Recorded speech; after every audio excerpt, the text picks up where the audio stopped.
Chapter 278. Cripples are not bandits in the usual sense. When Danny asked what cripples meant, Monk Marabat had a complicated look on his face, as if he was deep in his memories. After a while, he sighed. They were once simple commoners who never left their huts, not even 3 kilometers away. Until one day, the suzerain summoned them. They bid farewell to their wives and children, wore tattered shoes and tattered clothes, and set off under the suzerain's beautiful flag.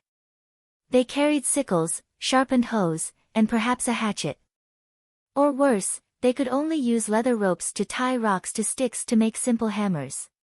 Brothers, father and son, and friends embarked on the journey together. Although they lived in the countryside, they had all heard the songs and stories of legendary heroes. When they set off, they were all eager, dreaming of witnessing wonders, winning wealth and glory, and even fantasizing that they would one day become the main character in the story. Unfortunately, war was a noble game that seemed noble but was actually cruel to the extreme. Most people woke up from their dreams on the first day they set foot on the battlefield, their dreams shattered, and they did not even have the chance to wake up. Those who were lucky enough to survive had mental breakdowns, but most of them persevered numbly. Day after day, year after year, they had participated in countless battles. A brother watched his brother die, a father lost his son, a friend's stomach was split open by an axe, and he still tried to stuff his own intestines. In such a scene, even those who survived the 100th battle might break down in the 101st battle. They saw the suzerain who led them on the battlefield being cut down, and another suzerain loudly announcing that they now belonged to him. Their injuries were only half healed, and then they were inflicted with new injuries. They never had enough to eat, and their shoes gradually fell apart during the endless march. Their clothes were tattered into rags, and many of them fell sick from drinking dirty water, shitting and peeing in their pants. They wanted new boots, warmer cloaks, and it would be safer if they had rusty iron half-helmets. The suzerain would not provide these things, so they went to loot the corpses. Not long after, they became accustomed to stealing from the living. In the land where the war was going on, there were commoners just like them in the past. They stole from these people, stealing chickens and dogs, slaughtering cows and sheep, and snatching the daughters of the commoners. Even if they were discovered, they were not afraid. They were soldiers, and in their hands, they even held the notice of the Lord's grain requisition, while the other party was just an ordinary person. One day, they looked around and woke up from their daze. All their friends and relatives had passed away, they were surrounded by strangers, and the flags on their heads were unrecognizable. They were so terrified that they did not know where they were or how to return home. They even forgot their home, thinking that it was another person's memory. They fought for their lord, who did not know their names, and would only shout in a commanding voice to them to form up, and to take up spears and scythes and sharpened hoes, and to stand their ground. Then, the knights attacked. Those knights were fully armored and their faces couldn't be seen. When they charged, the sound of metal clanging filled the entire world. Finally, they broke down and decided to escape. After the battle, they would crawl away from the corpses and sneak out of the camp in the dark night to find a place to hide. They deserted the army and became disabled. By that time, all the traditional values and glory had disappeared. Kings, lords, and gods were not even as good as a piece of rotten meat, which could at least let them live for one more day, or as good as a bag of bad wine, which could temporarily drown their fear. The life of a deserter is like that of a wild beast, not a human being. Silence filled the cabin. Only the sound of the river flowing outside the ship could be heard. Finally, the old monk took a few breaths and said sadly, "At this time, there are many disabled people in the area of the 3 rivers. We should be vigilant against them. We can also execute them after they commit crimes, but it's best to understand and sympathize with them first. Disabled people do deserve sympathy." Danny's expression was complicated. The peasants in the West Arrow seemed to have it worse than the slaves. The reform must be very strong. I have to think about it. Bang. The pockmarked young man knocked her on the head again. Before Danny could summon a megalosaurus to spray his face, he choked and said, what's there to sympathize with? 3 northerners entered my family's manor. My father thought they were allies, so he took out bread to entertain them. But after eating and drinking their fill, their beastly nature flared up. They hacked my father and big brother to death, and raped and killed my 10-year-old little sister. Is that something a human would do? All disabled people deserve to be killed. Forget it, Blackie, you don't have to come down. The ferry made many turns in the river and finally swayed into a dense reed bush. The Brotherhood took out a leather hood and covered Danny and the others' eyes. Then, they took them to the shore. A few horses were waiting there. They were helped to get on the horses and wandered in the wet and cold forest for more than an hour. In the end, the headgear was removed and they arrived in front of a low cave. There was a forest all around them. The leaves had fallen, and it was completely bare. Only a withered finger-like tree trunk could be seen. The air in the cave was cold and gloomy. There was the smell of mud, insects, and mold. Above their heads were rocks and roots emerged from the cracks. Below their feet were gravel and yellow mud. It seemed that there were caves, cracks, and gaps everywhere. The roads extended in all directions, like a dense spider web. The Brotherhood held a torch and led the way. Along the way, they met many guards who were guarding the entrance. Why did we come to a place like this? The cave is narrow. It's not safer than the wilderness, Professor Peristan complained. His buttocks and thighs were injured. It was difficult for him to move. He was carried on Barristan's back. Danny understood his reminder. But even though the old professor had seen the process of her true dragon roar, killing wolves, he did not fully understand her trump card. The Megalosaurus could not enter the cave. But in a narrow space, her true dragon roar was more powerful. With Barristan in Valeglia's steel armor as a meat shield, Danny was confident that she would be safe. Well, if the worst happened, she might not have time to care about the old professor. His worries were reasonable in some ways. After passing through a short tunnel, they entered a huge cave. It was a wide space of 400 to 500 square meters. It was filled with bandits. Cough, cough, cough. Before entering the cave, Danny choked on the green smoke that floated over and coughed. The bandits had dug a big fire pit in the middle of the muddy ground. Many people crowded around the fire to keep warm and resist the cold air in the cave. But in such an enclosed environment, the smoke did not float out. The air quality was too poor. The arrival of Danny and the others woke up the people who were sleeping on the straw mats. There were men, women, and even a few children.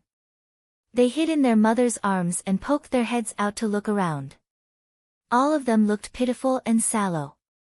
They did not go down to disturb the refugees. They followed the wall and came to a rock crack on the opposite side. In the long and narrow space of 30 square meters, there was a wooden table. A woman in gray sat behind it. She was wearing a cloak and a hood. It was too dark to see her face clearly. But the eyes under the hood shone with a cold light. They seemed to be more terrifying than Danny's when she was in the state of dragon soul fusion. It was late at night. She did not rest. She was playing with a bronze crown with a circle of black iron swords around it. She looked at it and touched the blades with her fingers as if to test how sharp they were. "Madam, I brought them here." Lemon, who was wearing a dog's head iron helmet, shouted. The big man guarding the door glanced at Danny and the others. He pointed at Brittany and said, "Judge the bitch who killed the king first." "What? What did you call me?" Brittany was stunned. "You are a lion." A young man with a northern accent came over with Brittany's Oathkeeper sword and placed it on the table in front of Madame Stoneheart. There was a golden lion head at the back of the sword hilt. The ruby eyes shone like 2 red stars. "And this?" A gray-haired old man put a piece of parchment beside the sword. "There is the seal of the little king on it. It says that the bearer is working for him." Danny paid special attention to him. He was wearing a tattered old robe, pale red and white. His gray hair was long and messy. The skin on his cheeks and chin was loose. His face was covered with coarse stubble. He was not handsome. However, there were 2 clusters of raging flames in the old man's eyes like volcanic eruptions, which were only slightly inferior to her 9-colored vortex. He was actually the most powerful wizard she had ever seen, and also the most powerful red god priest. Well, except for Benello. She did not know much about the supreme priest. This man should be Merthyros. Madame Stoneheart put the sword aside and began to read the letter. Brittany also began to argue. I am not a lion. I serve Lady Caitlin Stark. The sword was given to me by Sir Jaime. He swore, Hound of the Third. Lemon interrupted her. Who in Westeros doesn't know about the Kingslayer and his oath? He promised Lady Caitlin to return her daughters. But when he arrived at King's Landing, they were gone. Then, Jaime sent me out to find Lady Sansa. If you find the girl, the Northerner asked with a mocking smile. What will you do with her? Protect her. Take her to a safe place, Brittany said with certainty. The big man laughed. Where would that be? Cersei's dungeon. Even we know that Cersei has a bounty on the girl. 100 gold royals. No, I'll take her to Riverrun, to the Vale of Arryn, even back to the north. I swear to keep her safe, Brittany said hurriedly. Liar! The big man shouted. You have Lannister's sword, a letter from the little king, and 2 lions by your side. How stupid would we be to believe your nonsense? Bring them here, the big man said, pointing at Hay Hunt and Bodrick. This boy is the imp squire, he sneered, pointing at Bodrick and then at the scar-faced knight. He's Blue the Bloody Snight. He's on the lion's side. His hands are stained with blood. That bastard Tolly has already hanged 20 of our brothers. Do you admit to your crimes? Yes, I'm Lord Tyrion's squire, Bodrick said in a panic. But I have no enmity with the Brotherhood without a banner. Being a lion is a sin. Hay Hunt sighed, looking defeated. These bandits don't abide by the sacred oath at all. Freyr was hanged even after paying the ransom. My family is poor to begin with. I can't afford to waste money. The big man announced, 2 hangings.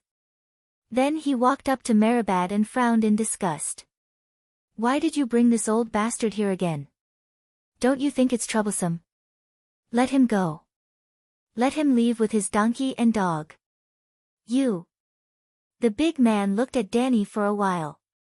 Your face is oily, your cheeks are fat, what? Dany was furious. You said I'm fat. Chapter 279. The big man was shocked by Dany's sudden outburst and took 2 steps back. When he came to his senses, he was abnormally ashamed of his momentary cowardice. He pointed at Dany and scolded, Look at you, your face is red from eating. Your cheeks are fatter than ours. You must be a heartless scoundrel. Are you blind? My cheeks are fat. Dany placed her right hand on her left waist but felt nothing. She turned her head to look at the old professor who was leaning against the wall. He was hugging 2 long swords. Am I fat? She asked the old man. The red-nosed old man looked around and pointed at the refugees nearby. He nodded and said, Compared to them, your little baby fat is indeed too eye-catching. Okay, I'm fat. Dany's face darkened as she questioned the big man. I don't believe it. During the harvest season in summer, do you also look like skeletons? Were you also heartless at that time? You're poor, but you blame others for having enough to eat. What's the meaning of this? The big man was stunned. He recalled the carefree days of drinking and eating in Winterfell and could not refute her words. Let me ask you, have you ever killed anyone? He asked again. Of course I have. I killed a few blood tricksters at the Black Inn at the crossroads. Do you appreciate each other and want to avenge them? This. The big man scratched the back of his head. He was a little muddle-headed. Why are you talking so much to her? The young man from the north walked over and asked, Do you have gold royals? Yes. Then it's fine. You have gold royals and we lack gold royals to save lives. This is a sin. Hand over the money and hang yourself. The young man announced. She's a good person. Friar Meribad could not help but defend Danny. Miss Knight was the first to rush out to fight the blood tricksters to protect the children in the inn. She also intends to buy food to help the poor in Hejian. If you want more people to live, it's best to let her go. Really? The big man looked at the long-legged Jenny. I think she did say that, but I'm not sure if she can keep her promise. Jenny said hesitantly. The big man thought for a moment and sighed, then you stand aside first. Wait for Madame to finish judging that lion, then we'll see how she deals with you. Madame Stoneheart moved her gaze away from the parchment. Her right hand reached under her chin and grabbed her neck, as if she wanted to strangle herself. Her voice was intermittent and hoarse as she gasped for breath. It sounded very much like the sound of someone dying. It made one's blood run cold. What did she say? Danny asked. She asked the lion the name of the sword, said the young man from the Northern Territory. Oathkeeper, Brittany replied. Madame Stoneheart's eyes burned like two charcoal fires in the shadows. She appeared extremely angry, and her throat once again emitted a sound like a blade scraping against glass. Jenny said, Madame said that it should be called Sword of Broken Oath or False Friend. It is used for betrayal and murder, just like you. Who did I lie to? Have you forgotten that you once swore to serve her? The Northerner pointed at Madame Stoneheart. Even though she had already guessed it, Danny couldn't help but exclaim, How is this possible? You actually resurrected her. Brittany exclaimed almost at the same time, Impossible, Madame Stark is already dead. Yes, death is the right of a guest, Jenny murmured bitterly. From then on, their meaning was different from before. Madame Stoneheart glanced at Danny with her glowing red eyes. She reached out her chicken claw-like hands to lower her hood and untied the gray wool scarf on her face, revealing her bone-white dry hair and mottled gray-green forehead, mixed with brown rotting spots. Strips of minced flesh were attached to her face, from her eyes to her chin. Some of the gaps were covered with dried blood clots, and some even revealed the white skull underneath. Madame Caitlin? Brittany and Beristan exclaimed. 7 gods above, Dr. Peristan looked as if he had seen a ghost. His face was pale. You are dead. You died at the Red Wedding. Sorrow said, That's right. Fry slit her throat from one ear to the other. When we found her by the river, she had already been dead for 3 days. Harwin asked me to give her the kiss of life, but it had been too long, and her body had already rotted and deformed, so I refused. Perhaps Count Bailey had been resurrected too many times, and every time he was resurrected, a part of his soul would be lost, and his memories of the past would decrease. There were even more serious side effects. He was once young, handsome, and strong, but in the end, he was emaciated, his hair was white, and his body was covered in wounds. I could feel that he was living in torment every moment. So, he replaced me and placed his lips on hers, passing the flame of his life to her. Then, the King of Light blessed her, and Madame was resurrected. This shouldn't be true. The old professor's worldview had collapsed. This world was so unreal. Was there any point in us thinking about exterminating the Megalosaurus? The belief that had supported him all his life suddenly collapsed, and the old professor despaired. Madam, I didn't betray you. Brittany cried. Harwin translated Madame Stoneheart's words. Words are like the wind, prove yourself with actions. How do you prove it? Kill Jaime Lannister, and use this sword, the Sword of Oath. Brittany was stunned, and stammered as she defended Jaime, Madam, it's not what you think. Jaime, when we were captured by the Blood Dancers, he saved me from being raped.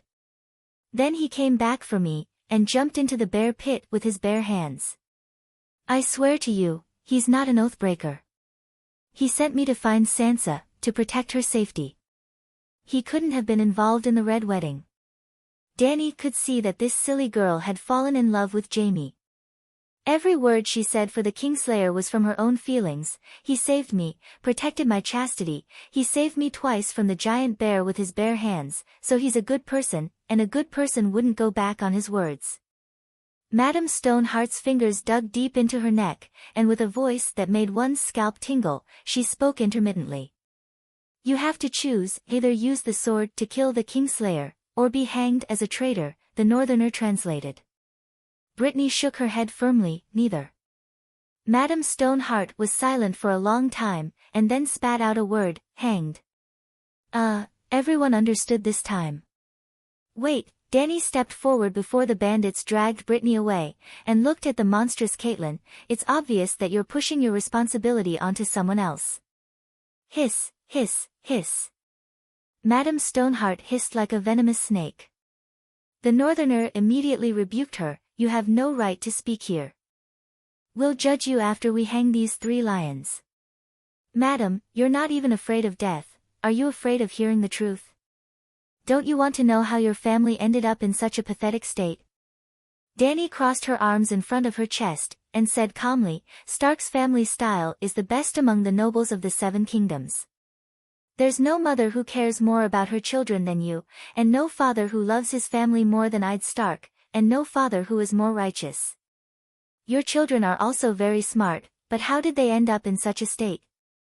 Caitlyn's charcoal eyes dimmed, and she pushed away the Northerner who came to pull Dany, and spat out a word, you say it. Because you trusted the wrong person. Dany sighed, and pointed at Brittany. Take her for example, anyone with a normal brain and a little experience can see at a glance that Miss Brittany is sincere, kind, loyal, and brave. It's a perfect match to have such a person as a guard, and any king can sleep peacefully with a guardian knight like her. Miss, you flatter me. Brittany blushed and twisted, I'm not that good. Yes, you're not that good, your brain is not good, and you're naive to the point of stupidity. That's your weakness.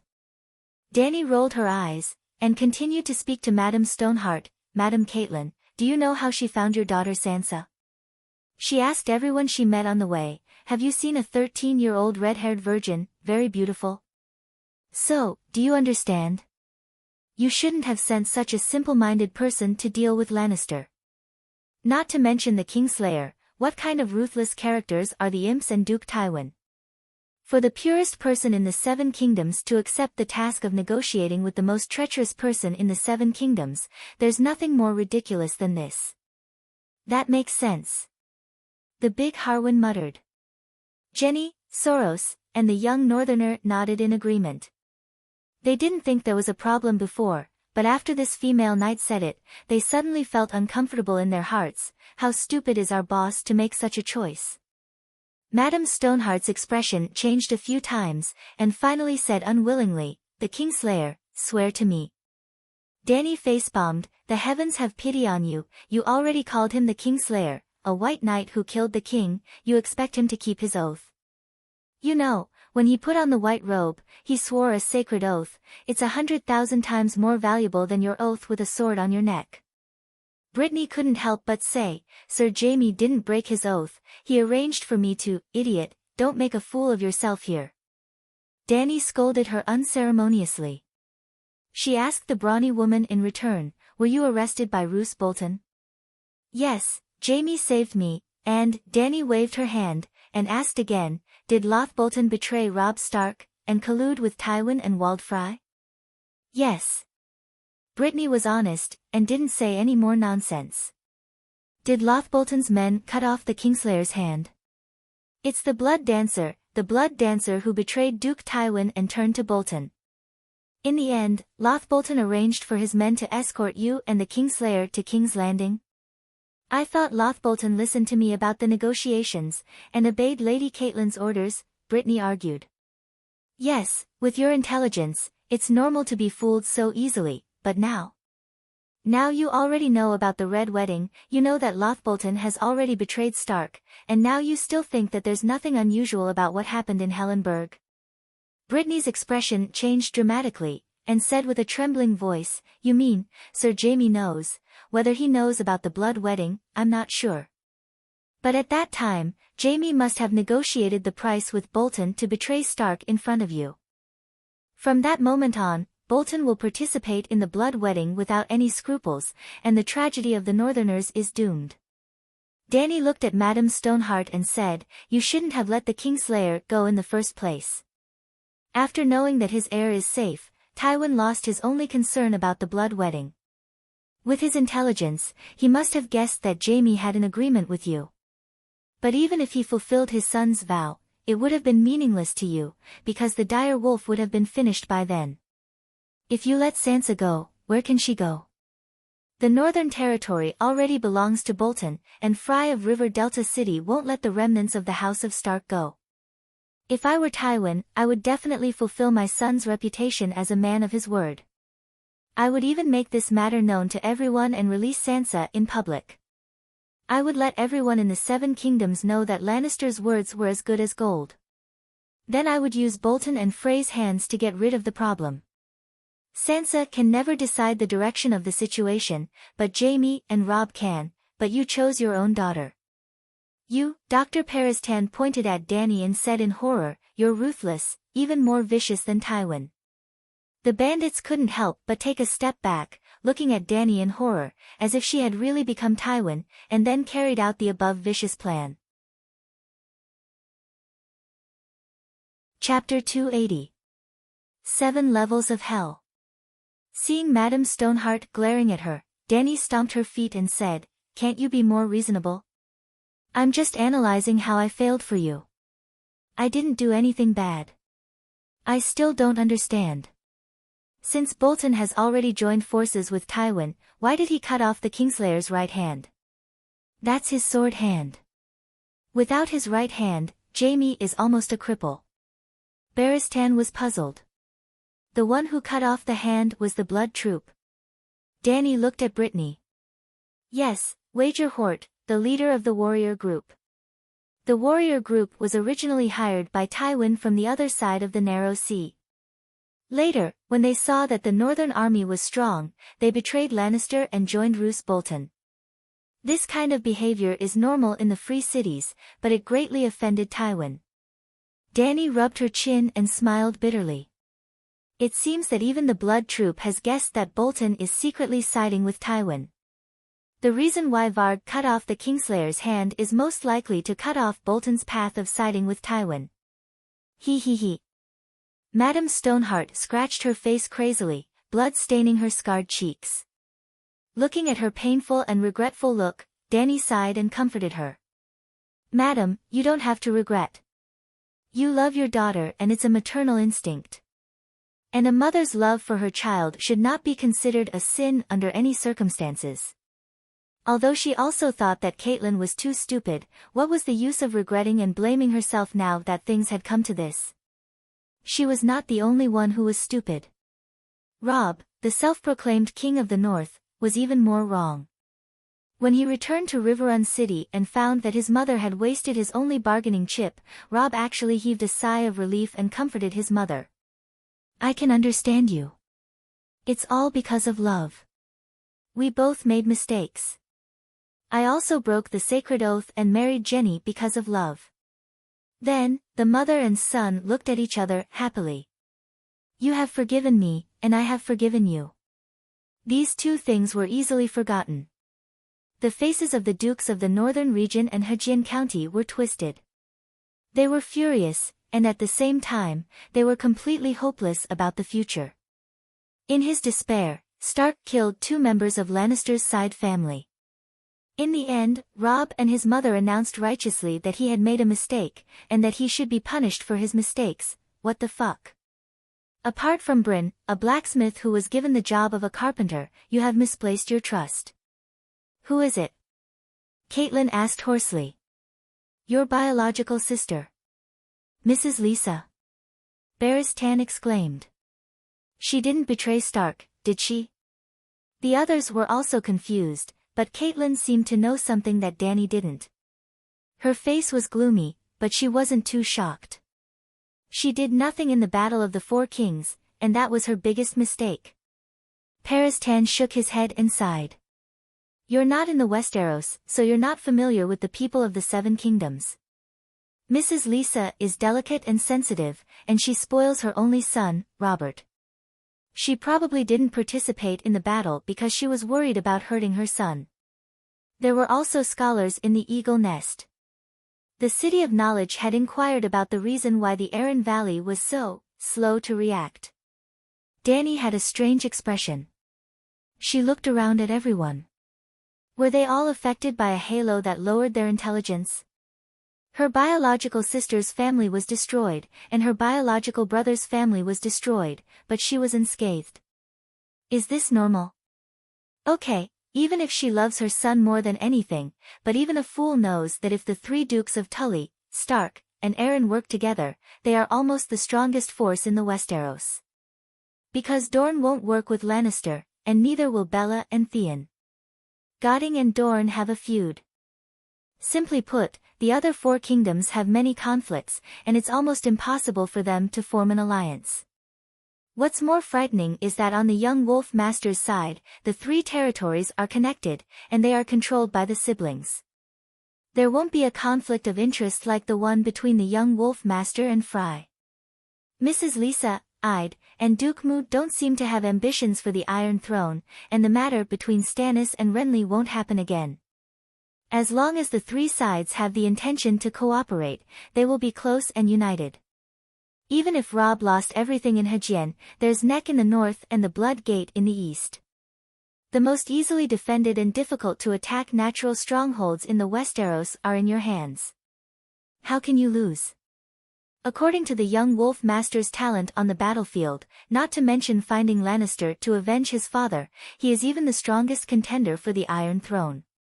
In fact, the young Wolf Master has never lost on the battlefield. Lisa is really worried about her son's safety. She can wait and see for a while. After witnessing the great victory in the Forest of Ravens, she should be relieved. Send at least a few thousand cavalrymen to the Blood Gate and station them in Heron Castle. Bolton won't dare to rebel even if he has 10 guts. Even if Mrs. Lisa is extremely timid and terrified of Duke Tywin, she can also arrange for soldiers to take a boat to the north. White Harbor is just beside the Aran Valley. Help your nephew take back Winterfell and guard your home. There shouldn't be any danger now, right? Everyone looked at each other, not knowing what to do. If you really want to help, you can always find an opportunity to do so. If you don't want to help, you can find 10,000 reasons to refuse. Dany poked her chest. That's the key. It's obvious that the madam's sister doesn't care about you at all. Why, Lisa, why? Mrs. Stoneheart pinched her throat and said with a gasping voice, Lisa wrote me a letter, telling me that Jon Arryn was poisoned to death by Lannister. She wanted us to help her. That's why I went to the King's Landing to investigate. Why? She's my sister. Did you know that Mrs. Lisa loved Littlefinger very much? Dany glanced at the old professor. She wasn't telling him the truth.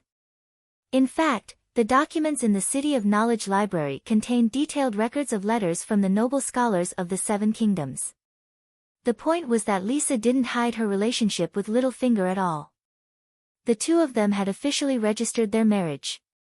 Everyone in the Seven Kingdoms knew that Littlefinger lived in the master's bedroom in the Eagle Nest. The old professor thought for a moment and said, indeed, Mrs. Lisa was very infatuated with Littlefinger. She couldn't even wait for him to go to the Eagle Nest to marry her. She hurriedly led the monks to travel thousands of miles, crossing mountains and valleys, to the desolate Five Fingers Peninsula to marry him. I have a question. Why didn't any of you think of Littlefinger as a big player in the game of power?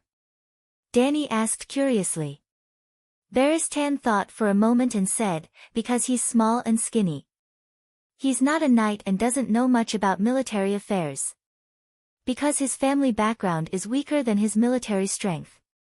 They can't even afford to raise a clan soldier. You haven't been to the Five Fingers Peninsula. There are only rocks, cliffs, and sheep dung there. The castle of the Baelish family is a 3-story tower built by the sea.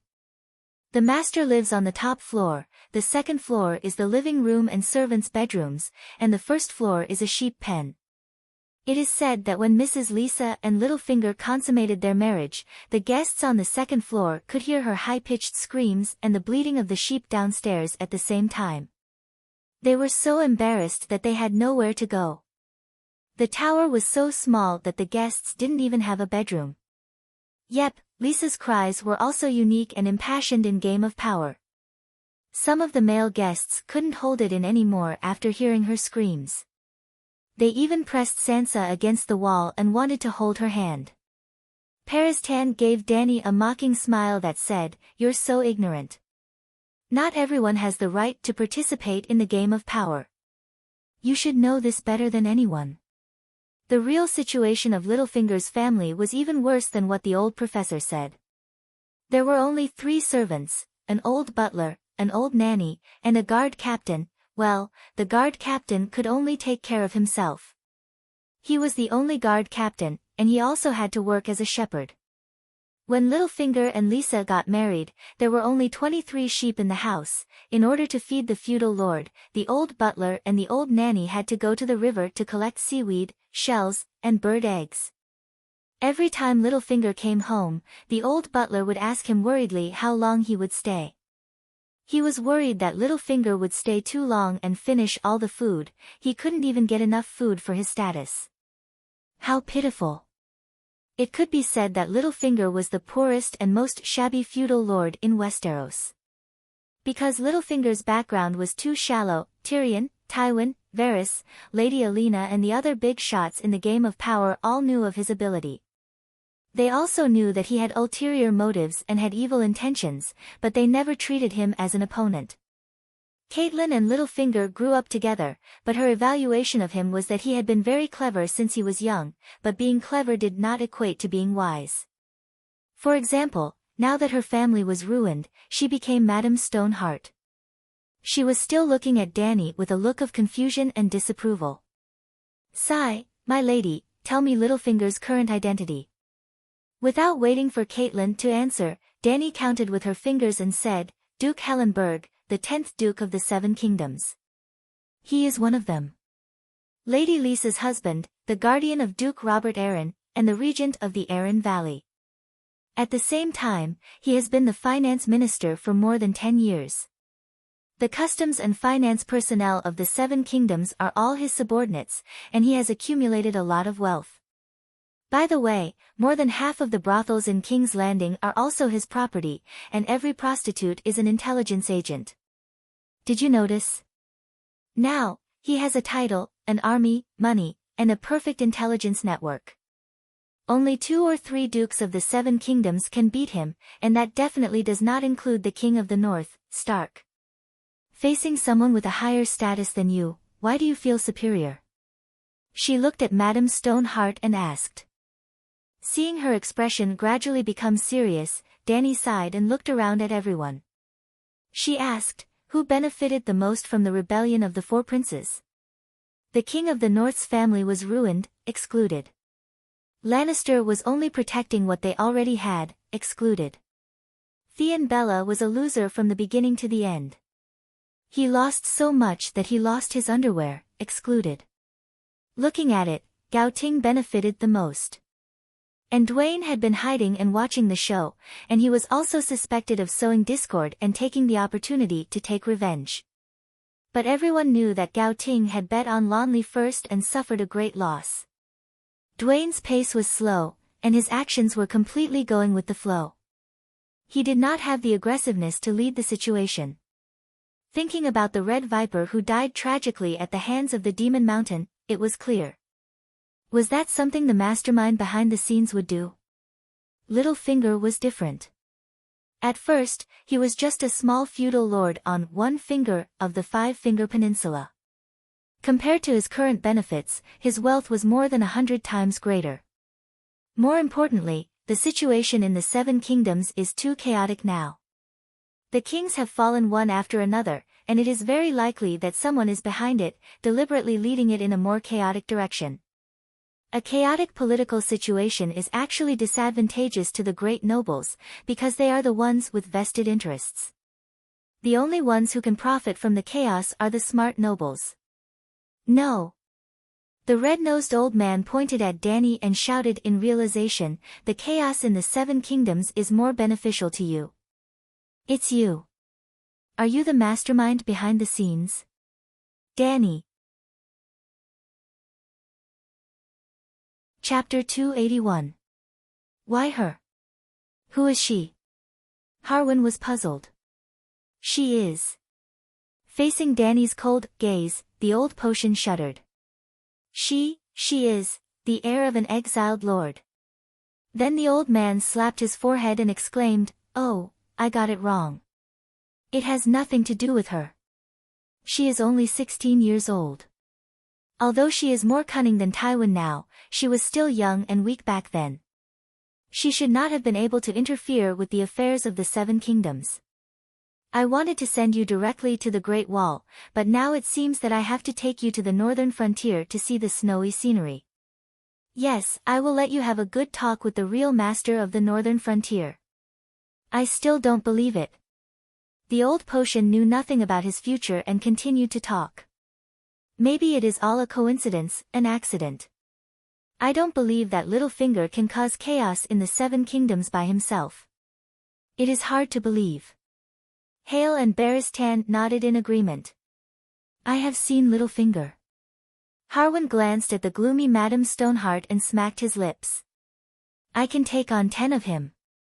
Danny could not be bothered with these fools. She asked the old potion, don't you know the power of wisdom? How does the current situation compare to the dance of the blood dragon?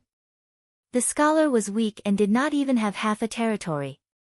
How did he manage to kill the powerful Targaryen with his schemes? This. The old potion's expression changed drastically. He fell silent and began to think slowly. What did Littlefinger do? Madame Stoneheart's voice was as cold as a viper's. How did Littlefinger deal with Duke Stark? Danny looked at Barristan. He was involved in the palace coup after Robert's death. The old knight thought for a moment and said, I don't know what Littlefinger promised Prime Minister Stark, but he did betray the Prime Minister. At that time, Stark thought that he had bribed the Golden Robes, the garrison of the capital. But when he gave the order to capture Cersei, the Golden Robes killed all the Northerners. Obviously, they had joined Cersei long ago.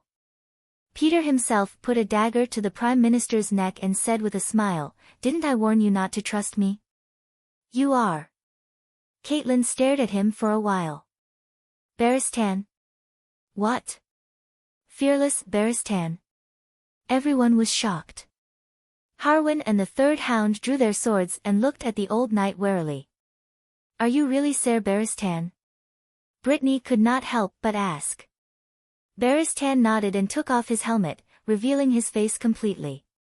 He came to Madame Stoneheart's table and bowed, Madam, I am Barristan Selmy. I am deeply sorry for what happened to you and Prime Minister Stark. Danny facepalmed with a helpless expression. Barristan, who was deep in thought at the side, revealed a gloating expression. You, Madame Stoneheart, looked at the White Knight with hatred. Why are you complaining about him? Danny sighed. Joffrey even stripped him of his white robe. The White Knight has never been humiliated like this since he was born. Do you think he is Cersei's confidant? I dare say that neither Stark nor Cersei wanted to rope him in. He was just a confused passerby the whole time. I still know some things. The old knight blushed and said awkwardly. And you, who are you? Madame Stoneheart turned her cold blood-red eyes to Danny. Guess. Madame Stoneheart looked at the old knight and then looked at the delicate girl under the firelight. Silver hair and purple eyes, Barristan, can't leave. King, you are Targaryen, Danny Liz Targaryen. Madame Stoneheart's hatred was overwhelming. In an instant, the stone cave seemed to have opened up.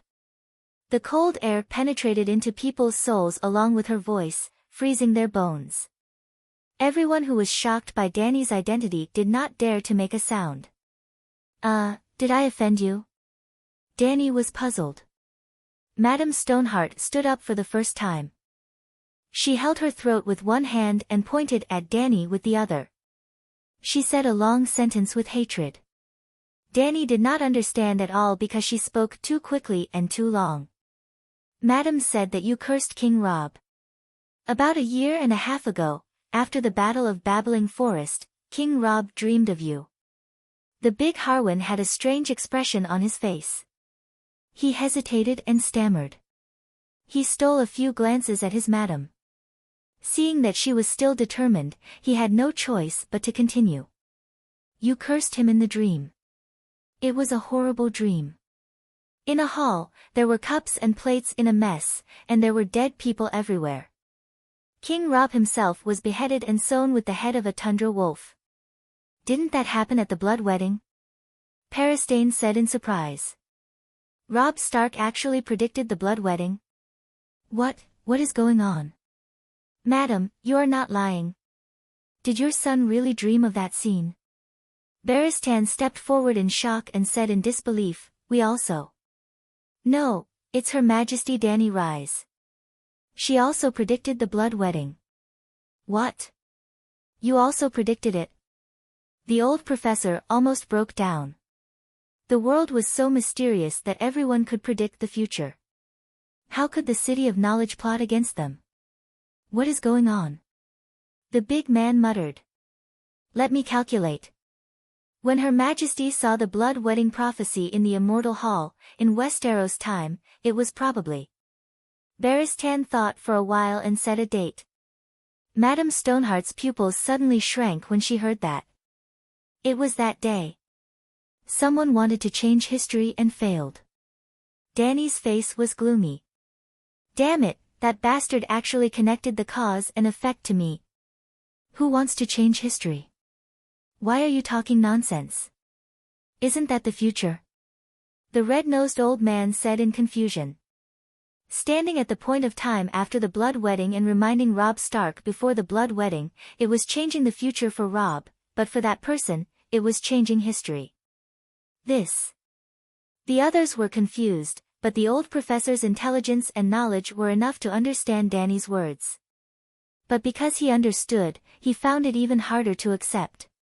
Foretelling the future was not the first or second time, but the person in the future changed the present, the past. Wasn't it too mysterious? How is that possible? Who is he? Who else could it be that wants to save Stark? Dany asked. It must be another Stark. Could it be the son of the young wolf master? The red-nosed old man was puzzled. Son. Madame Stoneheart's eyes widened and asked anxiously, Jenny is pregnant? The Jenny she was asking about was definitely not the female bandit beside her, Longlegs Jenny. No, I mean illegitimate child. Does the young wolf master have an illegitimate child? My son, clean and good. So your son has no descendants. Dany shook her head and said, your wife will never be pregnant with Robb's child. Her mother won't allow it. Why? You still don't know that your in-law is a spy for Duke Tywin? Dany was shocked. No, Reynold is very loyal. He would rather die than surrender. Madame Stoneheart took a deep breath. Reynold was Jenny's brother. He had attended the blood wedding with Robb, but he didn't know that his mother was in cahoots with Tywin. During the incident, Fry had been persuading Reynold to surrender. He even told him that his mother had a part to play in the blood wedding and that they were all on the same side. But Reynold still refused to surrender.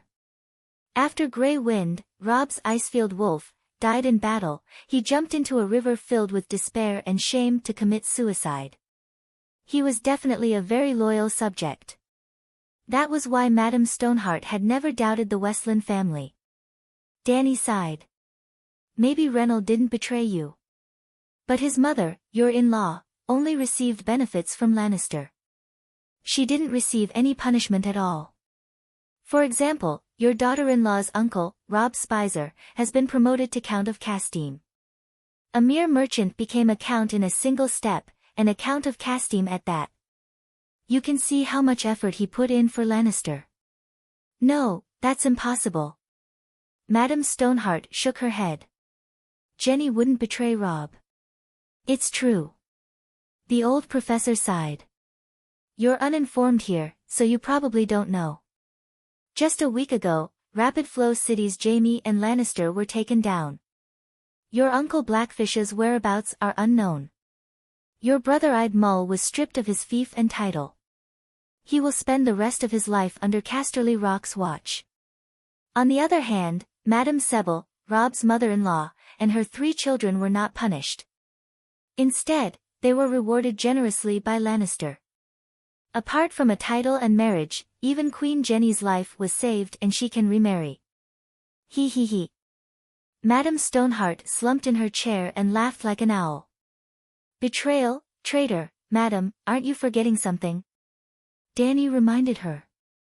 The Westland family of Cliff City is actually Lannister's vassal. The Northerners pillage and burn in the western region and are the enemy of all the nobles there. Don't you even know the relationship between us and the enemy? And what kind of person is Tywin? Everyone knows about Castim's reign.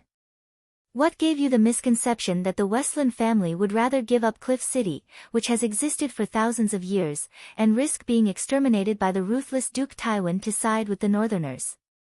They were captured by the young Wolf Master. That's true, but captured nobles can be ransomed. Everyone knows that. Being captured doesn't mean losing your title or land. And even if there's no bloody wedding and Jenny Westland goes to the north and becomes the queen of the king of the northern region, what can the Westland family get? A new land? Everyone knows that's impossible. There's no land left in the northern region. Giving up the title of count, giving up the rich and historical Cliff City, and going to the north to become a jobless knight, the Westland family will be cut off. No one in their right mind would do that. Dany said a lot of things, and the others nodded in agreement. But Madame Stoneheart didn't listen at all. She only scratched her face and pulled her hair, cursing in a terrifying and cold voice, betrayal, betrayal. Dany finally understood that no matter how good Stark's family was, they couldn't hide a fatal flaw. They were used to thinking about problems with their own heads. Seeing Madame Stoneheart go crazy and almost go crazy, Dany felt like she was watching a horror movie. Damn it, she was dealing with the dead. And the dead were mentally ill. It was scary just thinking about it. So she decided not to provoke her any further. She had to say something nice. Madam, you don't have to be sad. After all is said and done, only one of your 5 children died. What? Madame Stoneheart looked up. We saw your youngest daughter, Arya Stark, on the river this morning. Oh, yesterday morning. Which river? Madame Stoneheart asked anxiously. Chapter 282. Each of your 6 children has a direwolf? Dany asked. 5 of them. Snow is a bastard. All right. Jon Snow is a bastard. Dany nodded happily in agreement. Then have you noticed that your children have a special relationship with the dire wolves? The dire wolves are especially smart, almost as if they can understand humans. Madame Stoneheart was silent for a long time. She pinched her neck and hissed, the little devil sent an assassin to assassinate the Bran. Summer saved him. Robb's grey wind. It reminded him. It barked at Sebel and Rofo Spicer and wanted to bite them. However, it was very close to Reynold. In River Delta City, Grey Wind bit Robb's trousers and dragged him out. It bared its teeth at Fry. Robb, however, locked it up. That's it. Your 6, 5 children are all the lucky ones blessed by the old gods. It is very likely that they all have the talent of transfiguration. No, don't slander my children. Madame Stoneheart denied. Dany frowned. Don't you know your own situation?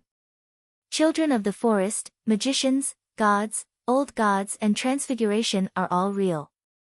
Since you can revive from the dead, why can't your children be transfiguration? I know that transfiguration and werewolves have been demonized by Westeros and have a bad reputation. However, that is just a method used by the Undulls to attack the old gods. Just like today, the Red God Priest announced that the 7 gods are fake gods. The 7 gods are indeed fake gods. 7 broken pieces of wood. The night is long. Only the Light King Lalo can bring us to the light. Soros of Mill could not help but say. 7 gods above, let the deviant ghosts capture this heretic. Monk Meribad cursed softly. Glancing at the two of them, Dany continued, transfiguration is the child of nature. It has mysterious and powerful strength. Whether it is evil or not depends on the person's personality and has nothing to do with the profession. Did you know that Arya Stark once released her dire wolf in River Delta? Madame Sher Exane nodded. The giant she-wolf that has been leading the wolf pack around the river recently is a dire wolf, your daughter's dire wolf. Ah, so that wolf is a dire wolf. The nearby bandits suddenly realized. Name. Leah. Madame Stoneheart murmured. I found a little girl in the direwolf's body. She's about 11 or 12 years old. What does he look like? Madame Sher Exane asked anxiously. Dany frowned and thought for a moment. Gray eyes, brown hair, horse face, a little ugly. It's her. Arya. She's not ugly. Madame Stoneheart's eyes were filled with life and death. Clearly, Lannister never caught her, Eddard said. We know, Harwin said. Arya was disguised as a boy by Yoren. She hid among the night watchers and came to Hajin. I've seen her before, but the hounds took her away at midnight. Oh, why did the hounds take her away? Dany asked curiously. The hounds took first place in the Prime Minister's tournament and won 40,000 gold royals. They were captured by Earl Barry when they passed through River Delta, and we used the gold royals to help the poor. He wanted to kidnap Miss Arya and ask Robb for ransom. How do we find Arya? Madame Sher Exane asked. Well, Arya was trained as a faceless person in Bravos, so she wouldn't have time to enter her wolf spirit form during the day. She would most likely enter Nymeria's body through the wolf dream at night. You can look for the dire wolf, but don't approach it during the day. At night, you can ask someone to climb up the tree and shout Arya's name. If it responds, shout Arya, your mother is looking for you. If it's agitated, you can try to climb down the tree and communicate with it. It's a little dangerous. It's not just a little dangerous, it's very dangerous, the red-nosed old man shouted.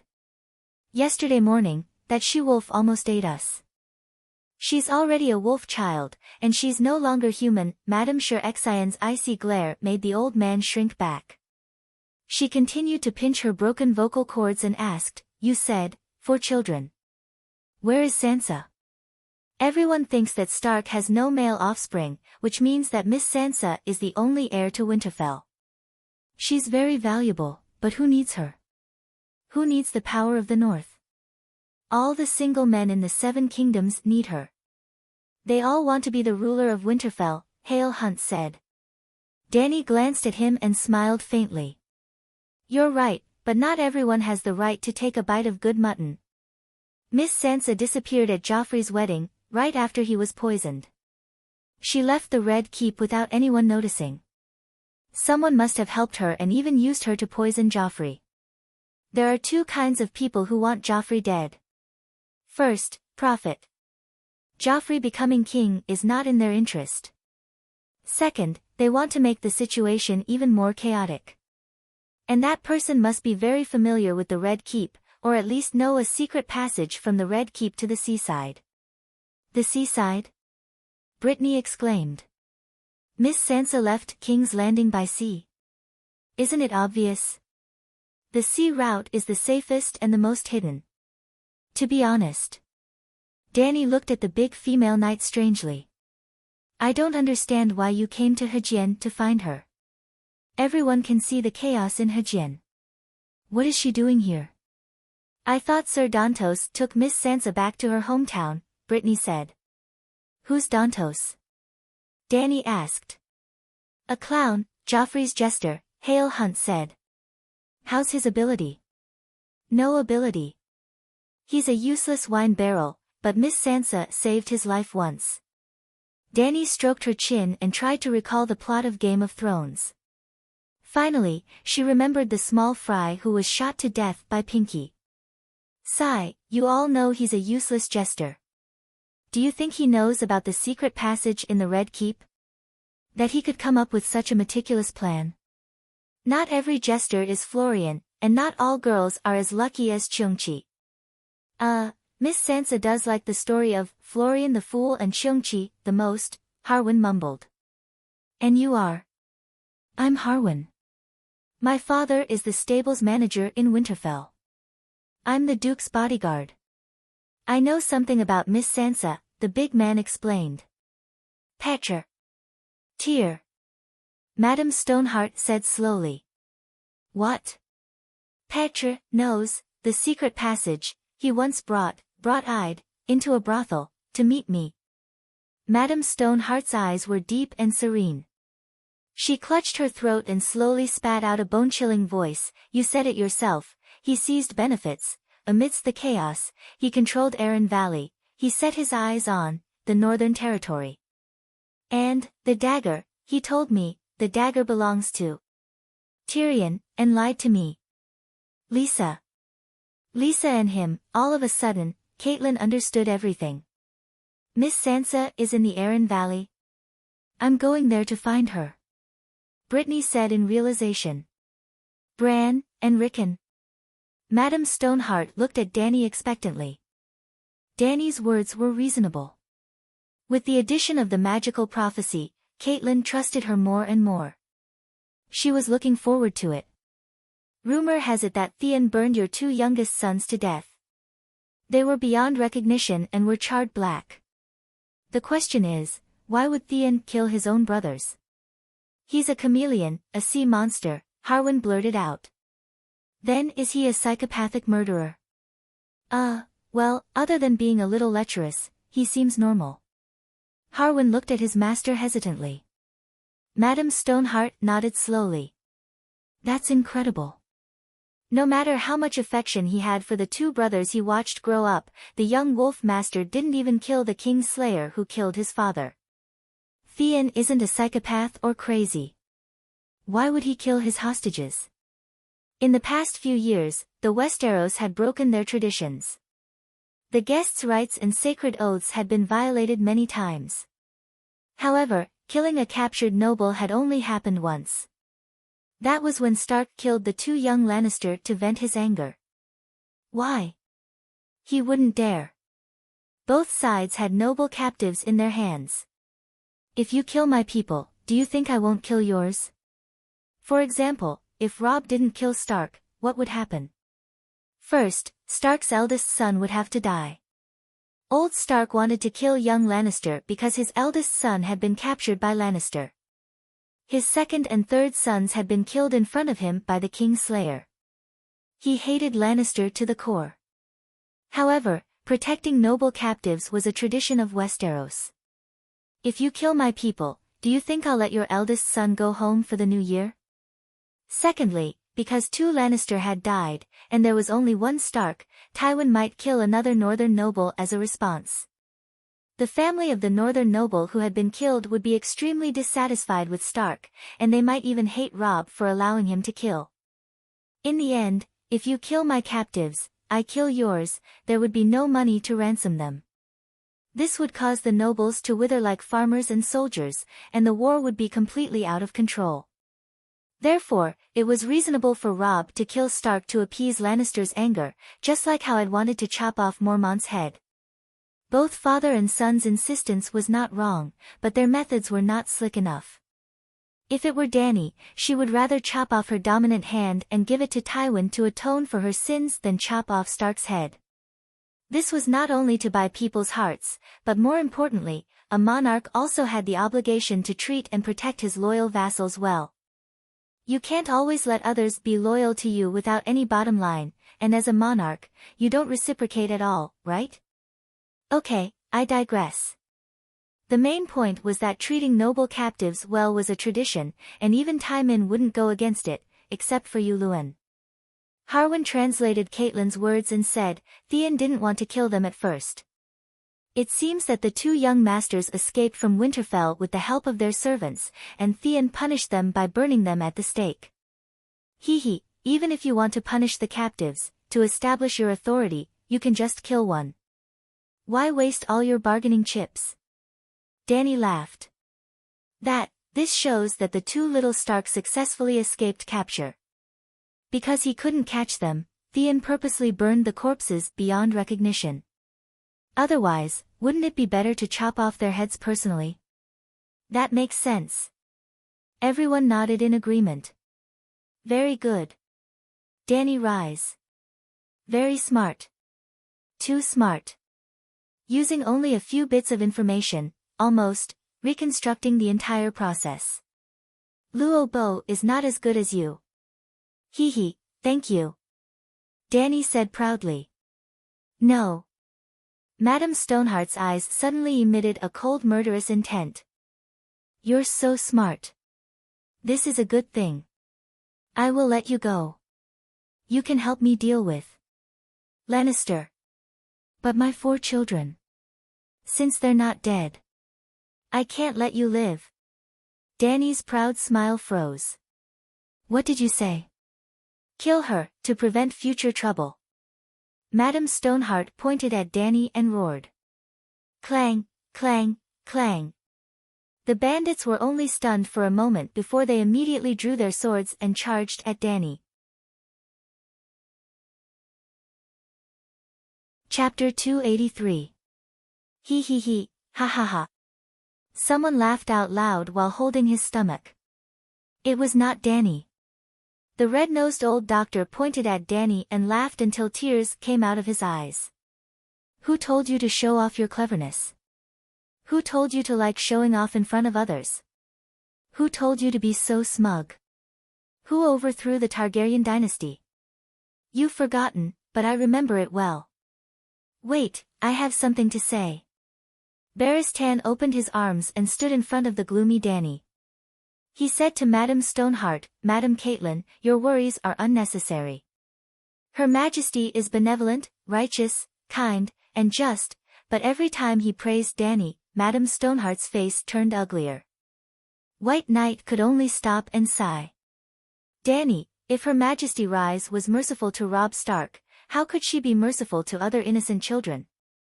In Queers, in the undying shrine of the male wizards, Her Majesty has been unable to eat or sleep since she saw the prophecy about the young wolf master. Ahem, don't make it sound so ambiguous.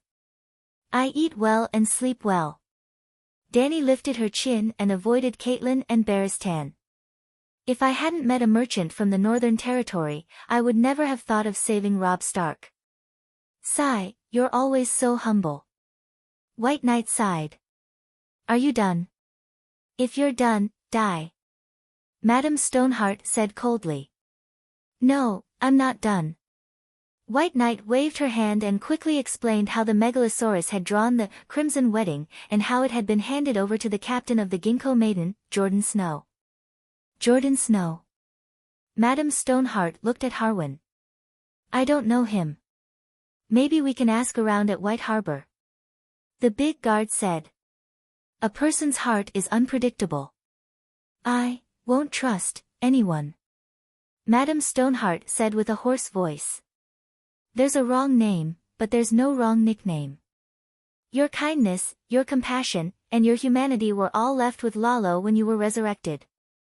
Dany sneered. Madame Stoneheart spat out a single word like a viper, kill. Long-legged Jenny, Soros, and the rest were hesitant. Even Harwin looked like he was struggling. However, Lemon, the third-generation hunting dog, shouted the word, kill, and immediately rushed over with 2 bandits. Clang rip. Barristan suddenly stretched out his right hand and grabbed the sharp sword that was slashing at him. The blade of the sword rubbed against the iron glove, producing a teeth-numbing sound as sparks flew everywhere. Boom! White Knight raised her leg and kicked Dog-Head Lemon in the stomach, sending him flying 2 meters away. She then used the long sword she had snatched to block the other two bandits. Impossible. The bandit on the ground roared in disbelief, "Go, kill them, kill, kill, kill." The bandits, who had been hesitating, quickly moved closer. But Danny had been waiting for them. The space outside the cave was a little big, and the bandits were standing scattered. The effect of the Megalosaurus roar was not the best. At this moment, "How dare you!" A visible arc of air was emitted from Danny's body. The flames of the torches on the wall stretched into a horizontal line of fire. The dust in the air solidified and instantly gushed outwards. The bandits who were rushing over fell into a bottomless hell in an instant. Their souls seemed to be gripped by cold and scorching claws. Their minds were clear, but their bodies were unable to move in fear. They were even worse off than the centaurs who were hit by the dragon's horn. Traces of blood seeped out from their nostrils, eyes, mouths, and ears. They swayed as if they were drunk. They could not even stand properly, let alone attack. Madame Stoneheart was inside the gap of the cave, behind Danny. She was not affected by the true dragon's roar. Looking at the dozen of her underlings who were groaning on the ground, her rotten face contorted and her body trembled. She pointed at Danny and said fearfully and viciously, "You are not human, you're a demon." Danny's dragon soul entered her body. Her round pupils turned into vertical slits. Her smoky purple pupils were black on the inside and red on the outside. She turned around abruptly and looked down at Madame Stoneheart, who was on the wooden chair, coldly. "Trash." Boom, the true dragon's roar was activated again. The cone-shaped air wave smashed onto Madame Stoneheart's body like a 1,000-kilogram boulder. Crash, the high-back wooden chair shattered. The hair of the person on the chair was messed up and her tattered clothes burst open. She hugged her head and was pushed to the corner while howling. "Fuck." Preston's eyes almost popped out. "What kind of witchcraft is this? Why, do you want to learn?" Danny kept the dragon's soul in her body.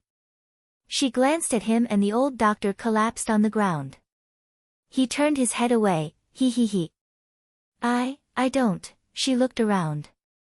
Brittany, Hare Hunter, and the old friar looked at her one by one and immediately lowered their heads in fear. Finally, she looked at Madame Stoneheart, who was moaning in the corner, and said coldly, "I won't kill you. If I kill you, Lalo will revive you again and take away part of your soul fragments and some of the things that are most valuable to you. In the end, the ones who will suffer will be the poor civilians and the innocent travelers. Remember, you are not someone without ties. You still have 2 sons and 2 daughters. You must have a bottom line. The gods are watching you from the heavens. You will reap what you sow today. Accumulate some good karma for your family. Let's go." After saying that, she walked to Preston's side and took back Clear Sky. She hung it on her waist and walked out in large strides. White Knight had already cut the ropes on Brittany and Hare Hunter's hands. She carried the old doctor and quickly followed Danny. At the entrance of the stone cave, Danny paused for a moment and looked at Soros, who had a complicated expression. "Why, are you planning to stop me?" Well, when the others were charging towards Danny, Soros stood there without moving. He even wanted to say something a few times but stopped himself. He was prepared to dissuade Madame Stoneheart. He was also affected by the true dragon's roar, but it only shook his mind for a moment. The holy fire in his eyes rose to a height of 3 feet and suddenly shrunk. After using about 1/10 of his wizard power, he removed the soul suppression state. "I feel the aura of a true dragon," Soros said hesitantly. "The dragon has been revived. Your news is really outdated. Follow me." Danny walked past him and walked out in large strides. The bandits who surrounded her, or rather, the ragged, skinny farmers, peasant women, and children hesitated and made way for her when they met Danny's gaze. After exiting the giant cave, they met a dozen guards at the corner of the tunnel. They also gave up after Soros' persuasion. The musty and rotten air was dispersed by a fresh and cold breeze. They walked out of the maze-like tunnel and came to the soft and wet forest. The old monk led his donkey away at the entrance of the cave. The donkey's back was empty. All the food had been taken away by the bandits. The dog happily circled around him. Suddenly, the dog's body trembled. It stood in front of the old monk to protect him. It lay on the ground and barked softly. There was fear in its voice. The group suddenly realized that the forest nearby was unusually quiet.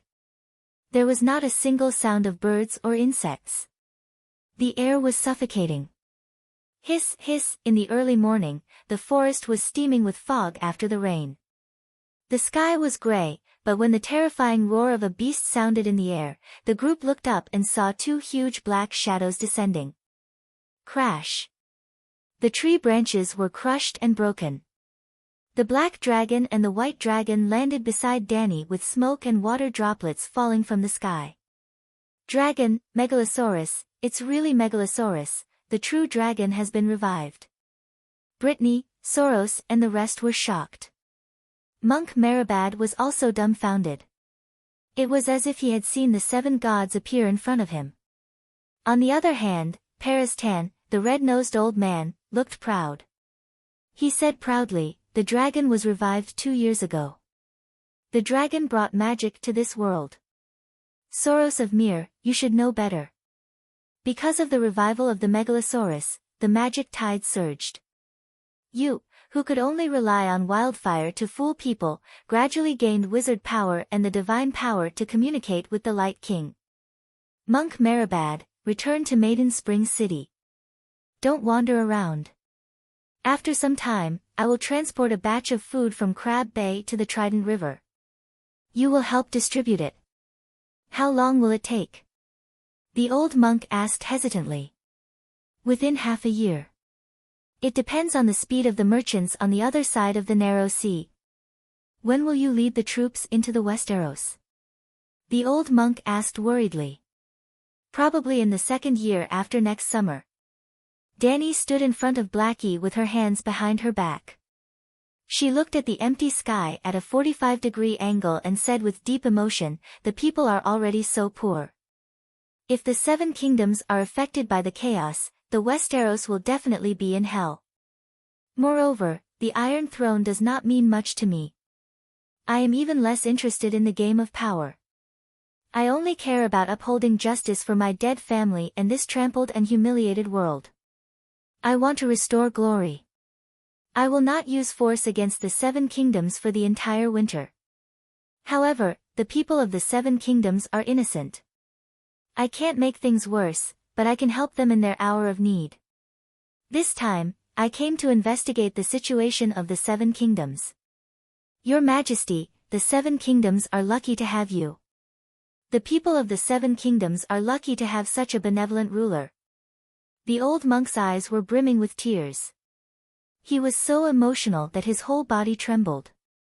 Brittany, Soros, and Hal Hunt also looked at Danny with admiration. They were deeply moved by her magnanimity and courage.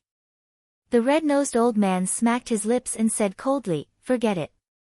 You didn't plan to land in Hajin. If it wasn't for me," Barristan frowned and explained to the queen, "you don't know anything.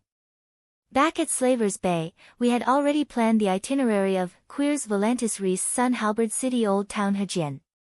Her Majesty the Queen came to the Westeros mainly because she heard that winter was coming. However, Hajin did not have any food because of the war. She wanted to come here to investigate. However, in the City of Knowledge's archives, we have already obtained most of the information about Hajin and even the 7 kingdoms. That's why we changed our direction and went to the more dangerous Great Wall. Her Majesty thinks that famine is easy to solve, but the long night is difficult to guard against. She is very worried that the information about the deviant ghosts is true. You know that we sent you to the Great Wall mainly to investigate the deviant ghosts. There are deviant ghosts? Brittany also remembered when they first met. The old professor laughed and said that he was going to fight deviant ghosts beyond the Great Wall. They thought that the old man was joking. Let's go and see. As she spoke, Danny climbed onto the back of the white dragon's neck. "Your Majesty, wait." Hal Hunt trotted over and looked at the white dragon in fear. He shouted, "Your Majesty, I am willing to pledge my loyalty to you. Take me with you."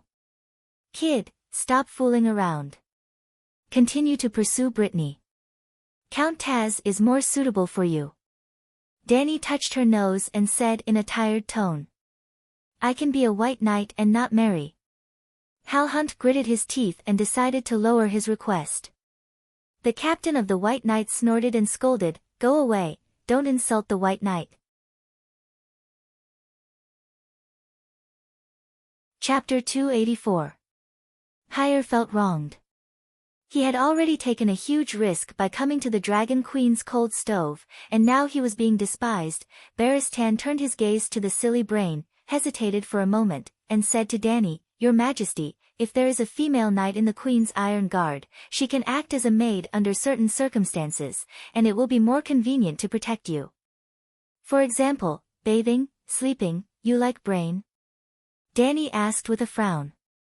Barristan nodded and said, "Miss Brain is skilled in martial arts, simple and loyal to the Queen.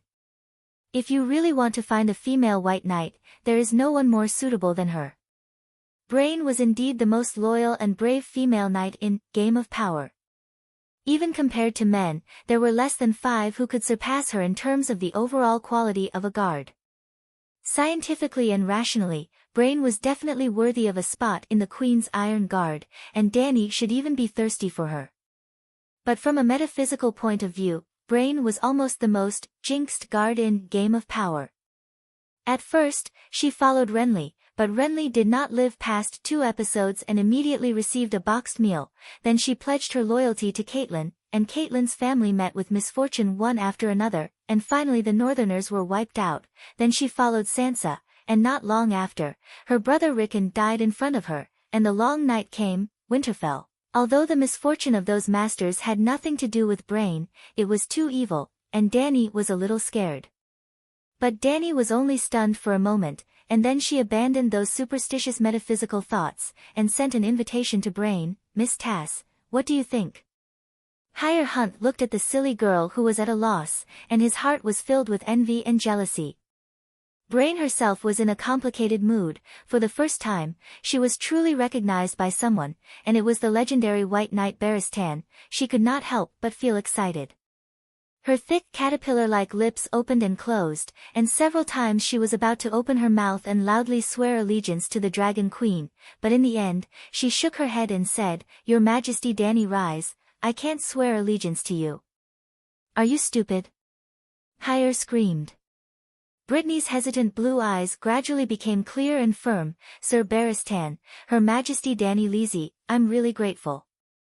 Obtaining your recognition has almost achieved the greatest goal of my life. But I have sworn to Lady Caitlyn, and I am bound to her. That monster wants to hang you, hang you. Didn't you hear her trial? Hang him." Hire waved his arms and cursed at Brain, "You idiot, you've always wanted to be a knight, but everyone, including me, laughed at your body size, your ugly face, your unrealistic dreams. Now, the greatest white knight of the 7 kingdoms personally invited you to be his brother, and you refused? Is there something wrong with his head?" "It is precisely because Sir Barristan's invitation is so precious that I have to make myself worthy of his recognition." Brain's expression was as firm as granite. "If I go back on my oath to Lady Caitlyn and willingly wear the white robe, it will be a great insult to the sacred oath, to Sir Barristan and Her Majesty Danny Rise, and even to the White Knight itself." "Good." Danny and Barristan cheered loudly. "Miss Brain, I apologize to you." Barristan climbed down from the black dragon and bowed solemnly. He looked at Brain, who had become confused again, with admiration and said, "I invited you to join the Queen's Iron Guard because I value your identity as a woman, and you are suitable to protect the Queen in places that are inconvenient for me. Now I realize that you have the noblest chivalry, whether you have been anointed with the holy oil or not, whether you have been canonized as a knight. I have to say, with your character and ability, you are absolutely qualified to wear the white robe." "Sir, I..." Brain's ugly face turned red. "You don't have to apologize to me. Ha ha ha, Dani laughed. Brain, you don't understand what you have done. She glanced at everyone present and said loudly, today, Westeros, from the kings to the people, have lost their morals and honor. Sacred oaths have been violated repeatedly, and the rights of guests are no longer respected. People are like wild beasts that have broken free from their chains, driven by greed and desire, and they have abandoned the beautiful traditions and great spiritual beliefs that bound us in the past. In this bad world of music and etiquette, your appearance is like a ray of light that shames all the beasts and gives hope to those who are lost. I am not as good as you say. Brain cried emotionally. Paristan had a complicated expression, and he began to reflect on his actions with shame. At the same time, he had a kind of inexplicable recognition and admiration for Dani, who said such words. Brain, Dani said loudly to the ugly knight, they all call you Beauty Brain, this is an insult to your noble chivalry, I won't allow it. From today onwards, as the King of Knights, I grant you the title of Roseless Iron Guard. You don't have to be loyal to me, you can even be my enemy. You don't have to protect any king, you only have to uphold justice and justice. I want more people to know that in the long night, danger is everywhere, the one who can light the road ahead and lead us to the light is never God, not the King of Light, not the seven gods, not the old gods, it is only the humans who have a noble spirit and hold the torch of justice. Yes, it's me. Good, well said. Pariston's eyes were red, and he clapped his hands excitedly. He decided that even if the Dragon Queen's reputation was ruined in the future, even if she was defeated by the Allied army, eliminated by the powerful players of the game, and killed by the City of Knowledge, he would still write a book to praise Queen Dani's persistence in justice. Glancing at the red-nosed old man who couldn't control himself, and then looking at Brain, Barristan, and even a few bandits, Dani couldn't help but sigh in her heart, be it ancient or modern, tricks are always more popular than swords. Screech, Blackie suddenly roared towards the forest on the side of the hill. Dani looked over and saw a small pale figure sneaking out from the brambles like a ghost. It was a barefooted old lady, leaning on a black wooden cane that was full of bumps. Her tattered gray robe was wet from the rain, and her sparse white hair was flying wildly. The cold morning wind made her wrinkled skin pale. She was originally a dwarf, and her back was hunched, she was only about 0.8 meters tall. Her red eyes glanced sadly at Dani and the dragon below her. Who are you? Dani asked loudly. You're not him, you're not him. The little old lady mumbled. He and she in Westeros had different pronunciations, which made Dani even more confused. Who am I not? Why are you here? Soros asked curiously. Didn't you refuse to serve the lady? Dragon, I'm here to look for a dragon, I saw a dragon, I finally saw a dragon, sob sob sob. The little old lady wiped her tears sadly. Did you see it? The dragon has finally hatched again, I told you not to worry, there will always be a dragon, but you didn't listen. Sob sob sob, I finally saw a dragon, too bad she can't see it, too bad she's not him, the red raven landed in between her eyebrows, but she didn't notice. Oh, I can't say any more, the red raven is warning me. Sob sob sob, but when can I see him, fulfill my promise, to meet you again. The little old lady stumbled back into the bushes as she talked nonsense. In just a few words, she disappeared like a groundhog retreating into the field. Barristan had a thoughtful look on his face. I think I've seen her before. She's a forest witch, proficient in prophecies. Because she often wanders around the Noble Heart, we call her the Noble Heart's Ghost. The Brotherhood can't go out to gather information outside River Valley, so we rely on her to help us with prophecies, Soros of Myr explained. The Noble Heart was the name of a tall hill in the middle of River Valley. It was once the holy land of the children of the forest. It was said that the ghost of the children of the forest killed by the Undul King haunted the hill, and the people nearby avoided it. Using prophecies to gather information. Dani's mouth twitched. This was more extravagant than using an anti-aircraft gun to kill a mosquito. Is it accurate? Very accurate. Soros nodded and sighed. I even suspect that she's a child of the forest. When she sleeps, the weirwood whispers in her ear. Well, in sorcerer's terms, she can communicate with the roots of the earth and observe the past and future through the weirwood. Isn't that the three-eyed crow? Danny asked in surprise. She doesn't have a crow. Soros furrowed his brows, unable to understand what Danny meant. She once prophesied the death of King Balon, the Red Wedding, the Purple Wedding, the fall of Rapid Flow City. She could even predict when someone would die and who killed them. She was very accurate. Sometimes, when the Brotherhood's team got separated, we asked her to help us with prophecies. If the nobles sent troops to hunt us down, she could also predict the danger in advance. She asked for very little in return, a bag of wine and a song called Jenny of the City of Barren Stone. Unfortunately, after the Lightning King was replaced by his wife, she refused to interact with us anymore. 7 gods above. Baristan shouted in disbelief, Jenny, yes, it's the female dwarf that Her Highness Jenny brought into the Red Castle. Everyone thought that she died in the fire at the Summer Hall. I didn't expect that not only did she not die, she even lived for so long. Female dwarf. The witch who brought my parents together. Danny recalled as well. Yes, that's her, the root of everything. Baristan nodded heavily. She prophesied to your grandfather that the child of prophecy, the reincarnation of Azur Ahai, would appear among your parents' descendants. We used to think that he was Liga, but now. At this point, he suddenly paused and muttered, she said that you're not him, that you're not the child of prophecy. She had already predicted the tragedy in the Midsummer Hall, and even persuaded. She even predicted that the dragon would appear. Then who is the child of prophecy? Who do you think is the child of prophecy? Danny looked at Soros. I have never seen any enlightenment related to the child of prophecy in the holy fire. Perhaps the Light King did not want to burden me anymore. Taking care of the Brotherhood has already exhausted me, the Red Priest of Mil said bitterly. Your Majesty, don't worry about the child of prophecy, Monk Meribad suddenly interjected. Like you said before, only the righteous and noble spirit of the 7 gods can illuminate the road ahead. Old man, isn't it too obvious that you are adding private goods?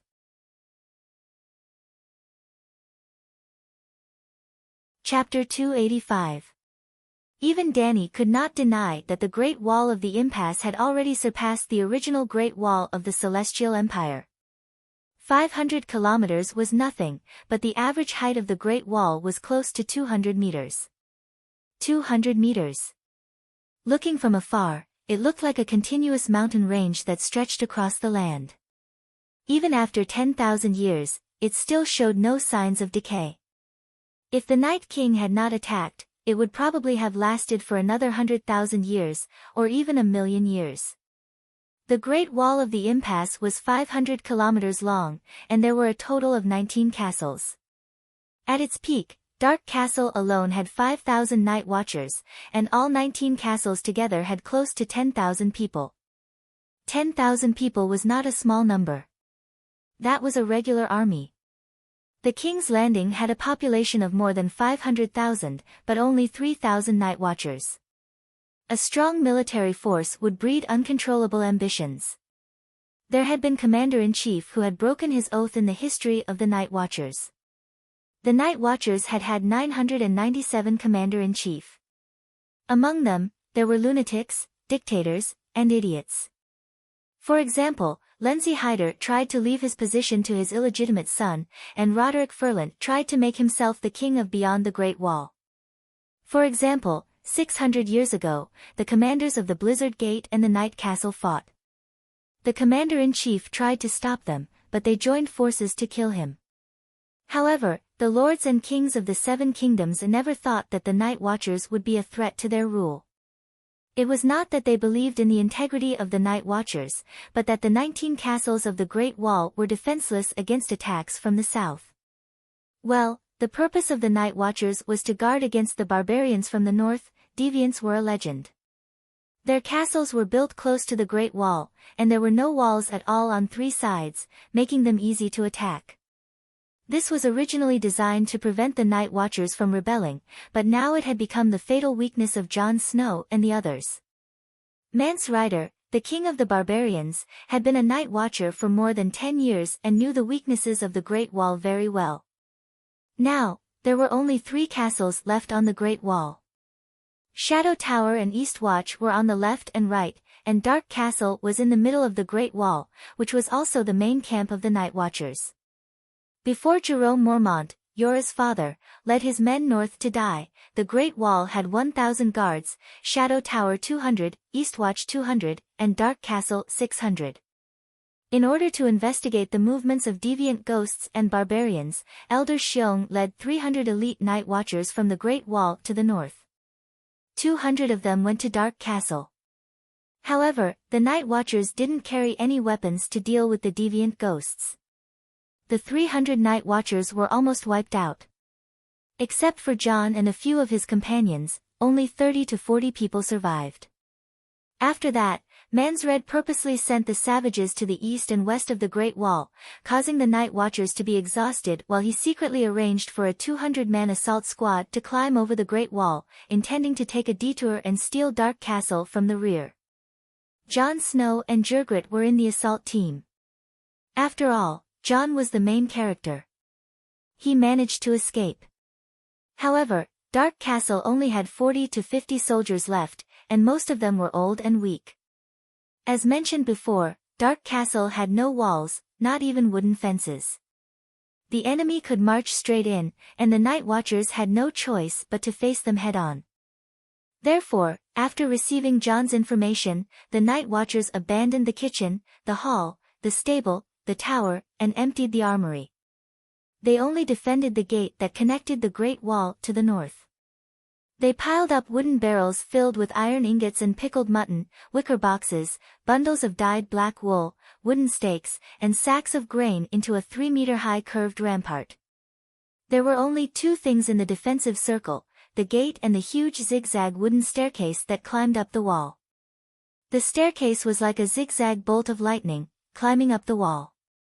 The wooden beams were as thick as an adult's thigh, deeply embedded in the ice.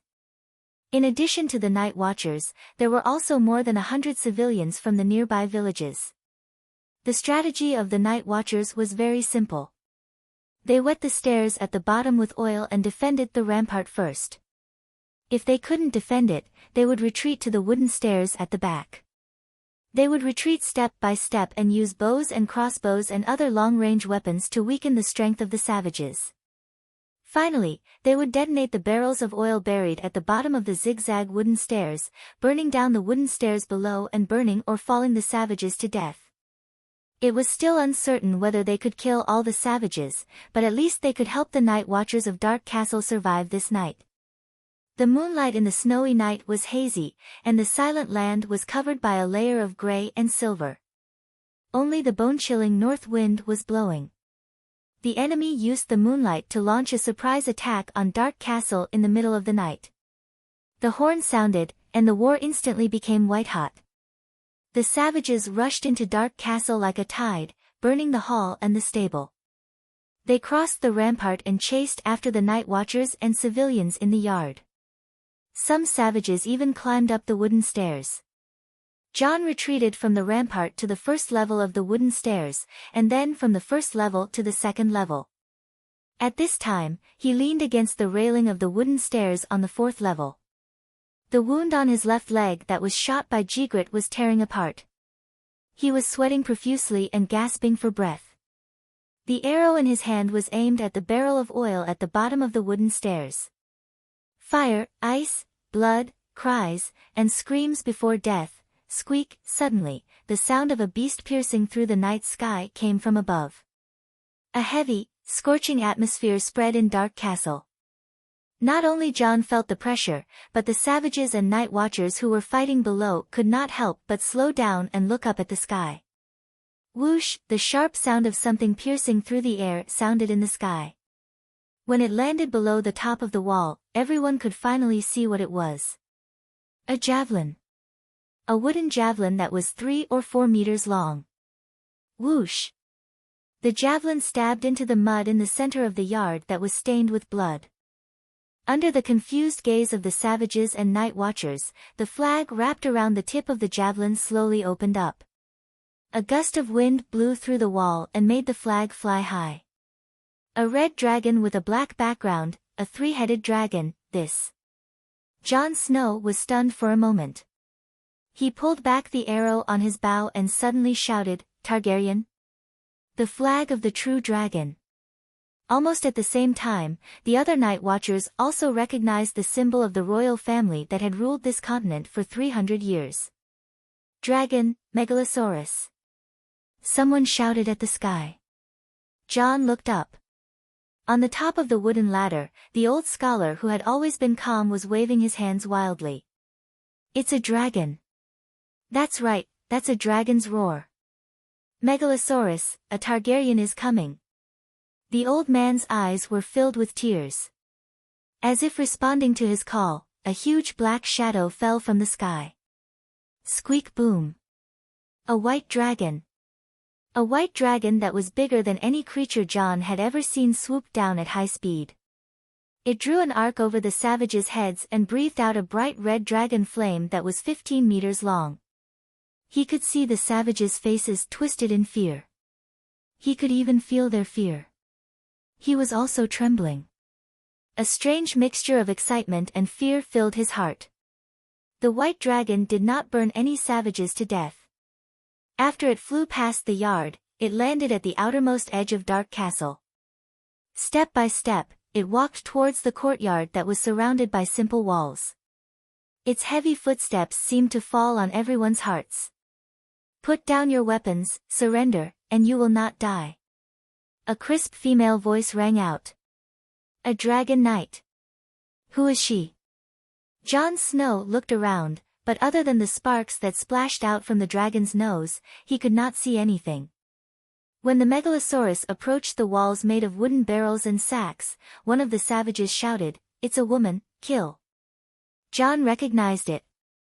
It was the leader of the Thurn clan, Stee. He was also the leader of the assault team. The bald Stee raised his sword and rushed towards the Megalosaurus. The white dragon seemed to be stunned. It did not react at all until Stee was 5 meters away from it. Bang! A black shadow came from behind like lightning. Like a tomato that had been hit by a baseball, Stee flew into the air and his body was split in half. In fact, other than his head and legs, everything else had turned into a splattered mush that landed on the faces, hair, and tattered leather armor of the savages who had rushed toward the giant dragon. Fear gripped the savages' minds. And this was not the end. Squeak! The white dragon roared into the sky. A dark red fireball gradually expanded from the size of an orange to the size of a dustpan. Then, slash, the huge fireball instantly transformed into a palm-wide, 40-meter-long bright red arc of light. Like a huge machete, it suddenly slashed forward, boom! Wood chips, snow, bloody mud, broken limbs, and bright red sparks exploded on both sides of the 40-meter-long straight line. Gulp! Jon swallowed hard, sweating profusely. Suddenly, he was even more terrified of the female dragon knight than he was of the barbarians. Those who surrender will be spared. Those who resist will be killed. The woman's cold voice rang out again. He thought her voice was sweet before, but now it had become inexplicably cruel. The 40-meter-long machete looked powerful, but in fact, it only burned 4 or 5 unlucky savages. It did not kill anyone. The dragon flame only changed its form, but its power and nature did not change. The illusory flame could not cut through solid flesh. To put it simply, other than the beautiful scene and the waves of air, the lethality came from the temperature of the flame itself. As for the broken limbs, this was originally the center of the battlefield. Severed limbs and heads were everywhere on the ground. But Jon did not know, and neither did the savages. Squeak! When Blackie appeared and slid over the savages' heads, the savages finally broke down. They were the first to throw down their weapons, followed by the second, third. The savages surrendered. Dany sat on Little White's back without moving. White Knight helped Peristan down from Blackie's back. The old professor had flown for close to 20 hours. His face was pale and his legs were trembling. He was about to faint from exhaustion.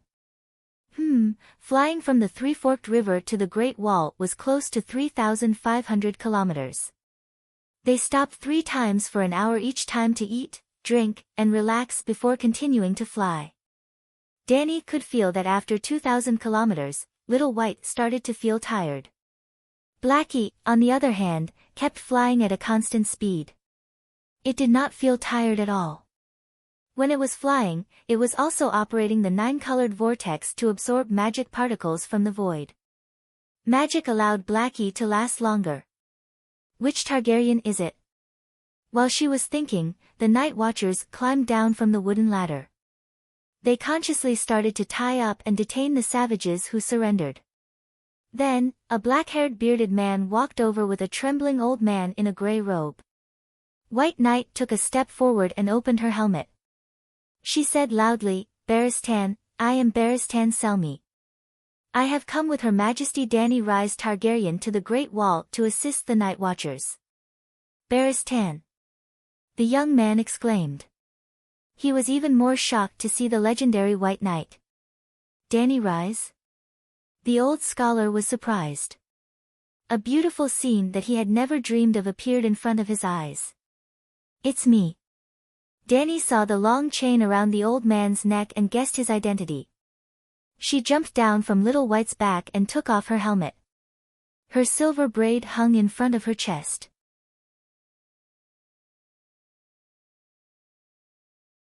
Chapter 286. It's really Targaryen, it's Dany Rhys.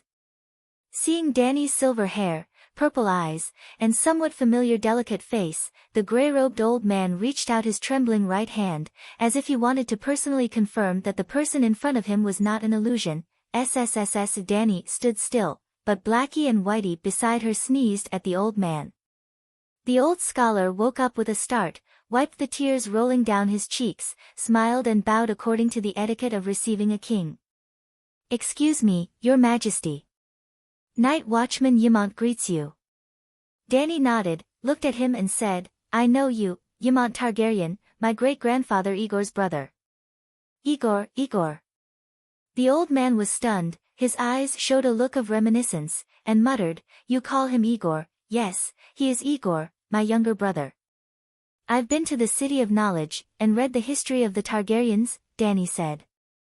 Dany Rhys's great-grandfather's real name should be Aegon Targaryen, the 5th-generation Aegon, but he had the nickname Igor. His family and friends called him Igor instead of Aegon. Well, in the common language of the Celestial Empire, Igor, egg, was iron egg, egghead, and so on. As for the relationship between Igor and Ymont, well, it could be seen from the love between Arizuko and Itachi. In order for his younger brother to inherit the throne, Ymont chose to exile himself, put on black clothes and came to the Great Wall to be a night watchman. After the death of the eldest brother, according to the order, Ymont should have inherited the throne. The Great Council even secretly gave the crown to Ymont, but Ymont rejected the nobles with the reason that he was a scholar. In order not to affect his younger brother's rule, he took the initiative to stay away from the King's Landing, put on black clothes, and used the double oath of a scholar and a night watchman to cut off the possibility of some nobles using his name to rebel against Igor. Similarly, in order to not let his brother go north to the Great Wall alone, Ymont cleared out the open prison, made countless prisoners swear with Ymont, and sent the royal fleet, carrying thousands of people, to the Great Wall. Brotherly love. "Who are you?" Dany looked at the bearded man who was supporting Ymont. Your Majesty, hello." The bearded man awkwardly knelt on one knee, and bowed to Dany and said, "My name is Jon Snow, the clerk of Commander-in-Chief Mormont." Needless to say, standing up straight and looking down at the male lead made Dany secretly happy. "But, the bastard of Eddard Stark?" she asked. "Your Majesty knows about me too." Jon looked up in surprise. Dany crossed her arms, tilted her head and looked at John's weather-beaten face, messy beard, and experienced eyes. She asked curiously, I remember that you are about the same age as me, why do you look so old? Old? John was confused. Ha ha ha. Perestan, who was trembling at the side, couldn't help but laugh. She thinks you are too old, but it's no wonder. You are only 16, not 17, why do you look like you are in your 30s? This scholar, oh, doctor. Yimont looked at the chain hanging from Perestan's chest and the bronze ring on his right index finger, and asked curiously, which doctor are you? Hello, Scholar Yimont, I am Perestan, Doctor of History. Oh, I know you, I didn't expect you to come here. Yimont looked at Danny, then at the old doctor, and smiled with relief. It seemed that the little girl who had been wandering outside respected the traditions of the Westeros, and specially went to the City of Knowledge to find a scholar to assist her. The City of Knowledge was also very sincere, and directly arranged a well-respected old doctor for her. Yimont's expression became serious again, and he glanced at the embarrassed John, and said seriously, Your Majesty, Dr. Perestan, please don't laugh at John. This is the Great Wall, he was once young and tender, but the Night Watchers are not the young nobles of the south. They face the wind and snow to guard the borders of the Seven Kingdoms, and all of them are weather-beaten men. He, Danny smiled and nodded, and said to John, I am sorry, Jon Snow. I am not laughing at your appearance, it is just that I heard about you when I just entered the Westeros, and I also saw some of your files in the City of Knowledge, so I am a little curious about you. I am very famous.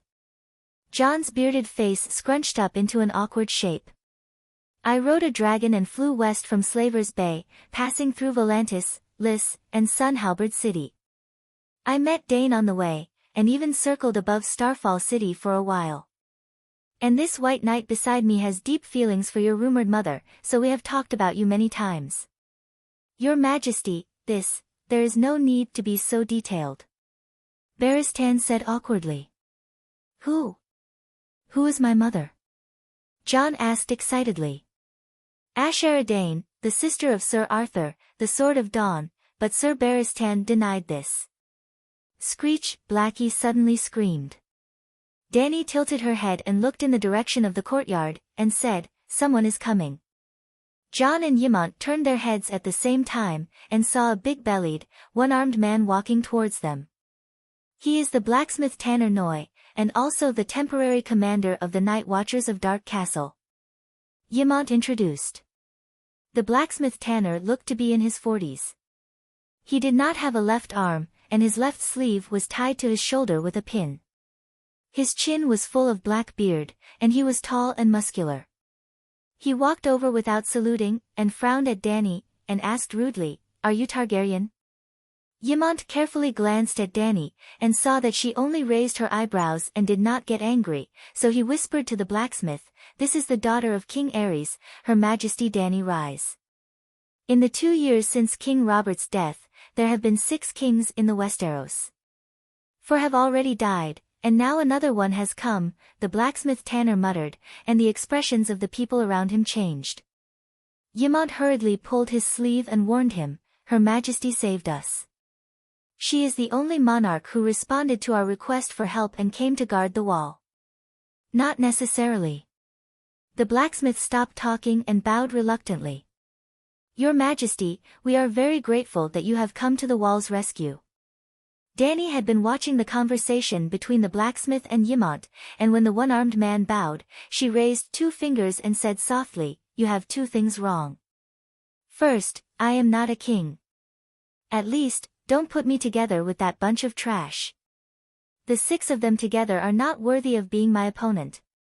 The kings you speak of are all fighting for the title of King of the Undulls, Loinars, and Forerunners. I am on the path of conquering the world. The Westeros are not even the hardest bone to chew. Are you crazy? What nonsense are you talking about? The one-armed blacksmith looked at Danny in shock, as if she had become the second Mad King. Your Majesty, you. Yimont looked worried, and did not know how to persuade her. Robb has never been defeated on the battlefield. He is not trash. John retorted with a red face. Dani lifted her chin slightly and looked at the moon hanging in the sky. She sighed. Sigh, the information here is too restricted. You have no idea who I am. Aren't you Dani Liz Targaryen? John said. Do you think you are so great just because you brought 2 dragons here? Jon Snow, you know nothing. Dani pointed at the red-nosed old doctor. Tell them. There is nothing to say. The red-nosed old man rubbed his red nose that was red from the cold. The Dragon Queen is just fighting a world war with the 9 free trade city-states, New Gith, Queers, Jade Sea, and a few other slave-trading organizations. John, Ymont, Blacksmith, this pretentiousness. I don't want to give you full marks, but your strength does not allow it. I was going to punish you by killing a few ghouls outside the Great Wall, but now it seems, Dani was still feeling proud when the old man immediately continued. But because the Dragon Queen has too many enemies and is too strong, she will definitely not be able to get past the alliance. If she does not die in the end, she will most likely have to return to the Westeros to fight for the Iron Throne. It seemed that the old man felt that killing ghouls was not exciting enough. He wanted to kill deviant ghosts. Ghouls are the dead bodies resurrected by deviant ghosts. Deviant ghosts are the wild babies that the Night King turned into. Alright, the name is a small matter. I will not force anyone to call me queen. I have not ascended the Iron Throne yet, so you can call me whatever you want. You can call me by my name. Dani waved her hand and ended the conversation about the king. She glanced at Jon and the others and said seriously, if there were only savages outside the Great Wall, I would not have come thousands of miles to this broken place. Let me ask you, are deviant ghosts real? The blacksmith Tanner and Jon looked at Dani in surprise. They did not expect her to be so carefree. Ymont looked at Dani again and nodded with satisfaction. He asked, you know about deviant ghosts? I saw the letter from the Night Watchers in the City of Knowledge. It is a serious matter, so I had to come here to confirm it. Jon could not help but feel a trace of respect for her. He sighed and said, the others, the king, the great lord, and even the City of Knowledge, all think that we are lying. We sent out several groups of messenger crows, but they did not even reply. Some of them only scolded us for being full of lies. Why do you believe it? Because they do not have the mysterious power, but I do. Pa! Dani snapped her fingers, and a small flame the size of a broad bean burned quietly on her finger. Magic? Fire witchcraft? The 3 were shocked. Putting away the flame, Dani said, judging from your reaction, deviant ghosts are probably real. Absolutely. Ymont nodded and said with a worried look, Commander Mormont took 300 people to the north frontier. They did not encounter the barbarian army at all. Even if they did, there was no need to worry. 300 fully armed elite rangers could disperse 10 times the number of barbarians. But they encountered hundreds of deviant ghosts at the Fist Peak. They could not be killed by ordinary weapons. Even if their heads were chopped off or their hearts were pierced, they could still get up and continue to fight. Even our dead brothers could be resurrected as new deviant ghosts. You are not lying. The red-nosed old man opened his eyes wide and asked in a trembling voice. Alas, how could I dare to lie about such a serious matter? Old Ymont shook his head and sighed. The old blacksmith looked at Dani with a complicated expression and said, Your Majesty, it is cold at night. Let's go back to the castle and talk. Dani looked at the red-haired female barbarian who was struggling and screaming in front of her and said with a smile, No hurry. I will stay here and watch you send all the captives to the prison. Otherwise, when I leave, I am afraid that the barbarians will rebel again. It seemed that her appearance had saved a poor person who should have died in this small battle.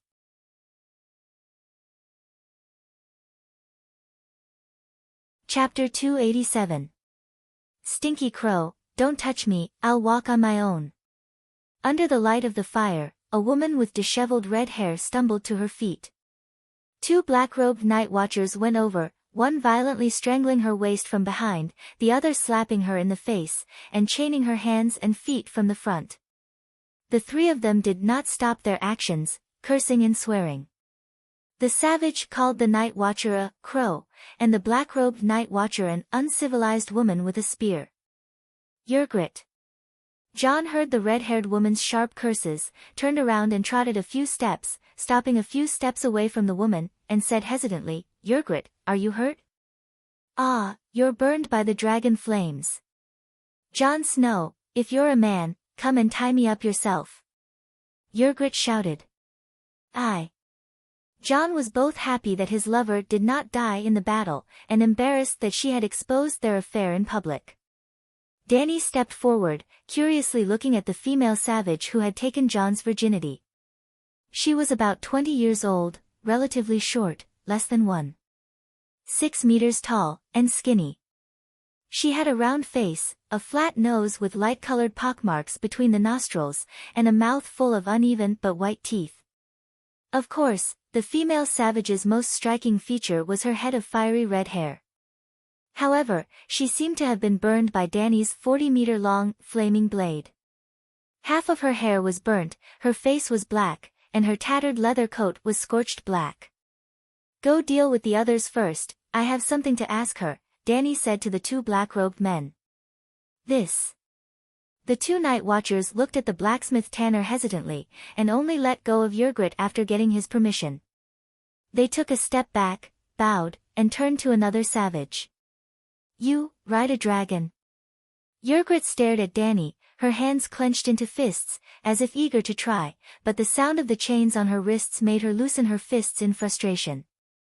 Dany pulled a wooden bucket upright, sat on it, and said calmly, "Your name is Yrgrat, right? Now that you're my captive, I'll ask you questions and you'll answer. Do you understand?" Yrgrat opened her mouth, and finally glanced at Jon, who was in a daze. She nodded and said, "Yes, we surrendered to the woman riding the dragon, not the crows." "When did deviant ghosts first appear?" Dany asked. "Well," Yrgrat thought for a while and shook her head. "I don't know. Those monsters seem to have always existed. Anyway, as far back as I can remember, I often encountered walking dead people when I left the tribe to hunt in the wild." "7 gods above, how long is that?" Barristan and the others exclaimed. "At least 10 years ago, or even earlier." Scholar Ymont frowned. "Why didn't you say so before?"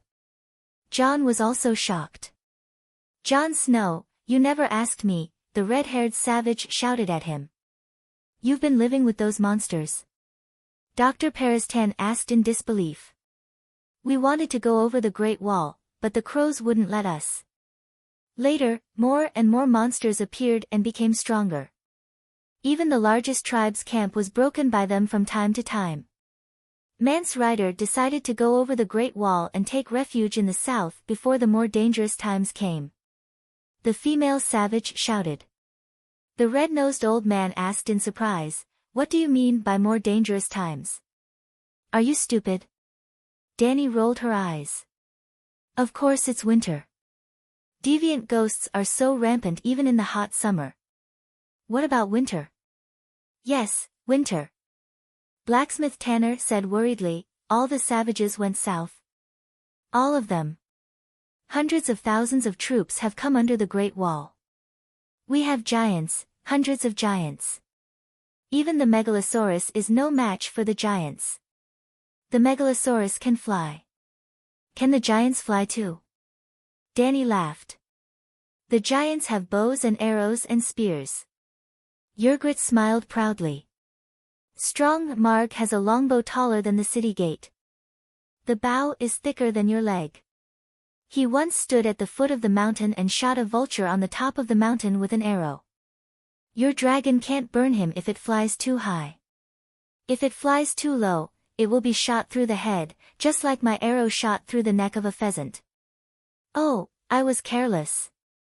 Dany slapped her forehead and said solemnly, "I neglected the power of the giants. Fortunately, you reminded me. Otherwise, it would be dangerous tomorrow." Ygritte's proud smile froze on her face. Her blue eyes were filled with annoyance and frustration. Dany was secretly amused. She almost didn't use the trick of riding a dragon and breathing fire. When she really needed to breathe fire, she would carefully observe the enemy's situation. For example, tonight, she came early. She quietly circled several times in the sky. After making sure that the savages had no crossbows and only a few arrows, Little White swooped down from the sky. And she didn't breathe fire. Instead, she stayed far away and used the dragon flame with special effects to deter the enemy. Dany was very careful even with ordinary people's crossbows. How could she not be wary of the giant's bow? Is there any chance that Mansred will surrender? Dany asked again. Free people never surrender. Ygritte said proudly. Didn't you surrender now? Barristan laughed. The first time I saw a dragon, it breathed a fire knife and hit me in the face. I was very scared. The female savage said frankly. Then, she touched her left cheek, which had turned black and red from the heat, causing the female savage to grimace in pain. But I'm not afraid anymore. Even such a strong dragon flame blade was only like this on my face. I think the giant dragon isn't that scary. Oh, I hope all my enemies think so. The Dark Castle was composed of a wooden main castle connected to 6 stone towers. The main building included public facilities such as dining and meeting halls, crow's nest, armory, barracks, and so on. The 6 towers were the Commander's Tower, King's Tower, Harding's Tower, Spear Tower, Guard Tower, and Silence Tower. The King's Tower was specially prepared for VIPs. Dany, Barristan, and Peristan were staying there tonight. A night watchman named Galen and 2 peasant women cleaned the master bedroom overnight, covered it with a brand new feather quilt, and lit the fireplace. The savages attacked in the middle of the night. After the battle, the remaining 130 savages were all sent to the dungeon. It was already dawn in the east. But none of the night watchmen were in the mood to sleep, including Jon. They were all curiously looking at the 2 dragons sleeping by the gate of the king's tower. That's the Megalosaurus. It's so big. Look, there are sparks coming out of its nostrils. Piper, who had a pair of protruding ears, clicked his tongue. It's just a baby dragon. The short and ugly man, Todd, shook his head and proudly showed off the story he heard from the bards in the tavern. Legend has it that Balerion can swallow a mammoth in one gulp. Queen Dany Rise's dragon is still much longer. Toad, how long do you think Balerion can spit out a dragon flame machete? Piper asked dumbly. This. Toad scratched the back of his head. In the story, Balerion had burned Helen Castle, created the Prairie of Wrath, burned down the great cathedral of King's Landing, and burned the cities of Dorne into ruins. But he didn't seem to have spat out a machete. But he didn't want to weaken his reputation as a knowledgeable know-it-all, so he directly made up a story based on the size of the dragon, at least 2 kilometers. Wow, how many people can he kill with one strike? Sigh, this is the power of the Megalosaurus.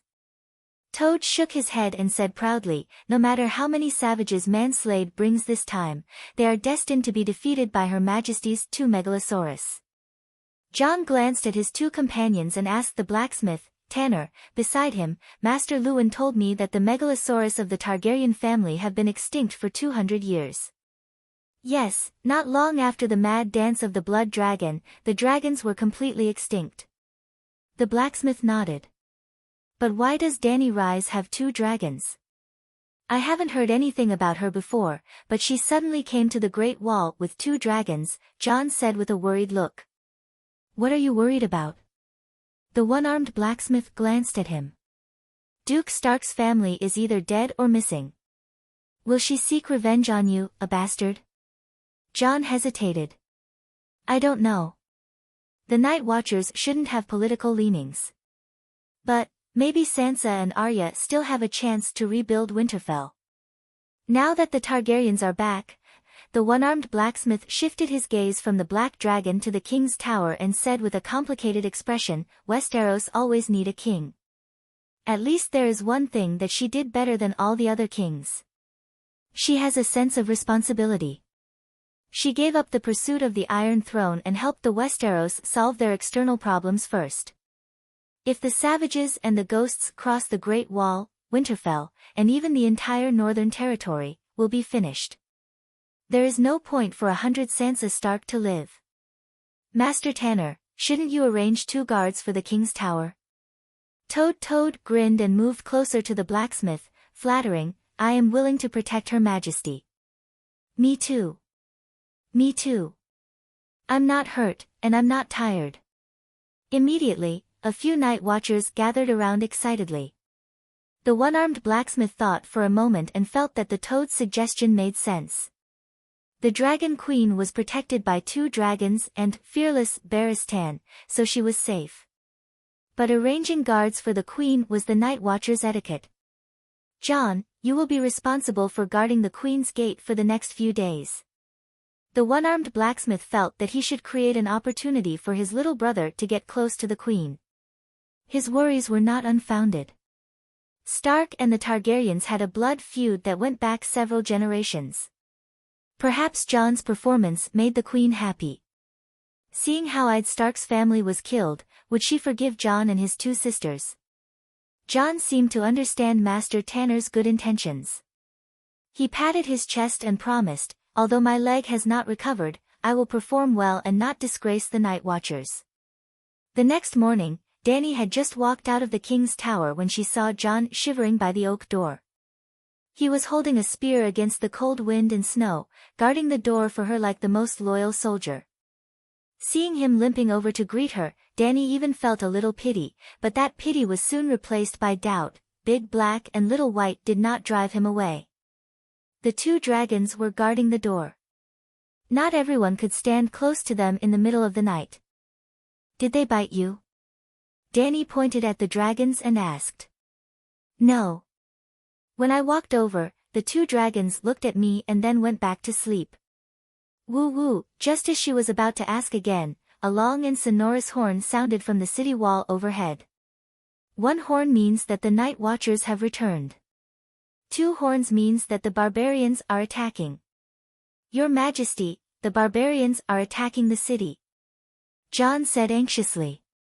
"I haven't had breakfast yet." Dany muttered and said to Barristan and the old doctor beside her, "Let's go up and see."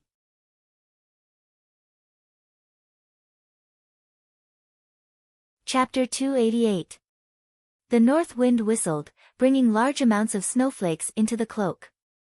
The snowflakes then drilled into the person's neck, armpit, and crotch through the gaps of the armor. It was like a greedy viper, absorbing all of the person's heat and strength. The sky was gloomy, like a dirty quilt covering the Great Wall. Maybe the night watchers who blew the horn could reach the zenith. Dany said that she did not have breakfast, but she knew that it was not early in the morning. It was almost afternoon. Lunchtime had passed. The king's tower was 30 meters high, built close to the 200-meter-high wall. There was a wooden bridge at the top of the tower that led to a wooden ladder in the shape of a zigzag.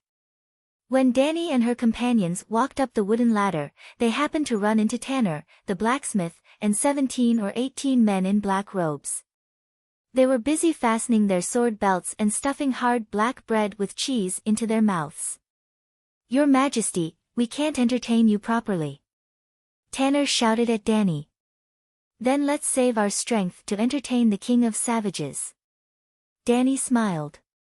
At the top of the Great Wall, the night watchers propped up a row of iron pots with poles that were taller than a person, and a big fire was burning inside. The wind was howling, and the flames were swaying. Someone handed her a bag of warm braised beef and a piece of black bread the size of half a head, but Dany turned it down. It was bone-chillingly cold here. Clouds of white steam came out when she opened her mouth, and the food in her mouth was frozen before she could chew it. How could she have the appetite to eat?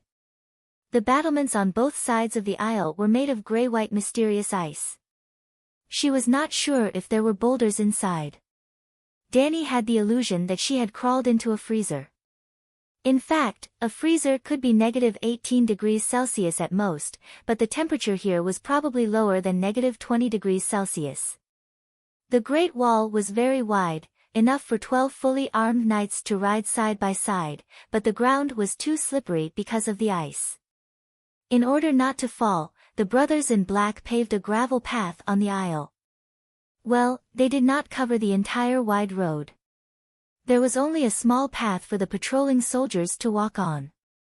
Beside the gravel road, bunches of arrows, crossbows, spears, and ballista bolts were already prepared and spread out for the night watchers to use. In addition to the arrows, there were also ash-white rocks the size of washbasins. They were stacked 3 meters high and stretched on the road for dozens of meters. Above the city gate, there were also round wooden barrels filled with pitch and kerosene. What made Danny feel strange was that there was a row of scarecrow sentries in black standing between the battlements. Each of them was holding a spear. Under the dim sky, the savages hundreds of meters away could not tell which one was real. Was he borrowing arrows from the straw boat? To the north of the Great Wall was a dark forest that stretched as far as the eye could see. It was as vast as the ocean, and flickering red stars were moving slowly in the forest. The night watchers would regularly clear the trees within 800 meters of the city wall. Therefore, between the Great Wall and the Black Forest, there was a broad, white snowy plain that looked like a white handkerchief that was spread out. At this moment, black dots holding torches walked out of the forest, leaving light traces on the snow-white ground. The attack line stretched for 2 kilometers. The savages had almost sent all of their forces into the battlefield. Woo woo woo woo woo woo, the night watcher named Red Ellen blew the horn again. Twice, the sound was urgent, indicating that the savages were about to attack. Woo woo woo, woo woo woo, woo woo woo. This time, the savages responded. It was not just one horn. More than 10 horns were played at the same time on the open snowy ground. Danny could not tell the number. It was just too noisy. There were also loud flutes and dull drums. But for some reason, Danny could hear an unusual excitement in these monotonous and chaotic sounds. She understood the savage's voice. We are coming. We will destroy your city wall, plunder your land, and take your daughters and wives. The savages are so arrogant. John shouted. You can hear it too. Danny looked at her cheap nephew in surprise. Catapults, prepare to throw in oil barrels. Burn. Tanner waved his single arm and roared at the 6 night watchers beside the 2 giant catapults. The oil barrels were quickly stuffed into the catapults. Then, the cloth stuffed into the barrels was ignited by the torches. The wind fanned the fire, making it even more violent. Fire! Neuer shouted. As the balance arm fell, the throwing arm smashed into the crossbar with a bang. The burning oil barrels flew out under the dim sky, emitting a strange flickering light and rolling smoke. Boom! The oil barrels landed on the snowy ground and exploded into a flaming lotus. Although none of the savages were burned to death, it scared the nearby savages into running away. 7 gods above. Those are mammoths. Are those the legendary giants sitting on them? Good. Danny had a strange expression. She said with disappointment, so small. They are not small, right? John shook his head and pointed at the long line of mammoths. He said in fear, the shortest one is 3 meters tall. The tallest one is almost 4.5 meters tall. Ordinary people standing in front of them are like children standing in front of adults. Danny shook her head and sneered, 4.5 meters tall. How can they fight with the megalosaurus if they are not at least 10 meters tall? Do you think they can defeat my 2 dragons? They are still young dragons. They are only 2 months away from being 2 years old. Roar! Danny was immediately slapped in the face. A giant stood up on the back of a mammoth and raised a wooden stick a tree trunk. It roared angrily at the night watchers above the city gate. The sound was like thunder from ancient times. The snow on the battlements even trembled. The people on the battlements, including Dany herself, were also shocked. It was as if they had been hit by the true dragon roar. So powerful. Dany stopped smiling and said seriously, "It seems that I am a bit arrogant. Being twice as tall as a human does not mean that its strength is also twice as strong. I am afraid that if 10 people were to fight a giant in a tug-of-war, the giant would still win." "Continue," Neuer shouted. The catapults were loaded again.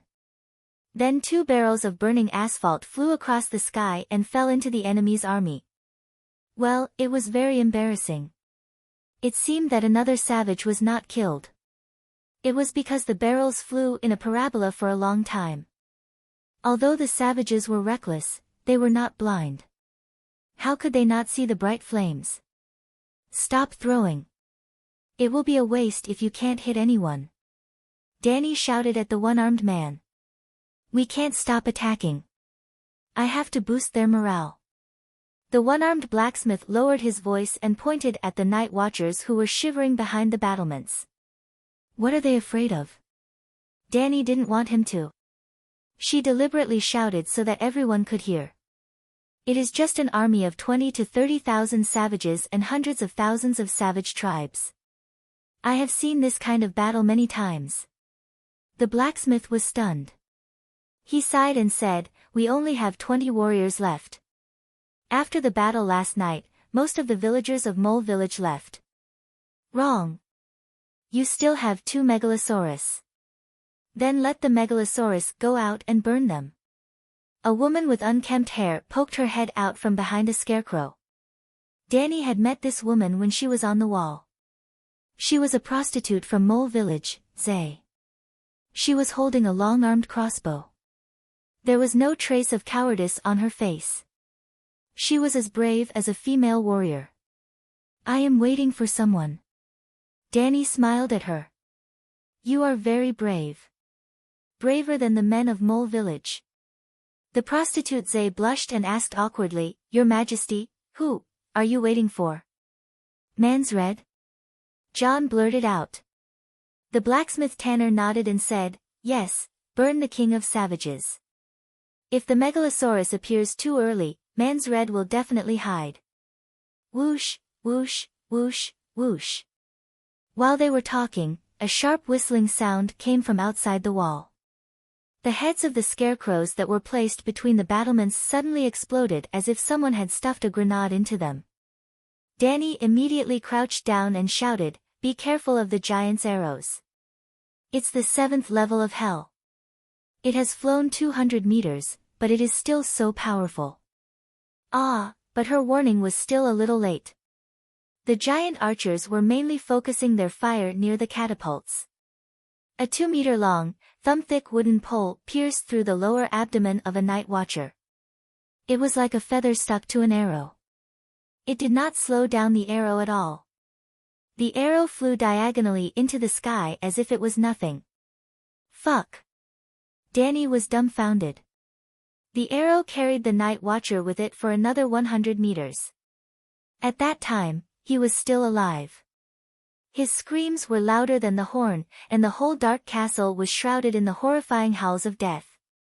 The monk from the dark castle, Sileta, looked at the unlucky bastard who was flying into the distance with fear in his eyes.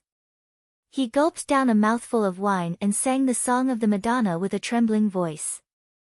"Ah, the gentle Madonna, the source of mercy, bless your son to travel through time and space, to stop the arrows, to block the swords, to let them see a better tomorrow." The one-armed blacksmith did not care about the wailing that was getting farther and farther away. He quickly poked his head out of the battlements and glanced down. He was shocked and angry. "Oh no, the savages are going to attack the gate." Hundreds of giants stopped 500 meters away from the gate. They were shooting at the battlements in a 3-stage shooting pattern. The night watchers did not dare to look up. There were also a dozen particularly tall giants riding mammoths. They led thousands of savages past the giant archers and surged toward the city gate. Barristan ignited a bucket of asphalt on the walkway. He lifted the unburned bucket and threw it out of the battlements. Boom! A giant arrow like a javelin hit the bucket that was about 10 meters away. Flames fell down like raindrops. The barbarians with fur and unkempt hair down below who were touched by the burning, viscous pitch would immediately howl and throw down their weapons, rolling around in the snow. There was also a mammoth whose fur on its neck was ignited. It roared and broke up the formation of the savages. Countless savages were trampled to death. Good. The one-armed blacksmith urged the night watchers to learn from the white knights. The two of them carried a wooden bucket, lit it up, and threw it out. There were also people who directly threw basin-sized stones down. The Great Wall is here. As long as the night watchers do not make any obvious mistakes, no matter how many savages come, it will be useless, Danny murmured. Boom! Boom! Boom! Suddenly, there was a sound that sounded like someone hitting a shield. Yes, the sound was amplified by 100 decibels. Damn it, the mammoth is hitting the gate, Tanner cursed loudly. The giant on the mammoth's back was holding a huge oak shield that was as wide as 2 double beds put together. As for its thickness. Anyway, it had already been hit by 2 or 3 huge rocks, and there were still raging flames burning on it, but the shield still did not break. Boom! Boom! The mammoth let out a loud sound like a train whistle. It took a big step forward and hit the shield again, crack. The crisp sound of the oak cracking made everyone on the city wall feel cold. It was not the giant's shield that cracked. The gate was also made of thick oak. Now, there was a big hole in it. The city has been breached. Professor Perestan, who had been hiding in the corner and warming himself by the fire, screamed like a woman. Danny was speechless. Without a doubt, she was slapped in the face again. This was a fantasy world. There were creatures called magic beasts. Like the megalosaurus, the dire wolf and the shadow lynx, giants and mammoths were top-tier legendary creatures. She should not judge the strength of these magic beasts with scientific thinking. The blacksmith Tanner was stunned. He gritted his teeth and said to Beristan, "Sir, you command the battle on the city wall. I will bring people to the gate to kill those bastards." Without waiting for the White Knight to speak, Danny dissuaded him loudly, "Don't get too excited. There are still 2 dragons down there. If they burn in the gate, it will be worse than being smashed to death by stones. The giants will not be able to break out." Ah! The one-armed blacksmith was stunned. He nodded and said, "Okay, this is a good idea. Burn them to death. Wait, I remember that there is a thick layer of ice at the gate. Will it collapse?" Jon Snow said.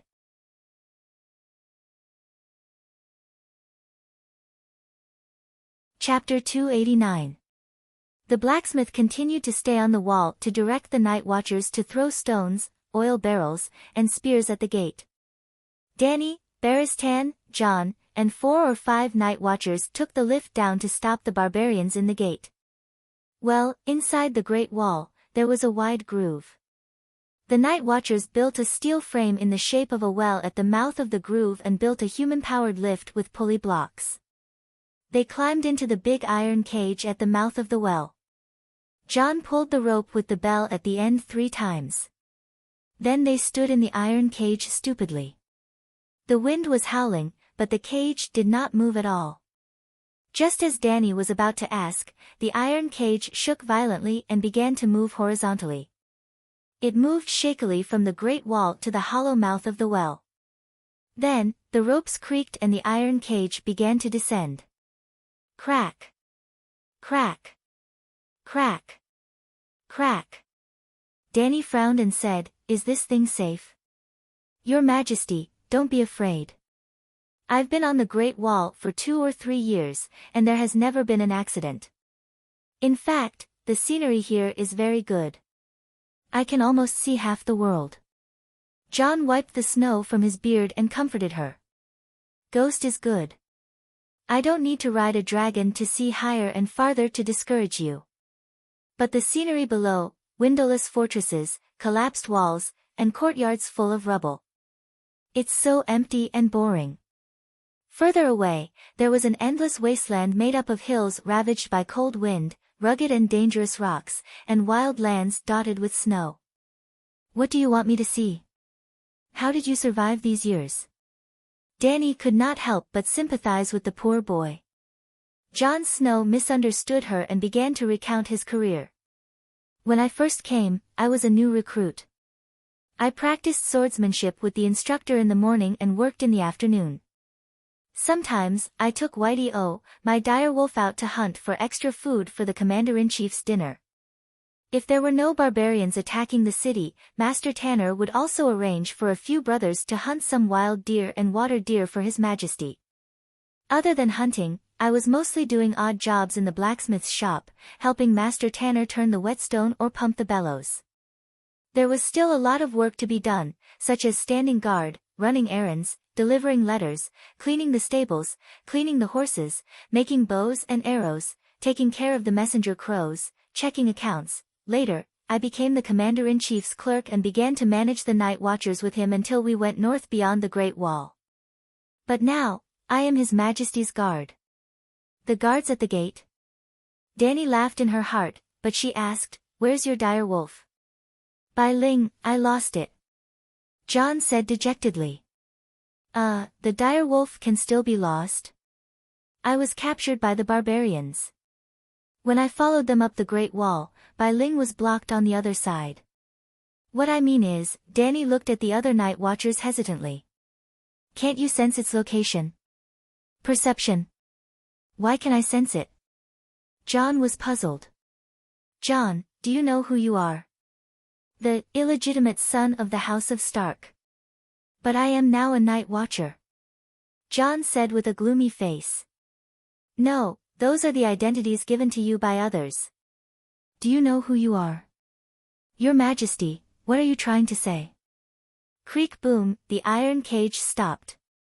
Baristan and Melancholy Eddie worked together to open the gate. Danny was the first to get out of the cage. An old man in black who was leaning on the winch and panting immediately came forward to salute her. The little boy who was helping him stood there in a daze, not knowing what to do. Clap clap clap. Danny clapped her hands in the direction of the king's tower and shouted, "Big Black, Little White, come here." Hiss hiss, the two dragons immediately flapped their wings and glided to the courtyard in front of the gate. The ice is indeed a bit thick. The gate was not spacious. It only allowed one person to ride in and out. It was difficult for two horses to ride side by side. There were also many twists and turns inside. It was not a straight road. Inside the stone cave, the two walls, the floor, and the ceiling were all made of rock. However, there was a layer of gray ice more than 10 meters thick at the entrance. If it was burned by the dragon flames, it would be in danger of collapsing. Of course, even if the ice layer collapsed, it would not affect the Great Wall. The key was that the entrance was blocked. The only way in and out of the Great Wall for hundreds of miles would be destroyed in a short period of time. They could not even repair the broken gate at the other end of the gate. Thump, thump, thump. The sound of metal twisting came from the gate.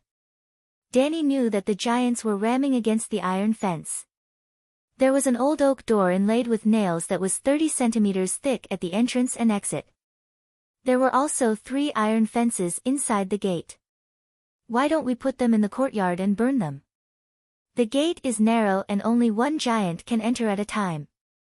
2 dragons can't burn one person to death, Baristan said. Danny thought for a moment and asked Jon, "Do you have chains to tie the giants? Do you want to capture the giants?" Jon was shocked. Giants are wild and hard to tame. Why should we capture them? Depressed Eddie was confused. The gray-haired guy came from a family of knights and used to be an attendant of the commander-in-chief. His position among the night watchers was almost as high as Jon's.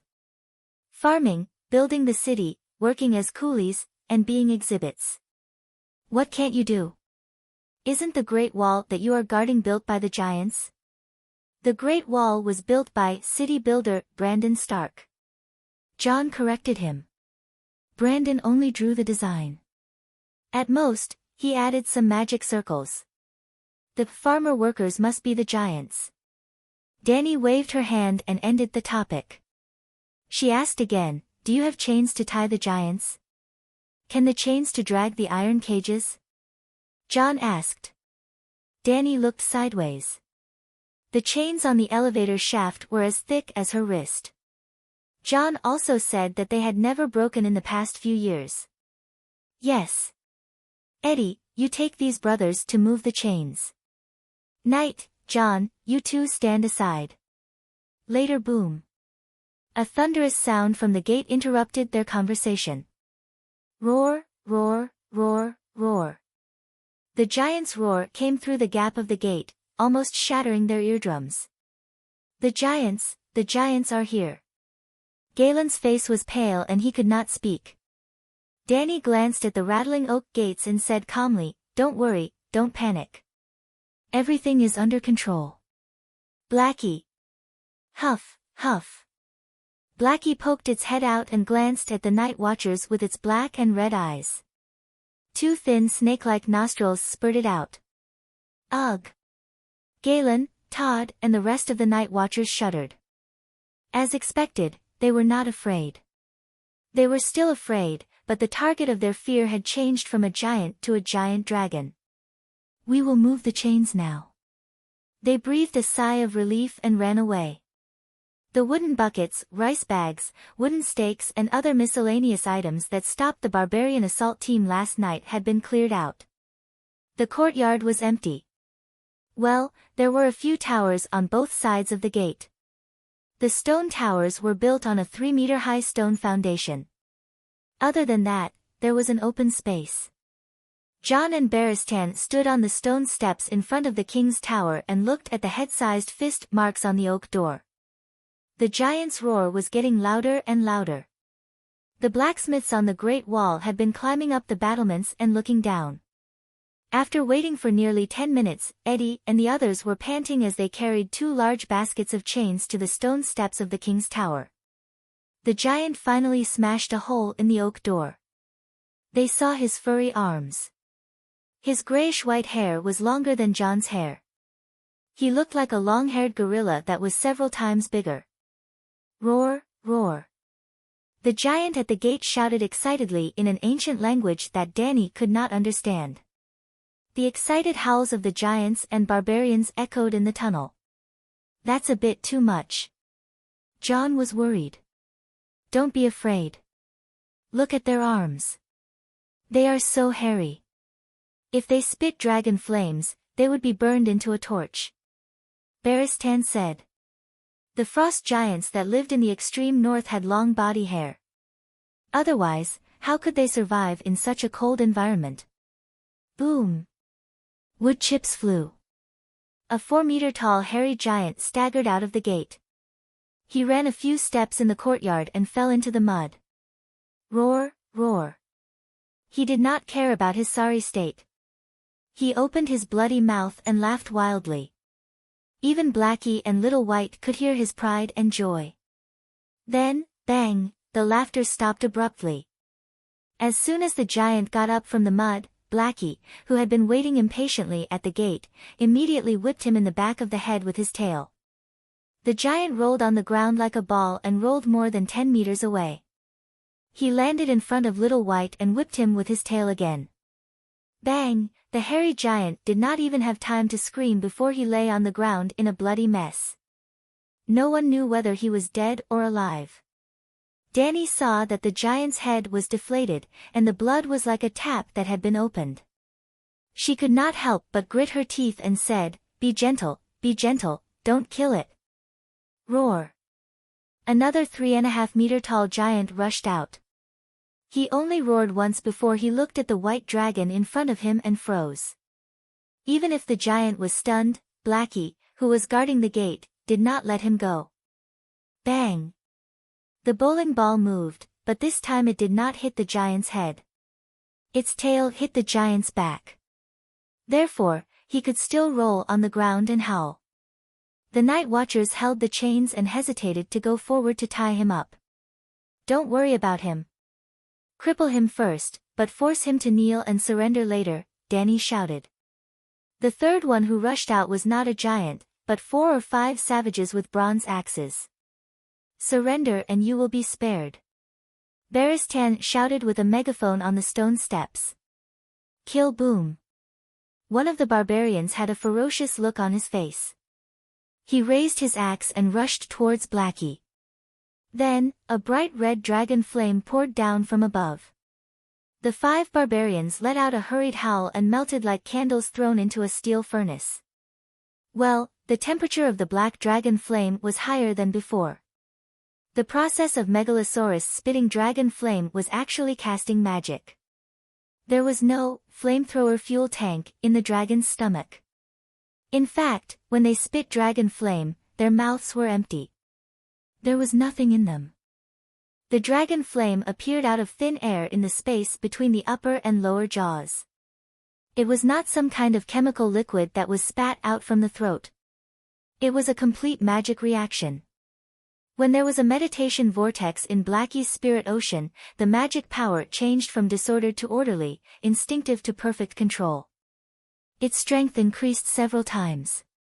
7 gods above, the dragon flame is so scary. Fortunately, it did not directly spray into the city gate. John and the others were stunned by such a horrible scene. Their faces were pale. Ah, what kind of monster is this? The savages at the back saw their companions in such a miserable state and quickly stopped. They shrank into the hole and struggled to howl. No, no, don't use so much force. Don't use too much force. Go back, the giant behind pushed them forward quickly.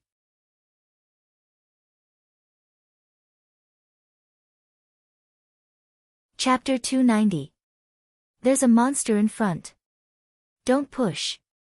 Don't push so hard. Go back. Don't, the barbarians in front struggled with all their might. Their cries were mournful and pitiful, but the giants behind them did not care. They only pushed forward excitedly. Surrender and you'll be spared. Baristan raised his metal horn and shouted. Aye. The barbarian's expression was twisted. He was hesitant.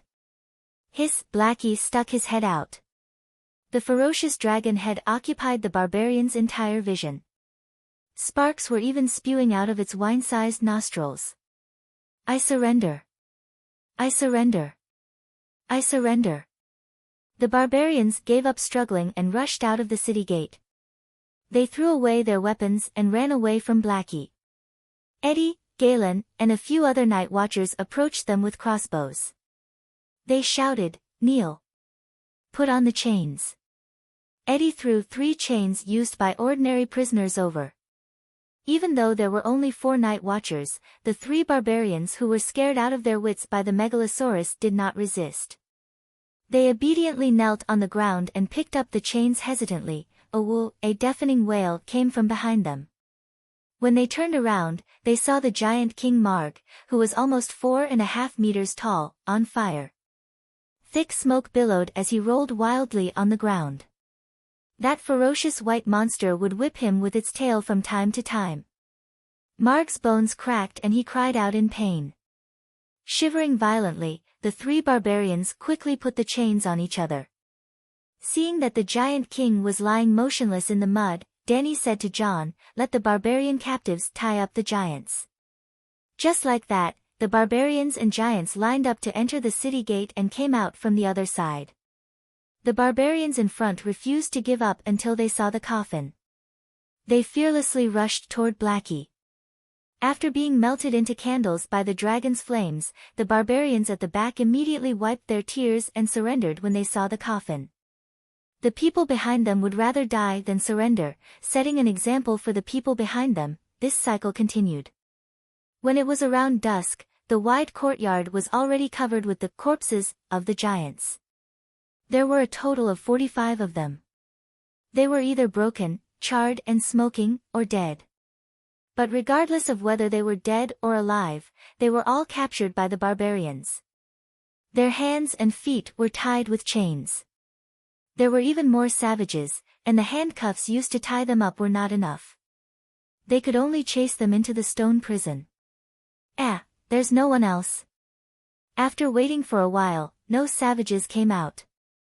Dany couldn't help but feel strange and said, "Who wants to go inside and see what the savages are doing?" The barbarian army definitely hadn't retreated. The night watchers on the city wall were still fighting. "I'll go." Toad volunteered himself and stepped on the dirty brown human flesh to refine oil into the city gate. Not long after, he ran out quickly and shouted, "There are still barbarians inside. They seem to know that it is dangerous outside, so they are all hiding there and not moving." Dany raised her head abruptly, and her purple pupils contracted. Under the dusky sky, a goshawk was circling and dancing in the snowflakes. Its figure was sometimes hidden and sometimes present. It was so inconspicuous, yet so eye-catching. Transfiguration. She gritted her teeth and laughed coldly. "Big Black." Dany shouted and ran up the stone steps. She jumped and landed on Big Black's back. Squeak, puff, puff, puff. Big Black flapped its wings hard, stirring up a gust of wind in the courtyard, and carried Dany up into the sky. Screech, the goshawk was very alert. As soon as the black dragon took off, it let out a long cry and flapped its wings high into the sky. Its speed was getting faster and faster, almost reaching 100 kilometers per hour in 10 seconds. Large pieces of snow were thrown at Dany like small stones. She had to squint her eyes and crawl on Big Black's back.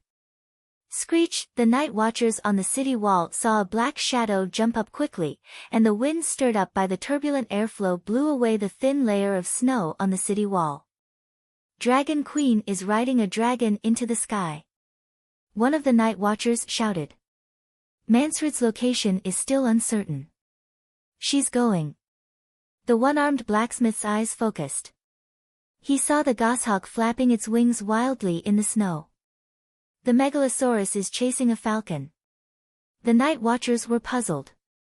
Screech, the goshawk had flown more than 3,000 meters in the sky, thinking that the snow was blocking the vision of the megalosaurus.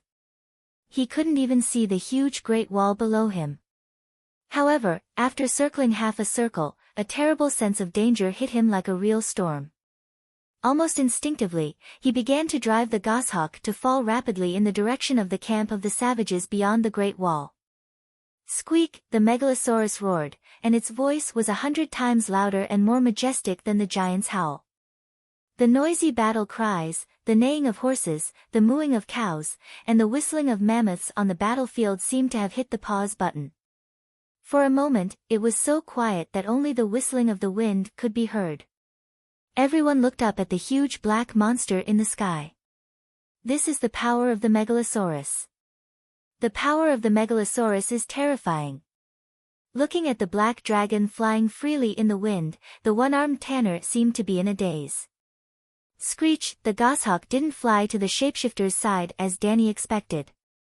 Or rather, when the black dragon slowed down and followed behind the goshawk, the shapeshifter also guessed the dragon rider's thoughts. The goshawk gave up on the idea of nimbly changing directions to get rid of the megalosaurus. The megalosaurus was much faster and more agile than the goshawk. The heavy draconic aura slowly but surely took over the goshawk's mind, making the shapeshifter in the goshawk want to give up on his pet.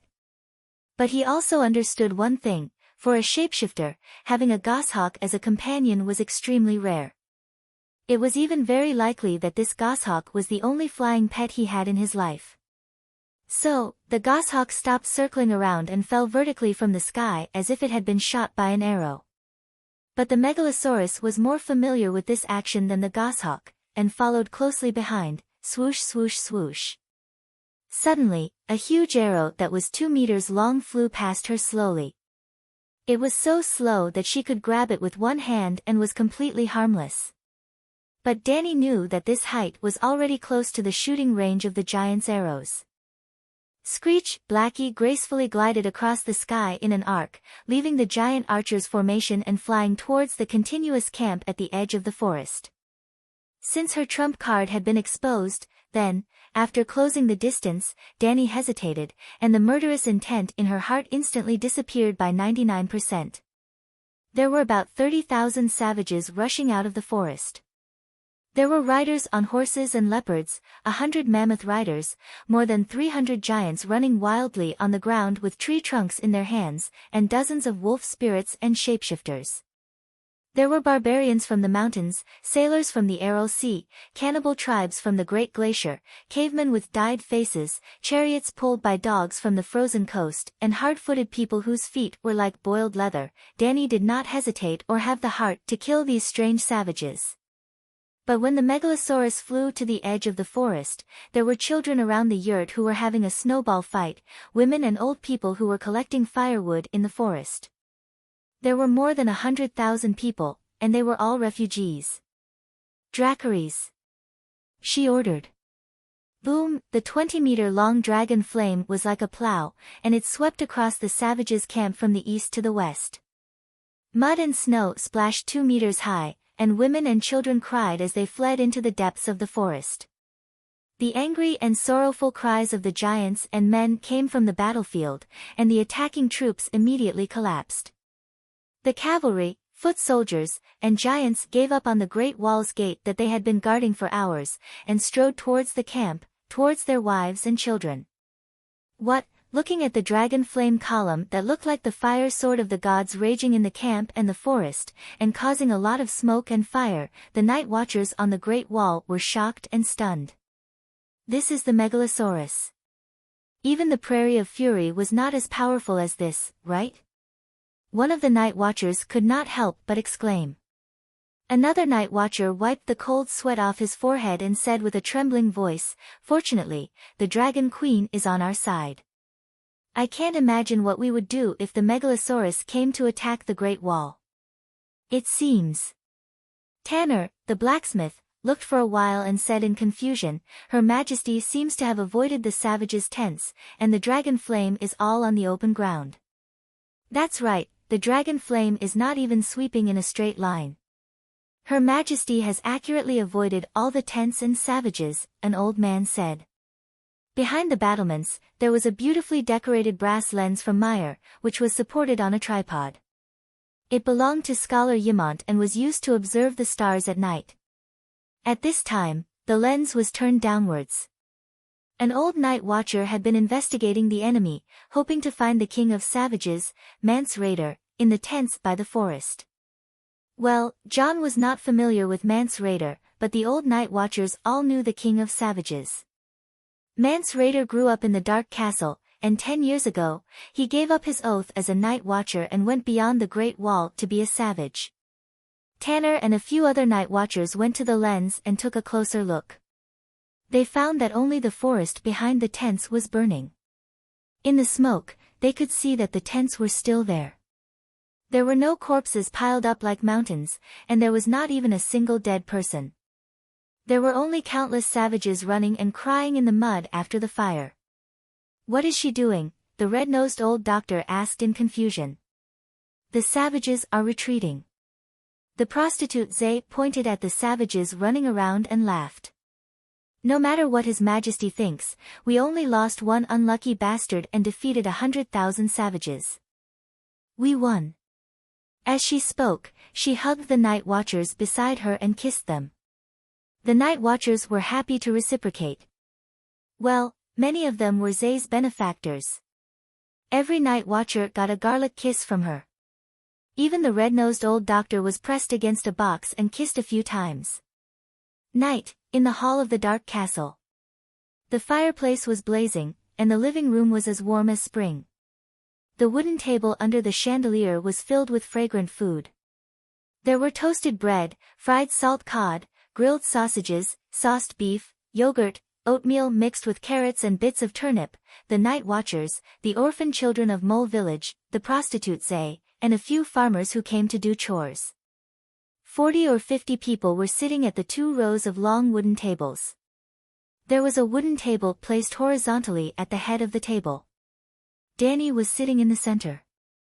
On her left and right were Scholar Yimont and Sir Barristan.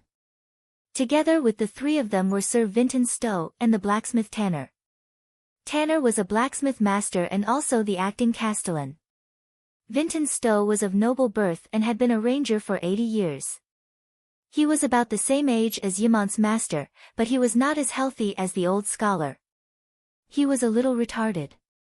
Well, John and Peristan were sitting in the public seats. Scholar Yimont was still very confused about this.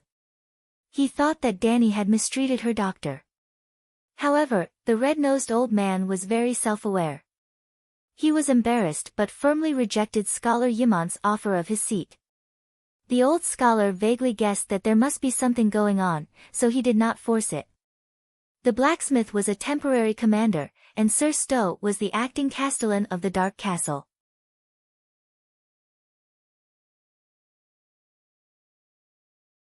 Chapter 291. To Her Majesty.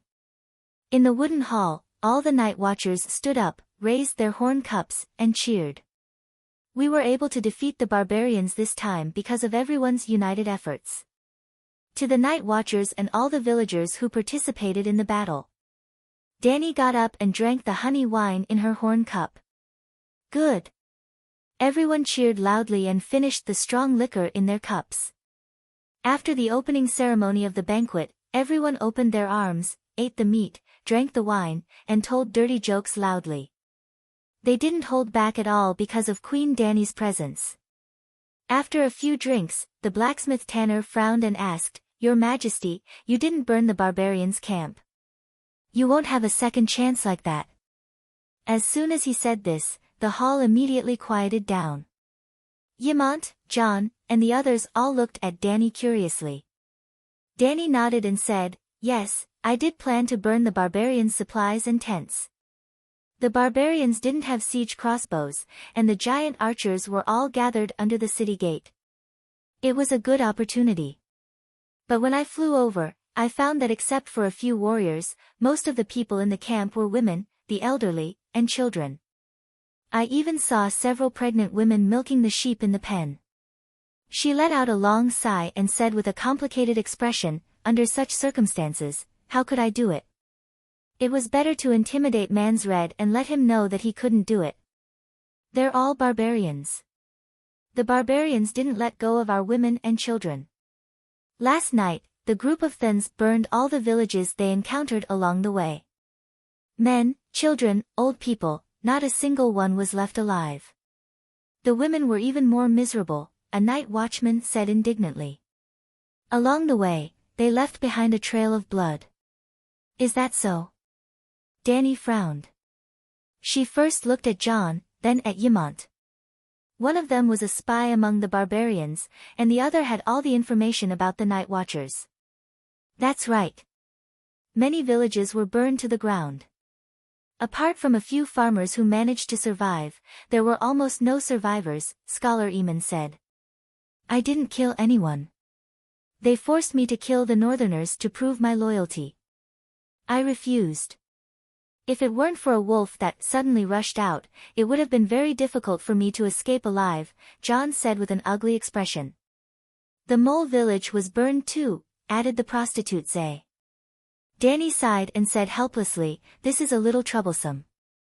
I was planning to recruit Mance Rider and let the barbarians come to the Great Wall for the winter."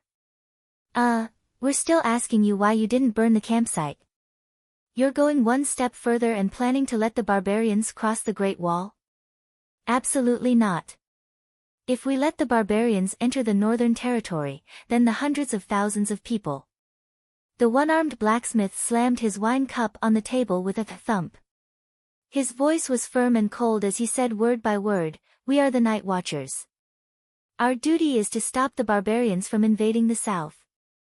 Your Majesty, if you don't want the people of the Seven Kingdoms to hate you, it's best to abandon this terrible, shameful, crazy idea." Facing the worried gaze of Scholar Yimont, Dany didn't get angry. She just smiled faintly and returned to the previous topic. Hurting women and children, killing innocent people, is no doubt a terrible and shameful act of beasts. That's why you all hate the barbarians. But when you hate people who have done terrible things, it doesn't mean that you want to do the same to them. If I burn the campsite of the barbarians and burn tens of thousands of barbarian women, elders, children, and even most of their living materials, then what's the difference between me and the barbarians that you hate? This. Everyone was stunned. Your Majesty, you're right. Old Yamant smiled with relief. He was so happy that most of the wrinkles on his face had disappeared. Blacksmith Tanner looked at Danny with surprise and suspicion. He awkwardly raised the wine cup that was tilted on the table. I'm sorry, I'm drunk. Please forgive me for being rude, he said. Danny nodded and continued, no matter how savage and cruel the barbarians are, they are still human. The question now is, who is our real enemy? Is it not the barbarians? Eddie asked doubtfully. The white ghosts. John looked enlightened. He nodded and said, the barbarians can only threaten the north, but the deviant ghosts can destroy the entire Westeros. We can't even be sure if there are deviant ghosts. Don't you think it's stupid to worry about something that doesn't exist? The red-nosed old man mocked. The deviant ghosts are real. John was so excited that his face turned red. The corpses really came back to life. John killed one, and a dozen of us worked together to kill the rest. Galen looked terrified. We didn't kill it. The corpse was cut into a dozen pieces, but it could still move. Every limb could move independently. We even sent the severed hand to King's Landing. That little bastard didn't believe us at all. He even ignored Sir Elisa until the severed hand completely melted. Without any evidence, the City of Knowledge and King's Landing were even more convinced that we were lying, Eddie cursed. Danny looked at the red-nosed old man and said meaningfully, let's go outside the wall tomorrow. If the deviant ghosts are really rampant and force the barbarians to attack the wall, then it shouldn't be too difficult to find them. Won't the barbarians attack tomorrow? The one-armed blacksmith frowned. As long as he's not out of his mind, he should give up on the idea of taking down the gate of Dark Castle. If Mans Red is smarter, he should take the initiative to ask the messenger to surrender. He won't surrender voluntarily. He can't surrender. John thought for a moment and explained, the barbarians are different from us. Every small tribe is like a kingdom, and many of them have generations of blood feuds. Mans Red was able to unite these tribes because he set a common goal for them to invade the Westeros. Nothing is impossible. You said before that the giants are wild and difficult to tame, but now they're still huddled in the stable as captives. 35 giants rushed into Dark Castle, and Danny captured 32 of them. The other 3 giants died because they couldn't save them. Yamant sighed. Even if the barbarians surrender, we don't have a place to settle them down. And food. We don't even have enough food to survive the winter. His Majesty has already solved the food problem, Barristan said. No, sir, I'm not sure yet. Danny shook her head and said strangely, I'll definitely send some food to the wall, but it's very likely that I won't be able to buy much real food. Well, I'm playing futures, and futures don't equate to real goods. If the Night Watchers want to survive the winter, they have to ask the 7 Dukes and the King's Landing for help. After all, I don't even have a place to stay in the Westeros. They're the real masters. They came in a hurry last night. After dealing with the assault team, the Night Watchers had another thing to do for Scholar Yamant. During the day, they were attacked by the barbarians again, so they didn't have time to talk to the descendants of the Targaryen family. At this time, the treatment of the wounded, barbarian captives, was left to Dr. Paristan. After dinner, old Yamant carried an oil lamp and went to the gate of the king's tower with the help of John and Eddie. Danny, wearing a black patterned shadow lynx cloak, was sitting on the threshold and looking at the 2 dragons gnawing on a bone at the gate.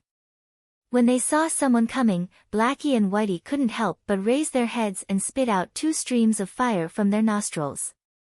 John and Eddie looked at them in awe, then consciously stepped back, leaving space for the 2 Targaryens.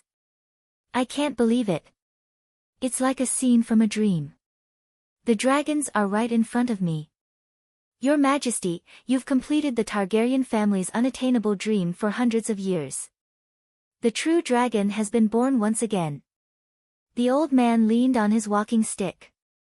The night wind messed up his sparse white hair, and sparkling tears seeped out of his old eyes. The way you descended from the sky on the Megalosaurus last night was the most shocking and exciting scene I've seen in the past 100 years. The dragons have really been resurrected, old master. I have to say, if you ancestors didn't mess around and left me a few more dragon eggs, I would have probably organized a Megalosaurus army by now. Danny chuckled. Old Yamant was stunned and asked curiously, how did you hatch a dragon? What's the motto of the Targaryen family? Danny asked in return. Blood and fire come from the same source, old Yamant said without hesitation. How did you understand this sentence before? Old Yamant thought for a moment and said, conquer the world with blood and fire. The blood of Aegon the Conqueror flows in the body of every Targaryen. Perhaps that's what the person who came up with this motto meant, but to me, it has another meaning. Blood and fire come from the same source. Blood is made of fire, and fire is the beginning of life. What do you mean? Scholar Yamant asked blankly. Simply put, hatching a dragon requires fire, but it's not just fire. In essence, hatching a dragon is a form of witchcraft. In the past, the Targaryens relied on two kinds of people to hatch a dragon, the fire wizards and the priests of the seven gods. This is nonsense. The most basic logical question is, if the fire wizards and priests really hatched a dragon, who would the young dragon belong to? Old Yamant frowned and said, the young dragon will only choose to be a dragon knight when it matures, and only the Targaryens with the blood of the true dragon can tame the Megalosaurus. Look, I know witchcraft. Blackie sneezed at the right time, and a string of fire snakes shot out from its mouth.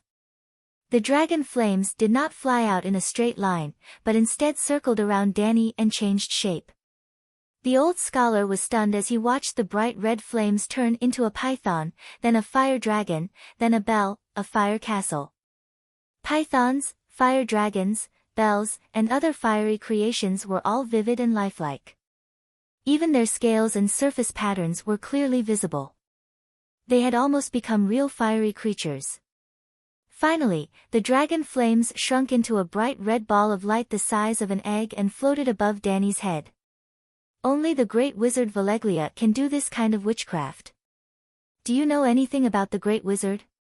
Old Yamant said blankly, I know a little. The great wizard leads the wizard council, and controls the entire world through the magic ball. I am the mother of dragons, these dragons are my children. The difference between the dragon knights that appeared in Targaryen and the mother of dragons is like the difference between the fire wizards who perform at the docks and the great wizard. And your actions of letting the fire wizards and priests hatch a dragon, whether or not it will succeed is another matter. This in itself is giving away the ownership of the Megalosaurus to others. Dragons can only be hatched by themselves, it belongs to whoever hatches it. That's why I can break the restriction of the dragon knights who can only control one dragon, and all 4 dragons listen to me.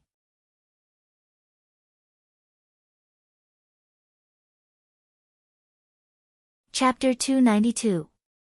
For dragons. Old Yamant was shocked.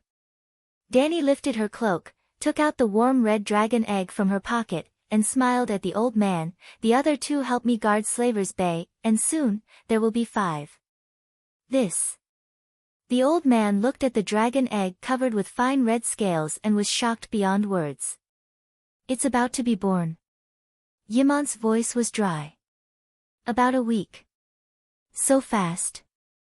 Baristan on the side was surprised. The last golden dragon egg was nearly 10 months old. This time, the dragon egg is hatched in less than 20 days. We have to wait for 10 months. Old Yamant smiled bitterly. Igo directly took the dragon egg and put it into the wildfire without delay. Well, Yamant's younger brother Igo, Aegon V, Danny and Rise's grandfather, was the perpetrator of the Midsummer Hall tragedy. Igo prepared 7 dragon eggs, a number of 7 gods, alchemists, fire wizards, and a large number of wildfire jars to hatch the dragon in the Midsummer Hall. What exactly happened at that time, even Shueching didn't figure out. Some doctors thought that there was a rebellion, and some history doctors characterized it as a wildfire out of control. In short, except for the loss of the 7 precious dragon eggs, Igo, his eldest son, and eldest daughter-in-law, Prince Long Fu Lai and Jenny of the barren stone city, all died in the fire. Coincidentally, on the day of the tragic death of the first generation's man was the day of the birth of the second generation's man, Riga. That's right, Riga was born on the night of the fire in the Midsummer Hall, and he was even born in the Midsummer Hall. Queen Layla also participated in the dragon hatching ceremony. Even more coincidentally, not long after the death of the second generation Riga, the third generation's man, Rob, was born. Are they having a relay race? Or, like the reincarnation of Indra and Asura's chakra, the soul of the violation of the sacred marriage contract is also constantly reincarnating? Then, who can take over as the fourth generation's man? Well, the man who broke off the engagement must have a prominent background, at least at the level of the 7 great dukes. The Northern Pass, the Targaryen Pass, Dany Liss was born before Rob's death, the Hajian Pass. Wait, it seems that Idmore Tully, Lord of Riverrun, Duke of Hajian, Rob's uncle, currently imprisoned in Casterly Rock by Jaime, just happened to give birth to a son after Rob's death. This, shaking her head, Dany threw away these strange thoughts and said, the previous 4 dragon eggs all came from Asha. They were all fossilized eggs. This red egg once belonged to Targaryen. It was a dragon egg that was lost 2.5 centuries ago. The embryo inside is still partially alive. While Aemon was deep in thought, she asked again, Old Master, do you know how the Braavosi obtained this dragon egg? Bravos? Yes, they are planning to give the dragon eggs to the Volantis people, which means that Bravos must have more than 1 egg. 2.5 centuries ago. Old Ymont pondered. That Braavosi person said it himself. I see, I understand now. The wind blew snowflakes in front of the door. The old scholar could not help but tremble as he pulled the cloak on his shoulders. Dany immediately got up from the stone steps and led the old man to the fireplace in the king's tower. After drinking the warm milk that Barristan handed over, the old scholar sighed and said, Sigh, I am old now. Back then, I was immersed in stargazing on the Great Wall. I did not even realize that a night had passed. Do you know Princess Rhaenyra? There are many people named Rhaenyra. Which one are you talking about? The granddaughter of Aegon the Conqueror, the eldest daughter of Aerys I, and the elder sister of the king of Rhaenyra, Jaehaerys I. So it is her. Dany suddenly understood. Rhaenyra was also a legendary, weird, princess, a fanatic social butterfly. The number of husbands, bestie, and friends she had was staggering. Princess Rhaenyra had a good friend named Eliza from the Farman family on Fairy Island. The two of them were very close, but Eliza loved sailing and hoped to become a navigator to explore the Sunset Sea. However, Princess Rhaenyra was unwilling to let her leave, thinking that it would tear their relationship apart. Not long after, Eliza chose to leave. Before she left, she stole 3 dragon eggs from Princess Rhaenyra. Now that I think about it, Miss Eliza must have sold the dragon eggs to the Braavosi and used the money to buy a ship to explore the Sunset Sea. At that time, His Majesty Jaehaerys even secretly mobilized all forces, waiting for any force other than the Targaryen family to hatch a dragon before he immediately launched the War of Dragons. This matter was even recorded in the Targaryen family history in the royal library. After Jaehaerys I, a few kings had been wary of this matter. The old man let out a long sigh and smiled bitterly. As expected, what will come will come. After waiting for 250 years, Your Majesty has finally arrived. 3 dragon eggs in exchange for a ship, there is nothing more extravagant than this. Dany's eyes flashed and she sneered. I am afraid that Eliza was also used by someone. The Braavosi's desire for dragons is beyond your imagination. In the City of Knowledge, I met a faceless one who came to the Westeros at least 3 years ago.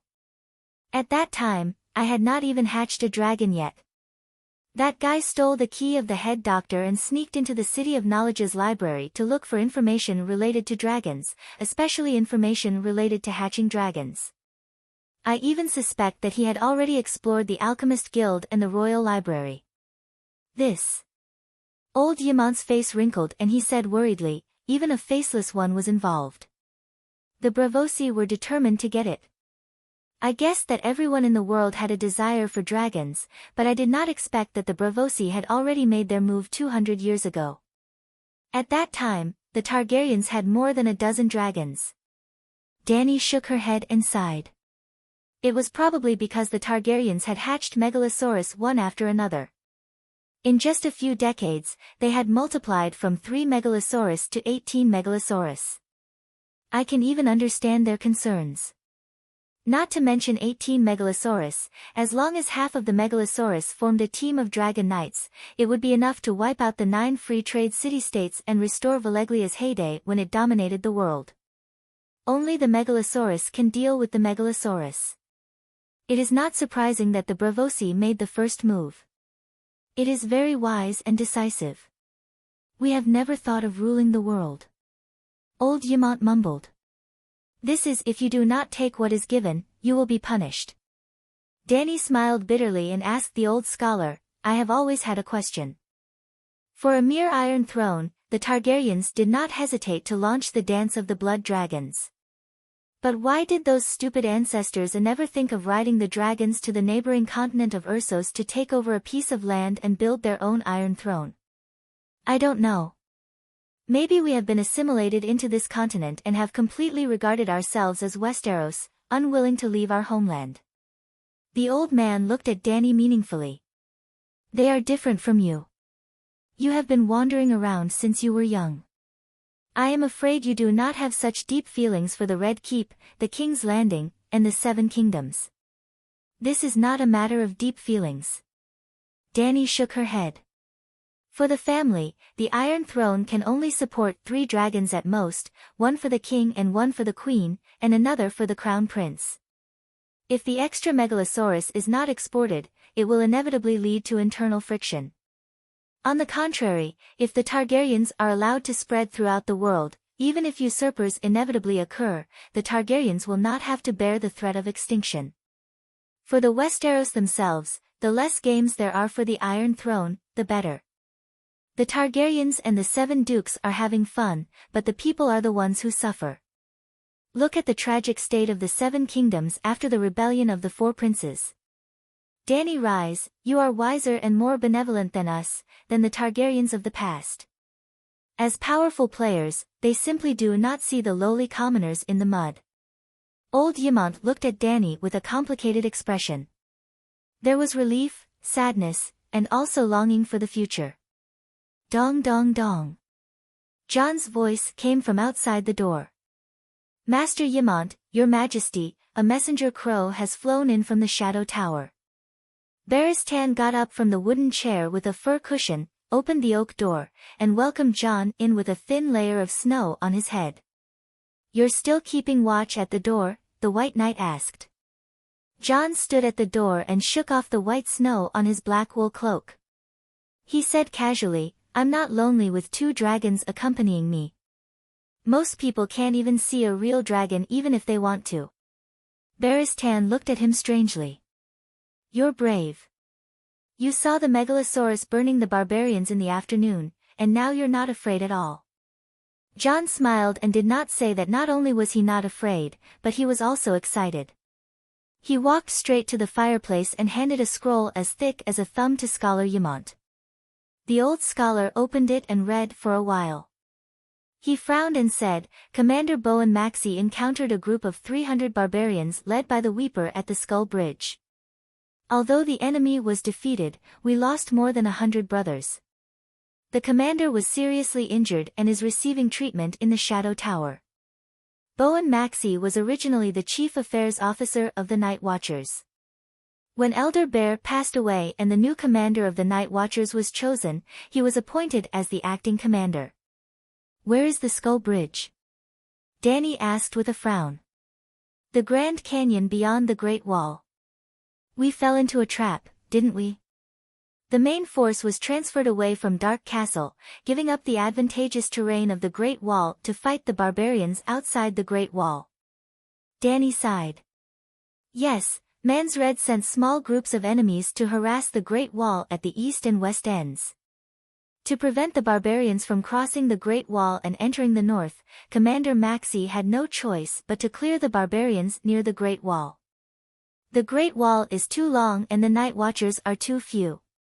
It's impossible to monitor the entire 500-kilometer area. According to the usual practice, it's better to take the initiative than to defend passively, the old scholar explained. Ha, since you know that the King of Savages is Mans Red and that Mans Red is familiar with all the fighting habits of the Night Watchers, why do you still follow the old rules? If it wasn't for Broken Palm Colin being smart enough, if it wasn't for Jon Snow being loyal enough, if it wasn't for Yrgrit's love for him, if it wasn't for these almost unrepeatable accidents happening at the same time, the barbarians would have crossed the Great Wall and swept through the north. Dany shook her head and smiled. In her eyes, the offensive and defensive battle between Mans Red and the Night Watchers was like a chicken pecking at chickens. Starting from Old Mormont, the Night Watchers had made a few fatal mistakes. Mans Red had a powerful source of soldiers, but he was unable to create a regular army with basic military training. Of course, this had nothing to do with Mans Red's intelligence. His situation was very similar to that of the original Dany Rise. He was a child of a savage who was adopted by the Night Watchers and raised as a ranger from a young age. He had never received any formal military education. Yes, the Night Watchers only trained soldiers, and their officers were all from noble families of the Seven Kingdoms.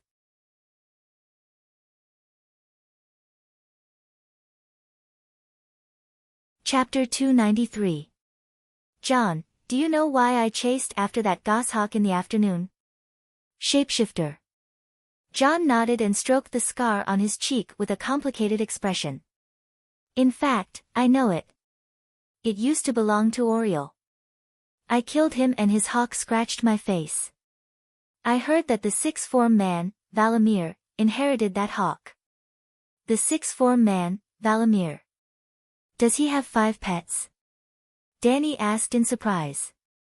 Plus Oriel's hawk, maybe we should call him the 7th Form man. 3 wolves, a shadow lynx, and a snow bear the size of a cottage. He is almost the strongest shapeshifter among the barbarians. Dany was speechless. Not only was he the strongest shapeshifter among the barbarians, but even in the whole world, that guy named Valamir had few opponents. Well, before the bug in Stark's family was born. Like Bran, he was definitely stronger than the Sixth Form man. Not to mention Bran, even Jon was afraid of the Sixth Form man, Valamir, because his talent was not even half of Jon's. How many shapeshifters are there among the barbarians? Barristan asked. At least 20, but they are not as strong as Valamir and can only control 1 pet. The strong ones can tame the shadow lynx, and the weak ones can only find a goat or a wild boar as companions. White Knight's expression changed drastically and she exclaimed, 20. 7 gods above, even a shadow lynx or a sparrow, if used flexibly, can change the final direction of a war. Before Dany and Robb appeared, the old man might not have had such worries. But he had personally experienced the Battle of Slaver's Bay and knew that information asymmetry alone could cause one side to be in a passive state, and the suppression of powerful legendary creatures on warhorses and workhorses would further increase this disadvantage. Even if the shapeshifter only controlled a sparrow, he could still sneak into the enemy's castle and eavesdrop on the commander's battle plans and the deployment of troops. How frightening was the advantage of having a complete grasp of the opponent's information? Not at all. Dany shook her head disapprovingly. 1 shapeshifter out of 1,000 followers of the old gods, 1 green prophet out of 1,000 shapeshifters. There are about 140,000 savages outside the city. Only a dozen shapeshifters are considered few. Jon hesitated. The northern region also believes in the old gods, but why, have I never heard of the shapeshifters? Dany looked at him and chuckled. Riding a horse to find a horse. Aren't you a wolf spirit? I'm not. John waved his hand and hurriedly denied, as if the Dragon Queen was slandering him as a villain or a monster. You're instinctively denying your own essence. John, I understand that shapeshifters have been demonized by the Undulls and the City of Knowledge. You don't want to be treated as a monster. But as a follower of the old gods, denying yourself and shapeshifters is equivalent to cursing out loud that the old gods are evil gods. The hexamorph Valamir is the strongest shapeshifter among the savages. But I heard from the savages that when he was a child, he controlled the hunting dog at home to kill his own brother. He committed the crime of kinslaying. When he grew up, he took away his master's wolf, house, and territory. It's more hateful than breaking a sacred oath. He controlled a dozen villages nearby with his force. Anyone who dared to resist his rule would be torn apart by the wolves. He also used the shadow lynx to plunder the women in the villages. According to His Majesty, the gift of shapeshifters comes from the blessings of the old gods. Why would the old gods bless such an evil person? John said agitatedly. He agreed with Danny's statement. The shapeshifters were related to the belief of the old gods. But among the shapeshifters he had seen, none of them were good. Could it be that the old gods he believed in loved evil people? John, you misunderstood me. Danny gave Barristan a few instructions and explained, the gift of shapeshifters is the power of their blood. I'm not sure if it has anything to do with the old gods. It's just that in the old gods' belief, shapeshifters have the same status as priests. You can question the character of a shapeshifter, but there's no need to deny the profession system of the old gods' priests. Just like the Church of the Seven Gods, there are no less despicable archbishops than shapeshifters. But I believe in the seven gods, and it doesn't affect my pride in my identity as a bishop. Another simple example, I have the gift of witchcraft, but Sir Barristan doesn't. If both of us believe in the Light King at the same time, I don't need to be devout to become the Red God priest with mysterious power. But he doesn't have any power even if he's devout. Because he doesn't have the gift, his status in the Red God Temple is far lower than mine. Old Yamant said thoughtfully, this explanation is very clear and objective. To be honest, I've always been biased against shapeshifters. John's expression softened. He nodded silently and agreed with Danny's statement. He hesitated and said, then what should I do? Let's test your talent first. As they were talking, Barristan came back from the top of the tower with a long wooden box in his hand.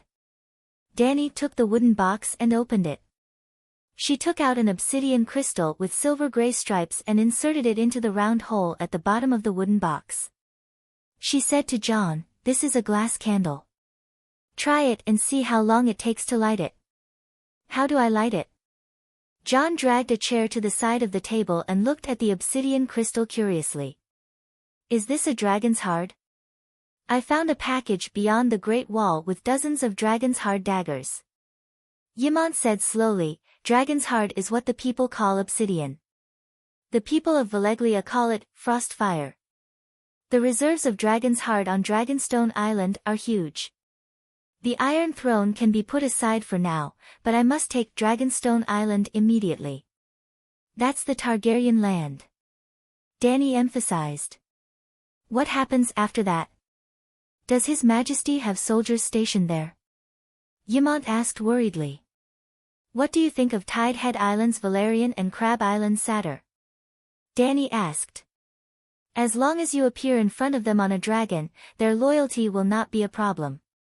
However, during the rebellion of the Four Princes, they followed Stannis to King's Landing and suffered heavy losses. Tidehead Island only has a young count who is less than 10 years old. Count Satyr himself was defeated and captured. Duke Tywin put him under house arrest at King's Landing. I don't know if he has returned to Crab Island.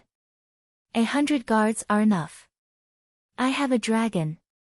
Who would dare to attack Dragonstone Island with ships? Danny said confidently. You're not going back to Slaver's Bay.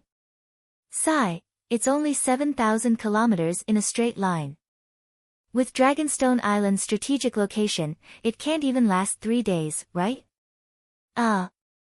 Old Yamant was stunned and asked doubtfully, "You're communicating with Dragonstone Island through magic?" "Yes, glass candle. Professor Marwin has already pledged his loyalty to me.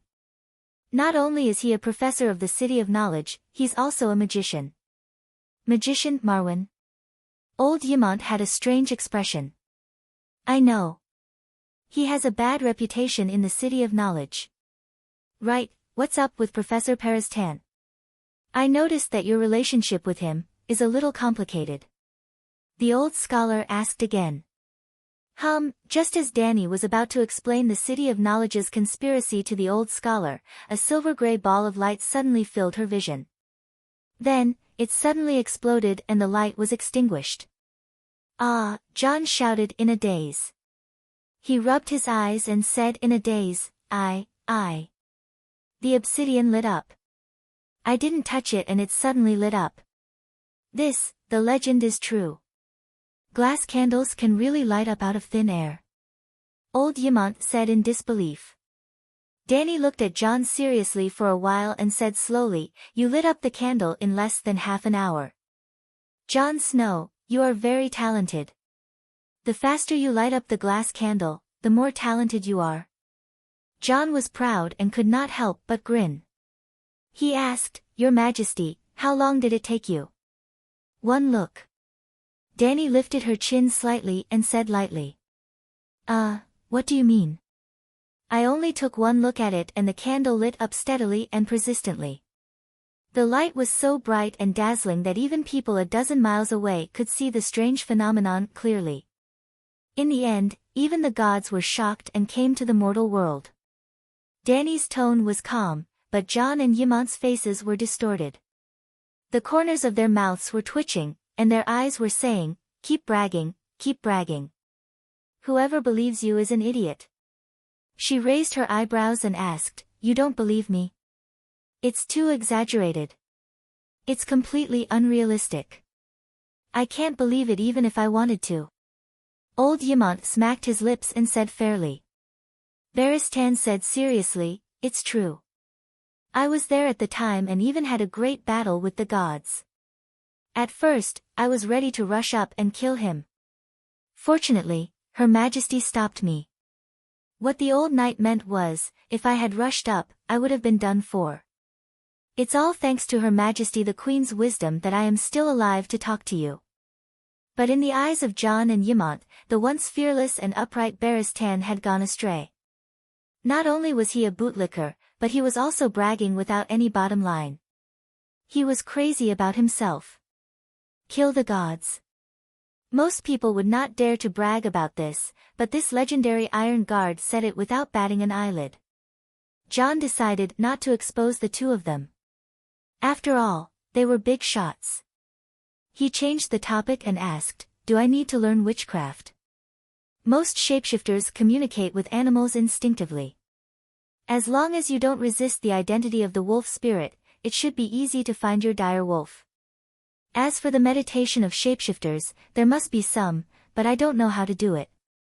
At this point, Danny had a thought and smiled strangely. "Did you receive any information from the glass candle?"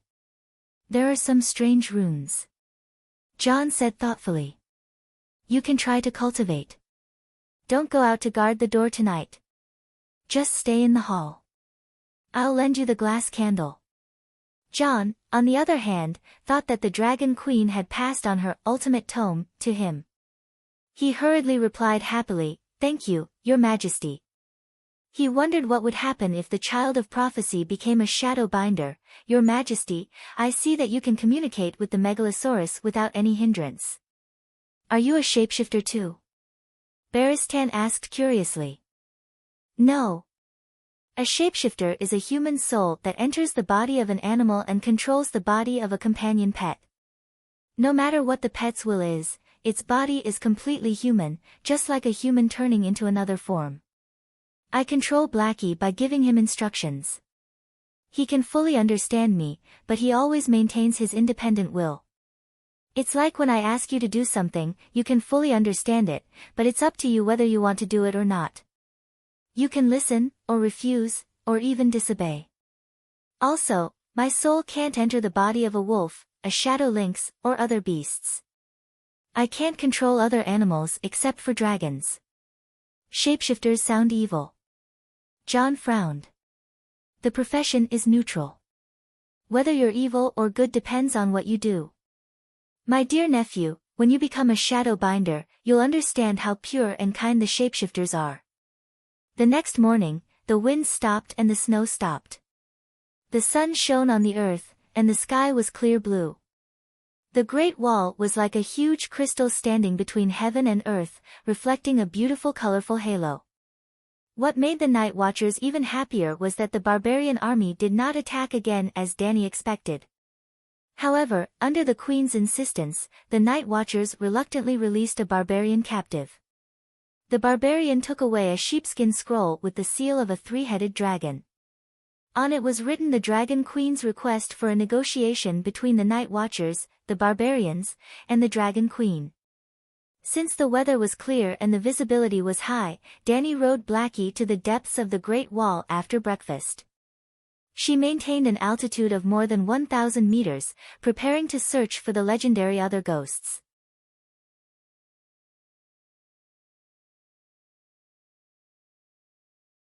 Chapter 294. Screech, Blackie whizzed over the savages' tents, blocking the golden sunlight and casting a huge shadow. Ah, the devil dragon is here. A spear-wielding woman milking a goat, a man in animal skin chopping firewood, a butcher slaughtering fat pigs.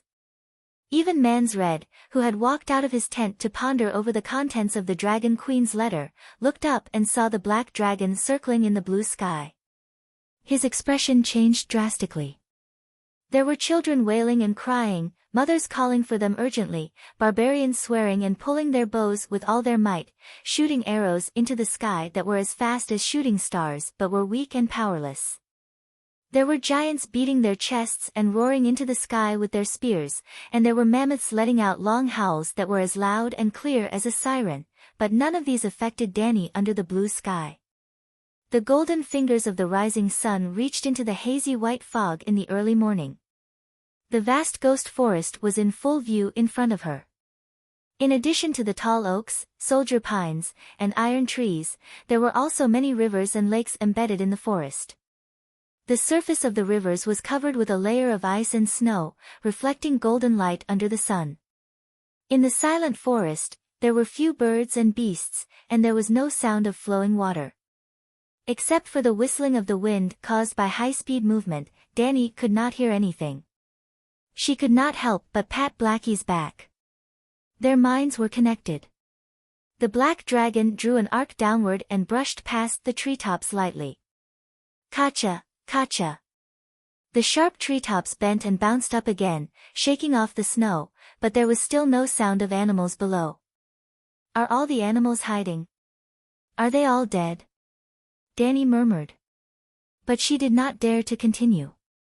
If the Night King threw an ice crystal javelin out of the forest, she would be in big trouble. Blackie quickly pulled up and once again entered the safe altitude of 1,000 meters. After circling the ghost forest, Dany did not find any deviant ghosts or zombies. She continued north. The trees on the ground became thinner and thinner. The sun was not weak, but the air was getting colder. After flying for 7 or 8 hours, Lin Luoran has circled the area within 1,000 kilometers of the Great Wall.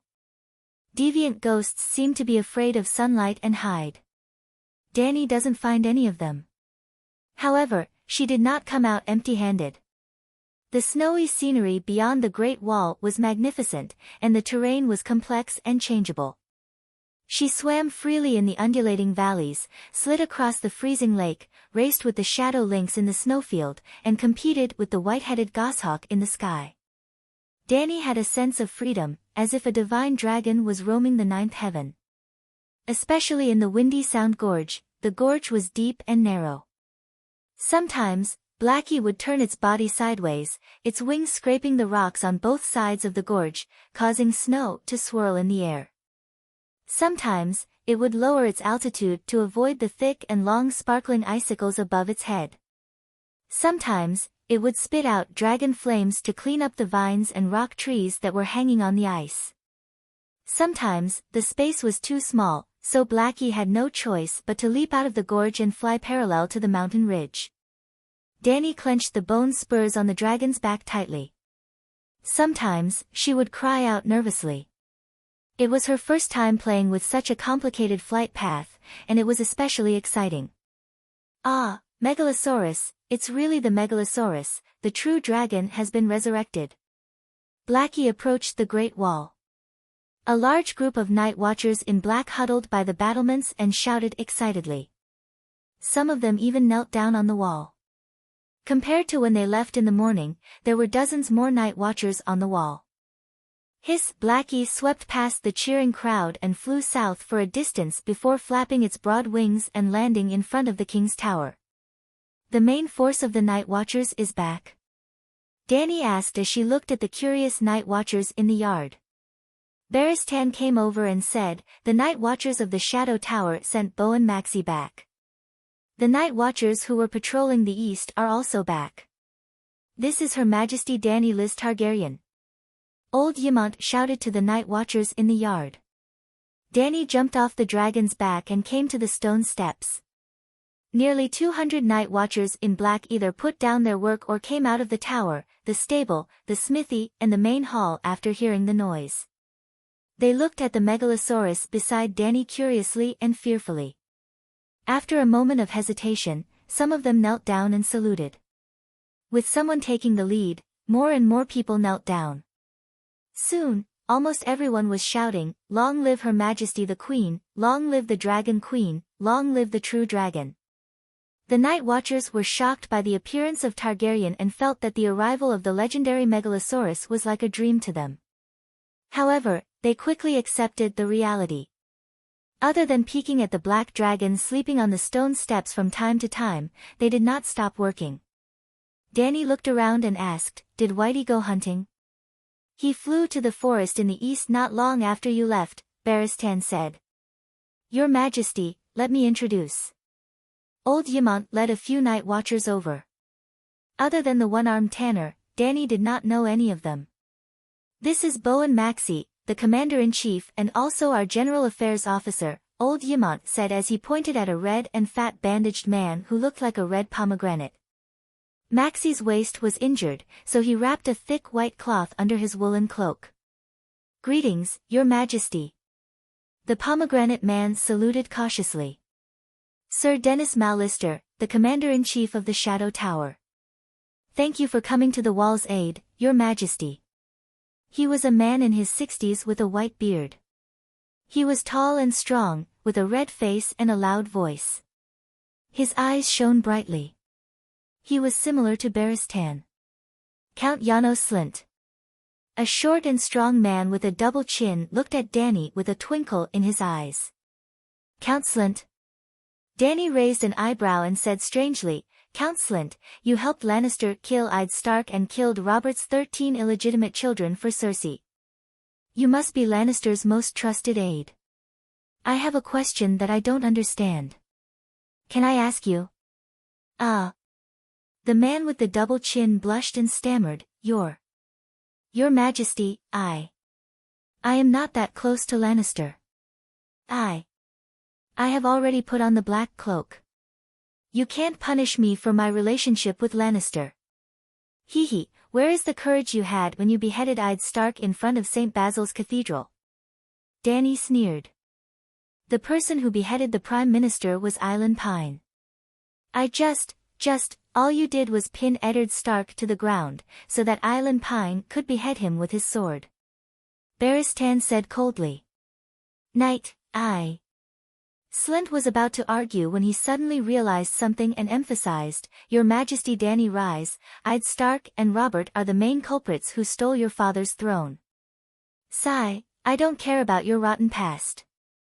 Like you said, put on the black cloak and let bygones be bygones." Danny waved her hand and said unhappily, "I just want to ask, as Lannister's most trusted aide, can you answer my question? Why did Joffrey change his mind?"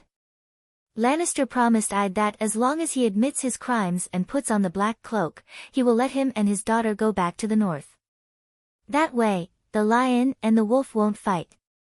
It's the best choice for both of them. About that. Slint was just about to breathe a sigh of relief when his expression became troubled again.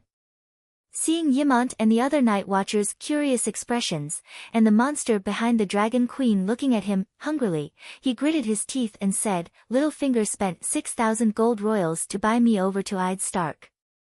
In order to deceive Stark and make him think that everything is under control, Littlefinger and I have already sided with the Queen Dowager. Or rather, I was Queen Cersei's subordinate from the very beginning. The money should have been refunded. After all, it was just an act. But Littlefinger came to me and told me his worries. He and I have betrayed the Prime Minister. When Ide returns to the north, he might not do anything to Lannister, but he will definitely take revenge on us two insignificant people." Then, he told me. "By the 7 gods, that guy is really smart. He completely understood Joffrey's personality and knew that he would definitely go back on his word. Littlefinger told me to get rid of Ide and Stark as soon as King Joffrey gave the order, especially Cersei and Varys, before anyone could react. That money became my service fee. That's how it is." "So Littlefinger really?" Barristan was shaken and had a complicated expression. He remembered what Dany said to Catelyn back at the Brotherhood's base in Hajin. Dany nodded calmly and said to old Ymont, "Continue, there are still a few nights." "What?" "Oh." Ymont finally recovered from the big melon and continued to introduce Elisa Thorne and Glendon Hewitt of the East Watch. As mentioned before, the commanders of the Night's Watch were all knights. They were all of noble birth, well-educated, and had high military skills. After the few of them exchanged greetings, Dany was puzzled to find that her guard, Jon, was nowhere to be seen. Without waiting for her to ask, Ymont said, "Since your majesty is back, please come with us to Judge Jon Snow." "Judge? What crime did Jon Snow commit?" Dany was surprised. "Your Majesty, the bastard killed the brothers of the Black and joined the Wildlings," Sir Elisa Thorne said enthusiastically. In the wooden hall of Dark Castle, the chairs were pulled away, leaving a large empty space in the center. Jon Snow knelt on the cold wooden floor with his head down. Under the light of the fireplace, he looked angry and frustrated. There was a long wooden table at the head of the table, and Slint sat in the middle. Beside him were Ymont and head steward Marcy. The other knights also sat behind the table. Dany did not sit with them. The king had the right to know the truth about the internal affairs of the Night's Watch, but he could not directly interfere. She and Barristan sat by the fireplace, with Peristan and a dozen other Night's Watch beside them. "Bastard, you killed Colin. The Wildlings can testify to this. They saw you slit your commander's throat with their own eyes. Do you deny it?" Gino Slint asked sternly. Jon argued, "I'm a spy. Colin told me that no matter what the Wildlings wanted me to do, I was not to disobey. I had to do it. Then he told me to kill the Wildlings for his trust, and I did it." "Who knows you're a spy?" Colin severed palm. "He told me to do it. He's dead. He died by your hands." Sir Elisa's excitement could be felt even by the Night's Watch who was watching the trial. "Do you think there's a turnip on my neck? You've said all the good and bad things. If I were a traitor, I wouldn't have gone back to Dark Castle to tell everyone to be on guard," Jon said angrily.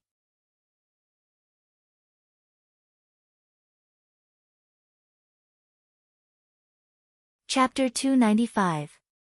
I told everyone to be on high alert. I killed countless barbarians with my own hands. I am not a traitor. Yes, thanks to Jon's reminder. He fought bravely and never showed mercy to the barbarians. One-armed Tanner nodded. Sir Alliser shook his head and pointed at Jon. "That is because Her Majesty the Queen is here. Even a fool would not surrender to the barbarians after seeing the Megalosaurus. You know that the barbarians have been exposed. With so many villagers escaping to Dark Castle, Scholar Yimont and Master Tanner are not stupid. They must have been alerted. You pretended to be a spy for the Night Watchman, but you were actually planning to help the barbarians infiltrate Dark Castle. When the time was right, you would deal the fatal blow to the black-clothed brothers. Unfortunately, the gods protected the Westeros. Her Majesty the Queen descended from the heavens. You had no chance. You could only make the most beneficial choice for yourself: continue to be a spy. My father is the Duke of Winterfell. My uncle is a night watchman. I am from the north. Jon screamed with a twisted face. Why should I surrender to the barbarians? You are a bastard, a bastard. Slynt slammed the table and shouted back even louder. You are only the bastard son of the Duke of Winterfell. Eddard Stark is a traitor. Before King Robert's body was even cold, he attacked his son, cough cough. Sir Alliser covered his forehead and coughed lightly. Unfortunately, Slynt was too agitated and said all the things he should not have said. Cough cough cough. Slynt also coughed violently. The hall was dead silent. He finally reacted. Lannister was still sitting on the Iron Throne, but the one sitting beside him was the Dragon Queen. I mean, crazy. King Aerys, I'd betrayed his majesty and murdered Prince Rhaegar and his children. Eddard Stark is not a good person. You are his bastard, even worse. Your mixed blood induced you to get close to the savages and sleep with the female savages. You even admitted that you loved her before. In order to live happily with the savage bitch forever, it was natural for you to seek refuge with the savages, because the Night Watchers can't marry. Dany interrupted, the fact that Stark helped the usurper start a rebellion cannot be used as evidence of his crimes. You don't have to worry about me. Let's just talk about the facts. Slynt nodded and bowed. Jon looked at her with a complicated expression. She continued, but don't say anything that's too ridiculous. Even a fool knows how close-eyed Stark and Robert are.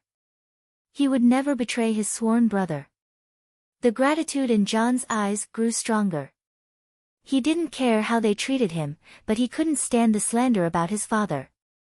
Your Majesty, I didn't say that Lord I'd betrayed Robert's king.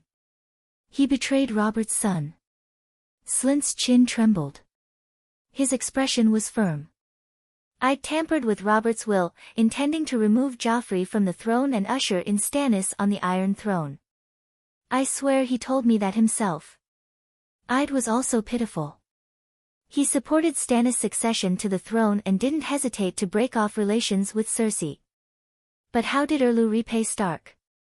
Without a second word, without the slightest hesitation, he cast the Great Curse technique on his son, Robb, cursing to death the man who broke off the engagement with the third-generation head.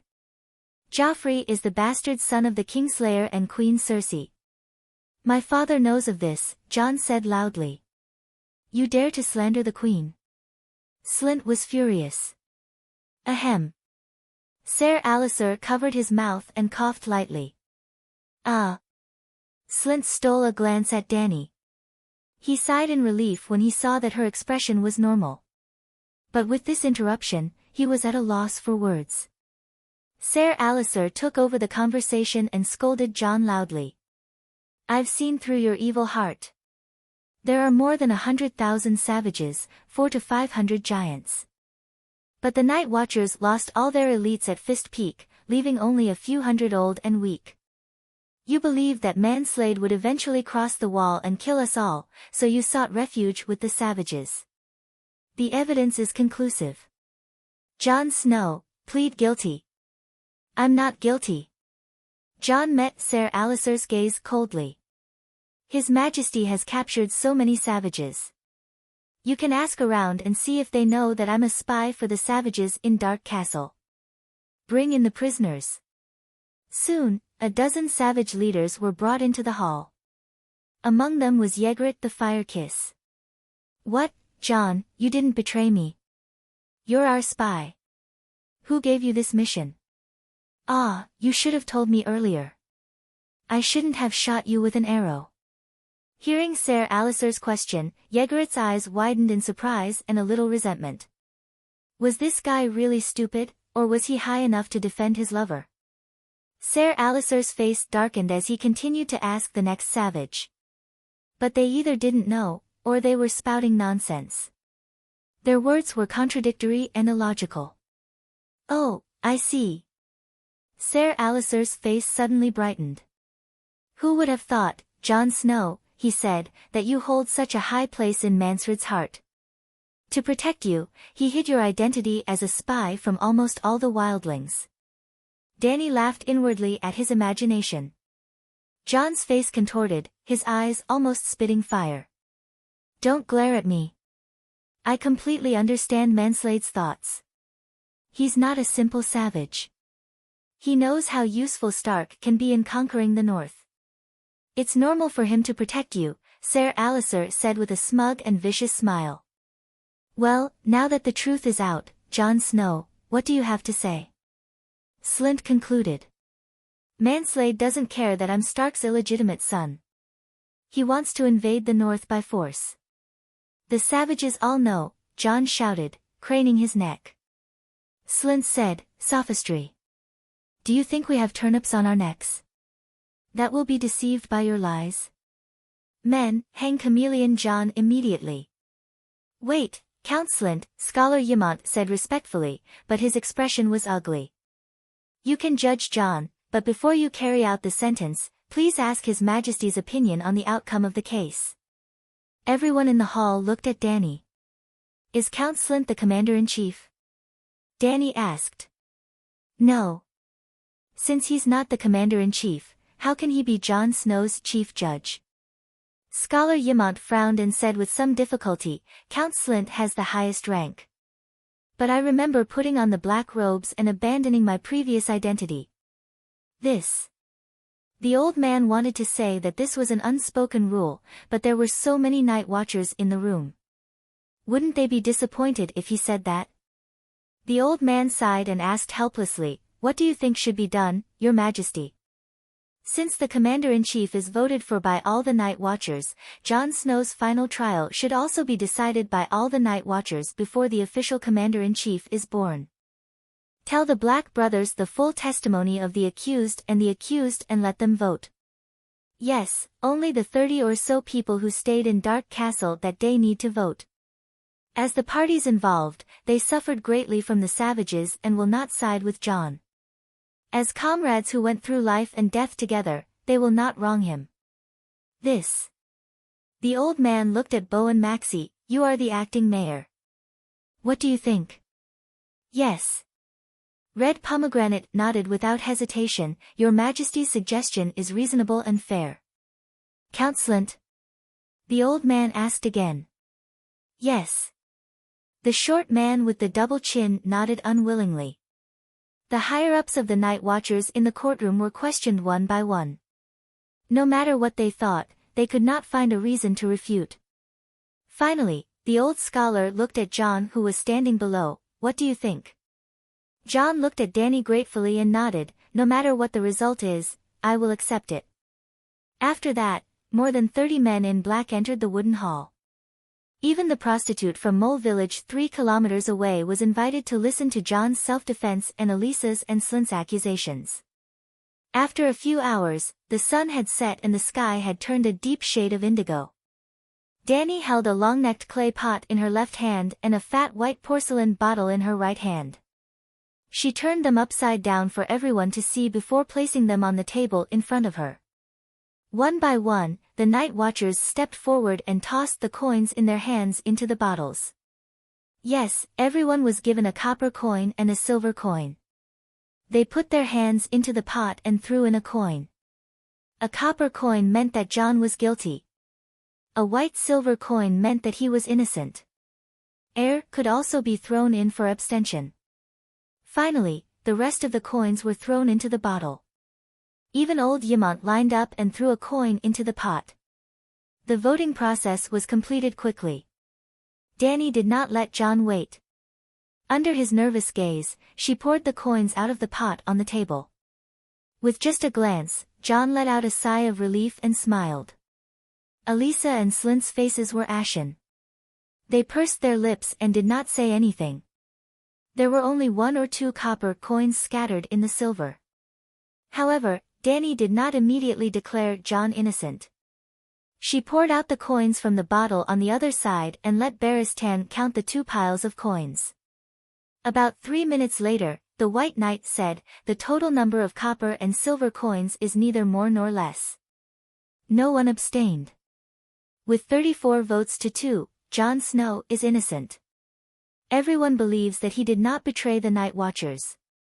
Thank you everyone." Jon's eyes were red as he said excitedly to the Night Watchers around him. "You have been fighting on the front line. I even saw you drag your lame leg and shoot 3 savages to death. You are definitely not a chameleon who is afraid of death." The prostitute Slint laughed. "Your Majesty, even if he is not a chameleon, his affair with a female savage can't be fake, right?" Elisa shouted. Dani waved her hand and said casually, "This broken place is already bitter and cold enough. As long as it doesn't affect work, drinking and finding women are not a problem. But the oath, the matter between men and women is human nature." Dani interrupted him and said indifferently, "I don't encourage everyone to break the oath, but how many Night Watchers' brothers voluntarily put on the black clothes? Voluntarily take the oath of the Night Watchers? I give the highest respect to noble people who pursue honor, but for more ordinary people, as long as they do their job honestly, even if they make small mistakes, it is tolerable. If the Night Watchers don't look for women, how can we do business?"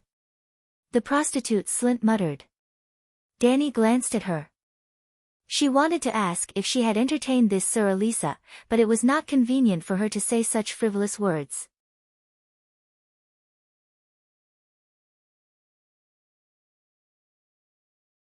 Chapter 296. Knight, how many gold royals do we still have? Dani looked at the old knight. More than 30. Leave it all to Maxie. Winter is coming, and the days are getting harder. From today onwards, all Night Watchers can receive a silver deer every month until next summer. If we run out of money, I'll send a few more sacks over next time. 1 gold royal could be exchanged for 210 silver deer. More than 30 gold royals were almost a year's salary for all the Night Watchers. A few sacks, Your Majesty, you're not talking nonsense, are you? Toad could not help but shout. A silver coin. Oh my God, I've never seen a silver deer before. A small Night Watcher said excitedly. A silver deer a month, 12 a year. 7 gods above, the Tennessee Knights at the entrance of the village only have about 200 acres of land, and they don't even have such a high income. An old night watchman with missing front teeth counted with his fingers. Isn't that a bit too much? Scholar Yamont frowned. What's so much? If it weren't for the lack of resources here and the fact that we have too much money to spend, I would have given everyone a gold royal, Dani said generously. Gulp. Old Aemon swallowed his saliva with difficulty and almost fainted. A gold dragon. Gasps could be heard in the hall. Dani smiled faintly and said to everyone, "Don't doubt me. You can send messenger crows to the 7 kingdoms and tell all the Westeros that as long as they wear black clothes and survive the winter, when spring comes, I will give each Night Watcher 50 gold royals. It's equivalent to 4 years of winter, 1 gold royal every month." How much would that be? Yamont said in a daze. Your Majesty, you're not joking. Red Pomegranate asked in disbelief. Targaryen, your words are like a mountain. Thump, thump. 7 or 8 black-clothed men's faces turned red as blood rushed to their heads. They were so excited that they fainted.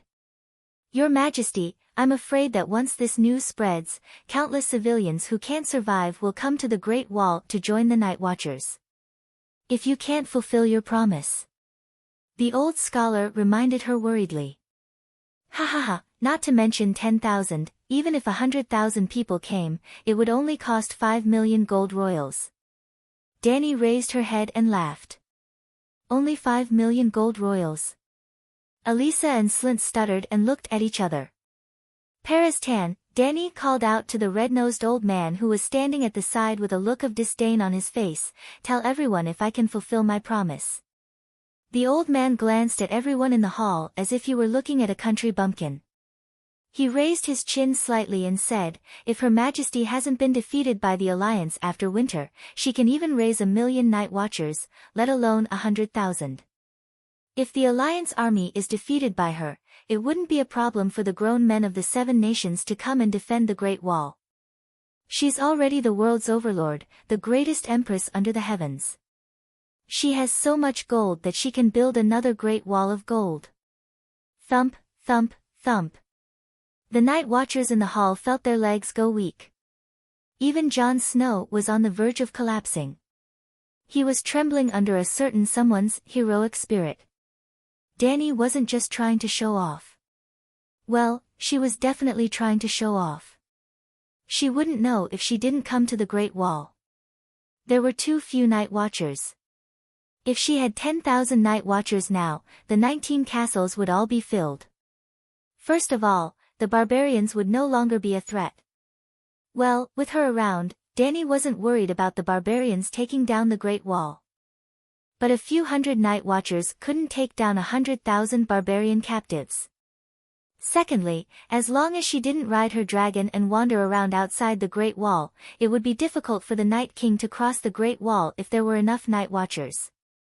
Compared to the fate of the entire world, even if she didn't have any feelings for the Westeros, a few million gold royals was worth it. It was at least 10,000 times better than Robert spending it on wine and women. Congratulations to Her Majesty. Long live the Queen. Long live the true dragon. Long live the Megalosaurus. This time, the hall was almost full.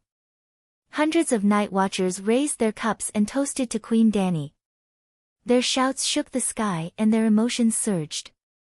Well, everyone knew about the winter benefits the Queen had given them.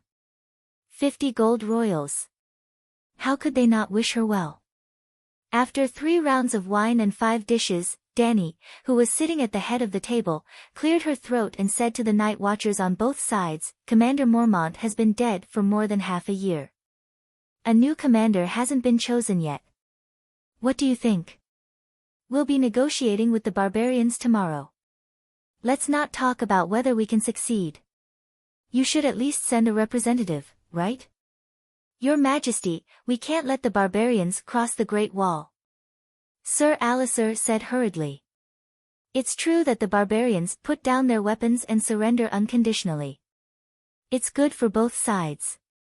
However, there are only 600 to 700 night watchers on the Great Wall. It's impossible to control so many people outside the city."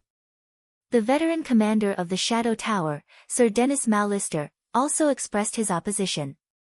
The gray-haired knight had been the commander of the Shadow Tower for 33 years.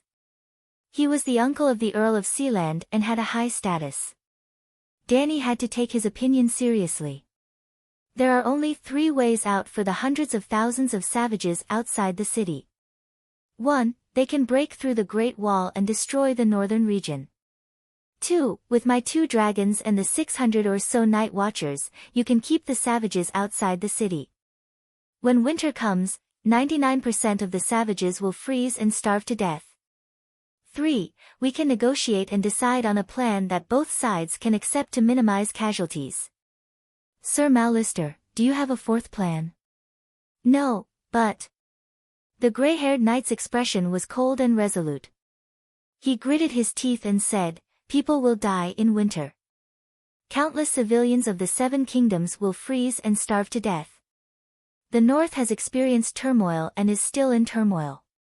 Their situation is not much better than the barbarians outside the Great Wall. However, there is limited food. Even if we capture all the barbarians, there will be no food to save them. How do we deal with the deviant ghosts?" Jon couldn't help but ask. Deviant ghosts. The old knight's cold expression cracked. He shook his head helplessly and said, "I don't know." "I know what you're trying to say." One barbarian fell, and a corpse ghost stood up, but I really don't know how to solve this problem. Are there really deviant ghosts? Perez Tan, who was sitting opposite John, frowned. He originally believed that deviant ghosts were just a gimmick used by the Night Watchers to get sponsorship. However, after coming to the Great Wall, almost all the Night Watchers took deviant ghosts for granted. This made his belief waver. Your Majesty, you walked around the Great Wall this morning. Did you find any deviant ghosts? The old man asked. No, I didn't even see any living dead. They seem to be hiding from the sun. When we negotiate with the King of Savages tomorrow, we can ask them. Dany shook her head and said. Sigh, Slaver's Bay is too far away from here. Otherwise, food wouldn't be a problem at all. Barristan sighed. Well, that reminds me, sir. An idea flashed through Dany's mind, and she couldn't help but smile. How about this? Let's choose a barbarian with a family to guard the Great Wall, and his family will follow me across the narrow sea. With his family as hostages, the barbarians will have to listen to the Night Watchers no matter how rebellious they are. Their family can go to the plains of the Rhone River to farm. Such a bold plan made the Night Watchers who were listening in on their conversation confused. Your Majesty, I don't quite understand. How are the barbarians going to the Urso continent? There are more than 100,000 of them. How many ships would they need? Besides, why are the free trade city-states willing to accept them? Ymont came back to his senses and asked curiously. Old man, wherever the true dragon sees, it's the king's land. Dany's lips curled into a cold smile. What does it matter if they're willing or not? Let's not talk about the barbarians. With just a few hundred giants and my megalosaurus, who in the world can stop me? Use the barbarians to conquer the free city-states? John frowned. Attacking another country for no reason, he said unhappily. Attacking another country for no reason, okay? And how many people will die? Kid, you've got one thing wrong. The free trade city-states have already declared war on Her Majesty. The red-nosed old man shook his head and looked at Dany with a complicated expression. Her Majesty's magnanimity, vision, and wisdom are admirable. She came up with a plan to solve the barbarians, the deviant ghosts, and the allies at the same time. There's no doubt that this plan is a win-win for Her Majesty, the barbarians, and the Westeros. Maybe before winter, Her Majesty will be crowned as the first empress in the world. Silence fell in the hall. Several senior members of the Night Watchers frowned and pondered. Even the Night Watchers who were drinking and talking dirty became quiet in the strange atmosphere. The impact of this matter is too great. I can't bear the responsibility and consequences. Only the Commander-in-Chief can give you the final answer, Bowen Maxey said with a bitter face. Then let's choose the Commander-in-Chief. Dany looked around and asked curiously, who are the candidates? All the brothers of the Night Watchers are qualified to be the Commander-in-Chief and have the right to vote. As soon as Ymont finished speaking, the short man with two chins, Slint, stood up and said loudly, I used to be the Commander-in-Chief of the garrison of the capital, the commander of 3,000 golden robes, and the Count of Hellenberg. Count, your fief has changed. The red-nosed old doctor reminded him. Now, Hellenberg belongs to Duke Peter Belize. Slint's chin trembled and he forced a smile. It's good that it's changed. Everyone knows that Hellenberg is cursed. Blackheart Hall was burned to death in the city by Balerion on the day Hellenberg was built. Then, the Keholis family was wiped out by Redheart Hellenberg. The third Castellan, Haraway, was slaughtered by Cruel Meg. The fourth Castellan, Tal, had no descendants, and his family was wiped out. Sigh, thinking about it, it's really scary. In just 300 years, Hellenberg had 9 Castellans, and I was the 10th. But I was unlucky before I even went to the castle. Compared to the Castellan whose 9 families were wiped out, at least I was able to wear black clothes and serve the people of the 7 kingdoms. Now that Littlefinger is the 11th Castellan, I don't know how long he can last. Dany was also stunned. She didn't know if he didn't mention it. After being reminded by this guy, she realized that Helenburg was indeed cursed. She didn't know what would happen to Slint, but Littlefinger was definitely done for. Who would become the 12th Castellan of Helenburg? Why not let Tyrion or Jon try in the future? If they could survive the long night, Slint puffed out his chest and announced loudly, "Brothers, I have the qualifications and the ability to become the commander-in-chief. Please believe in me, and vote for me." "You can't." Dany shook her head. "Neither you nor Sir Alliser can become the commander-in-chief."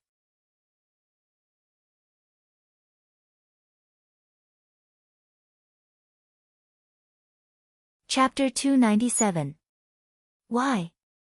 Slint and Elisa cried out in shock. "Your Majesty, you can't interfere with the election of the Night Watchman. Since the birth of the Night Watchman, no monarch has been able to appoint the commander-in-chief of the Night Watchman at will," old Ymont advised with a worried expression. "I understand," Dany gave the old man a reassuring smile. She looked around at the night watchmen in the hall who were either solemn, confused, or dissatisfied, and said loudly, "I don't think Slint and Elisa are suitable to be commander-in-chief out of selfishness. In fact, compared to old blacksmith Tanner's rudeness and vigilance when he first met me, the two of them are more respectful and polite to me. But the traces of factions on them are too obvious.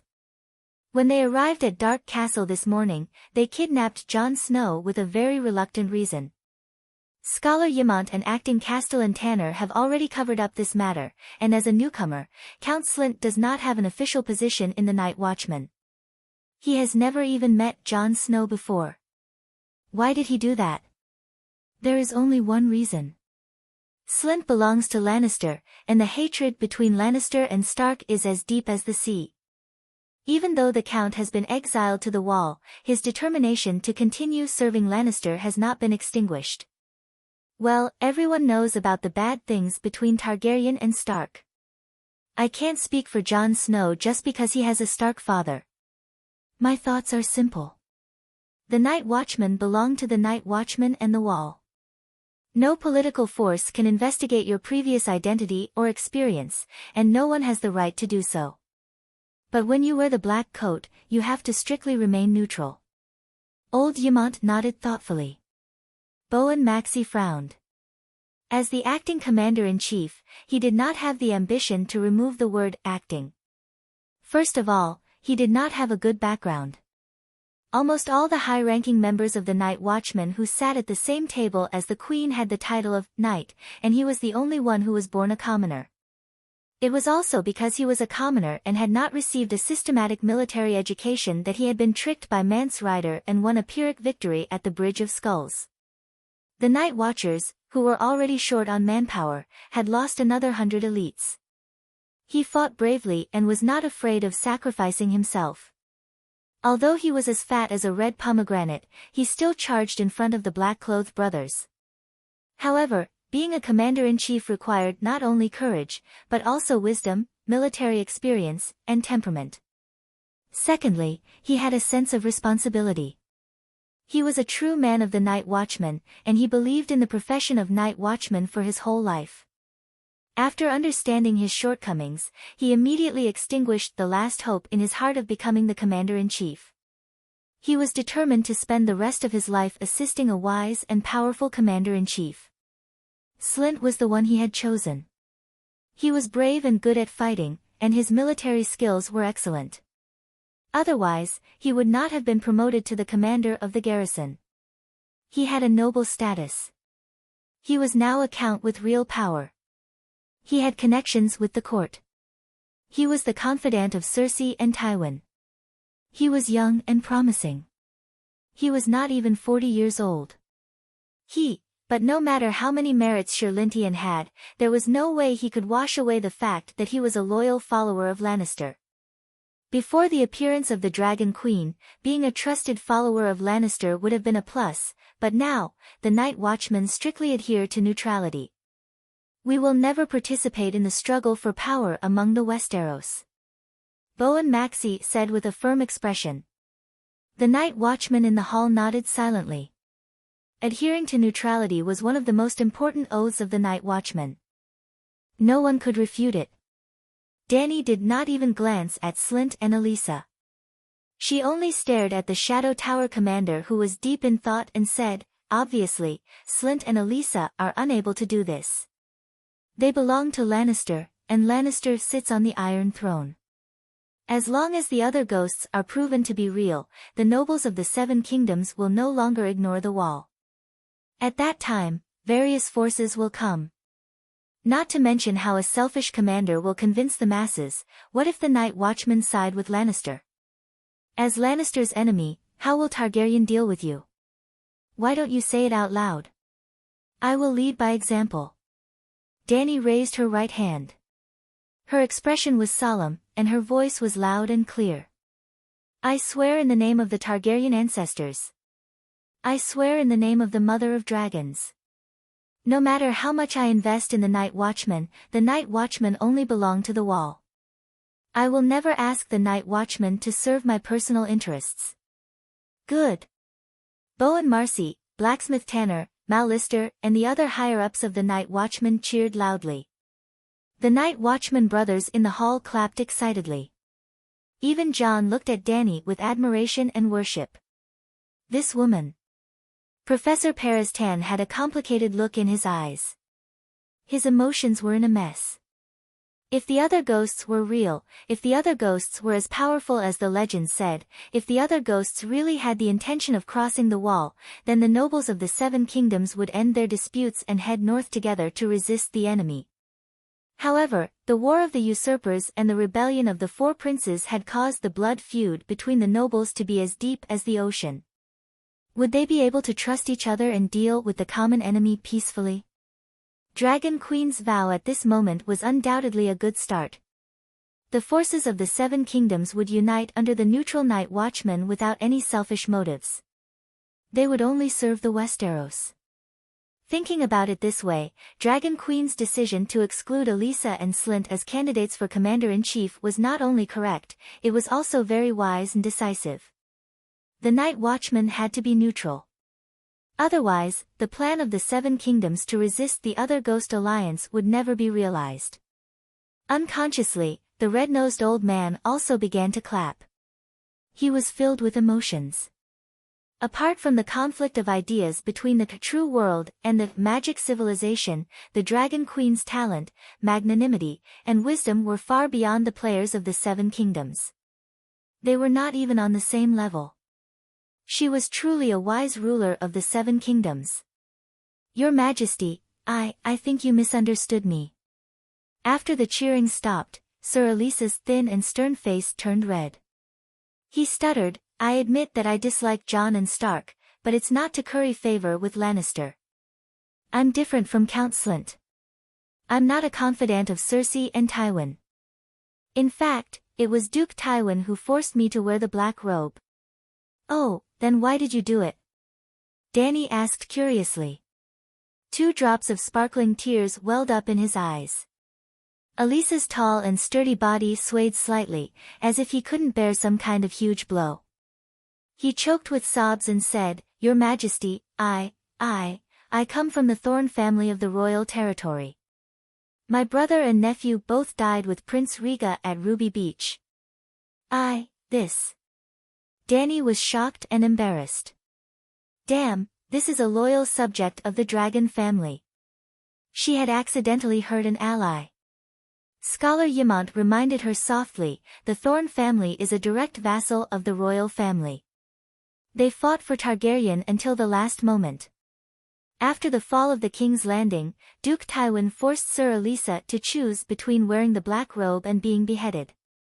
Sir Elisa came here." Dany was even more embarrassed.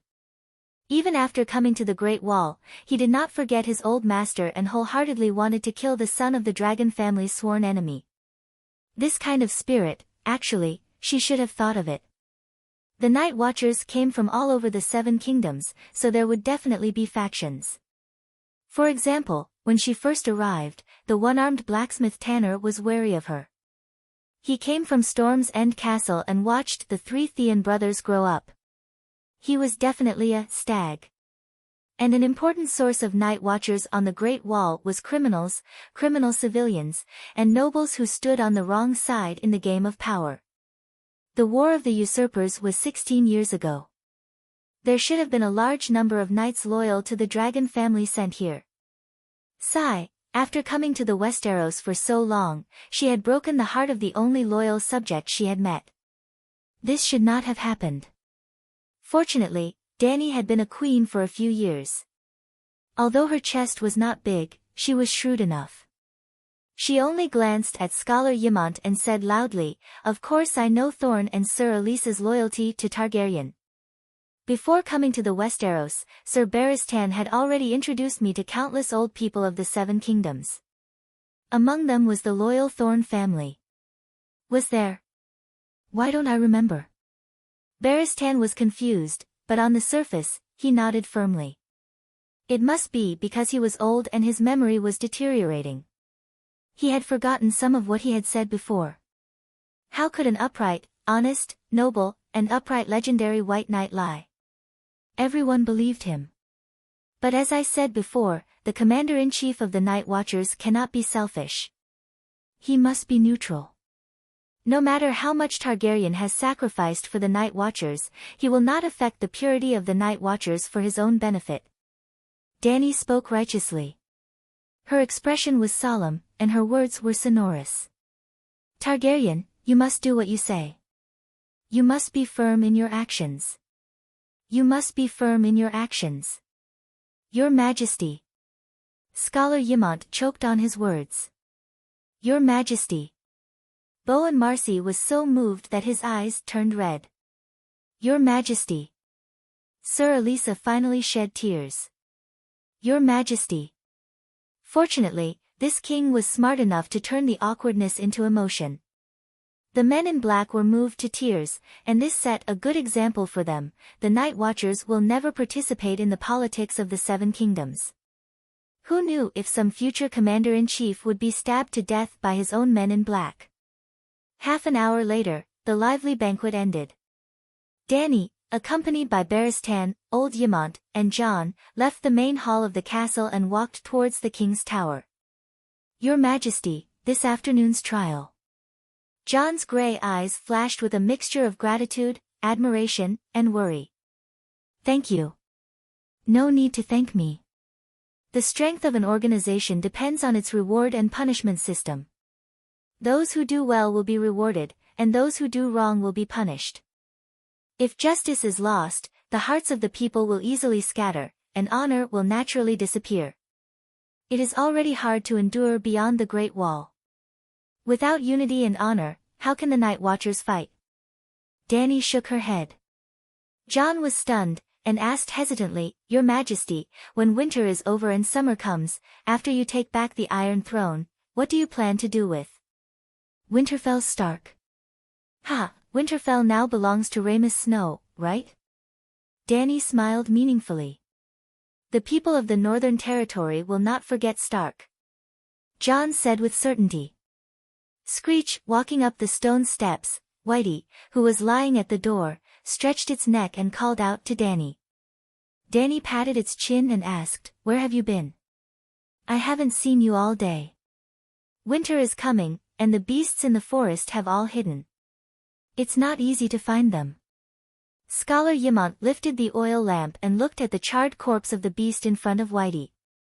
"It has a long horn, could it be a deer? But it's so tall and strong, more like a wild horse. Strange, I don't recognize it." "Ah, a unicorn!" the old man suddenly exclaimed. "I remember now, this is a unicorn. 7 gods above, the white dragon killed a unicorn." You're tuning in to the Blissful Bookshelf YouTube channel. We're so grateful for your support, and don't forget to subscribe to join us on this incredible journey through captivating stories. Your generosity through donations truly makes a world of difference, as it's the primary source of revenue that allows me to expand and enhance this channel for you.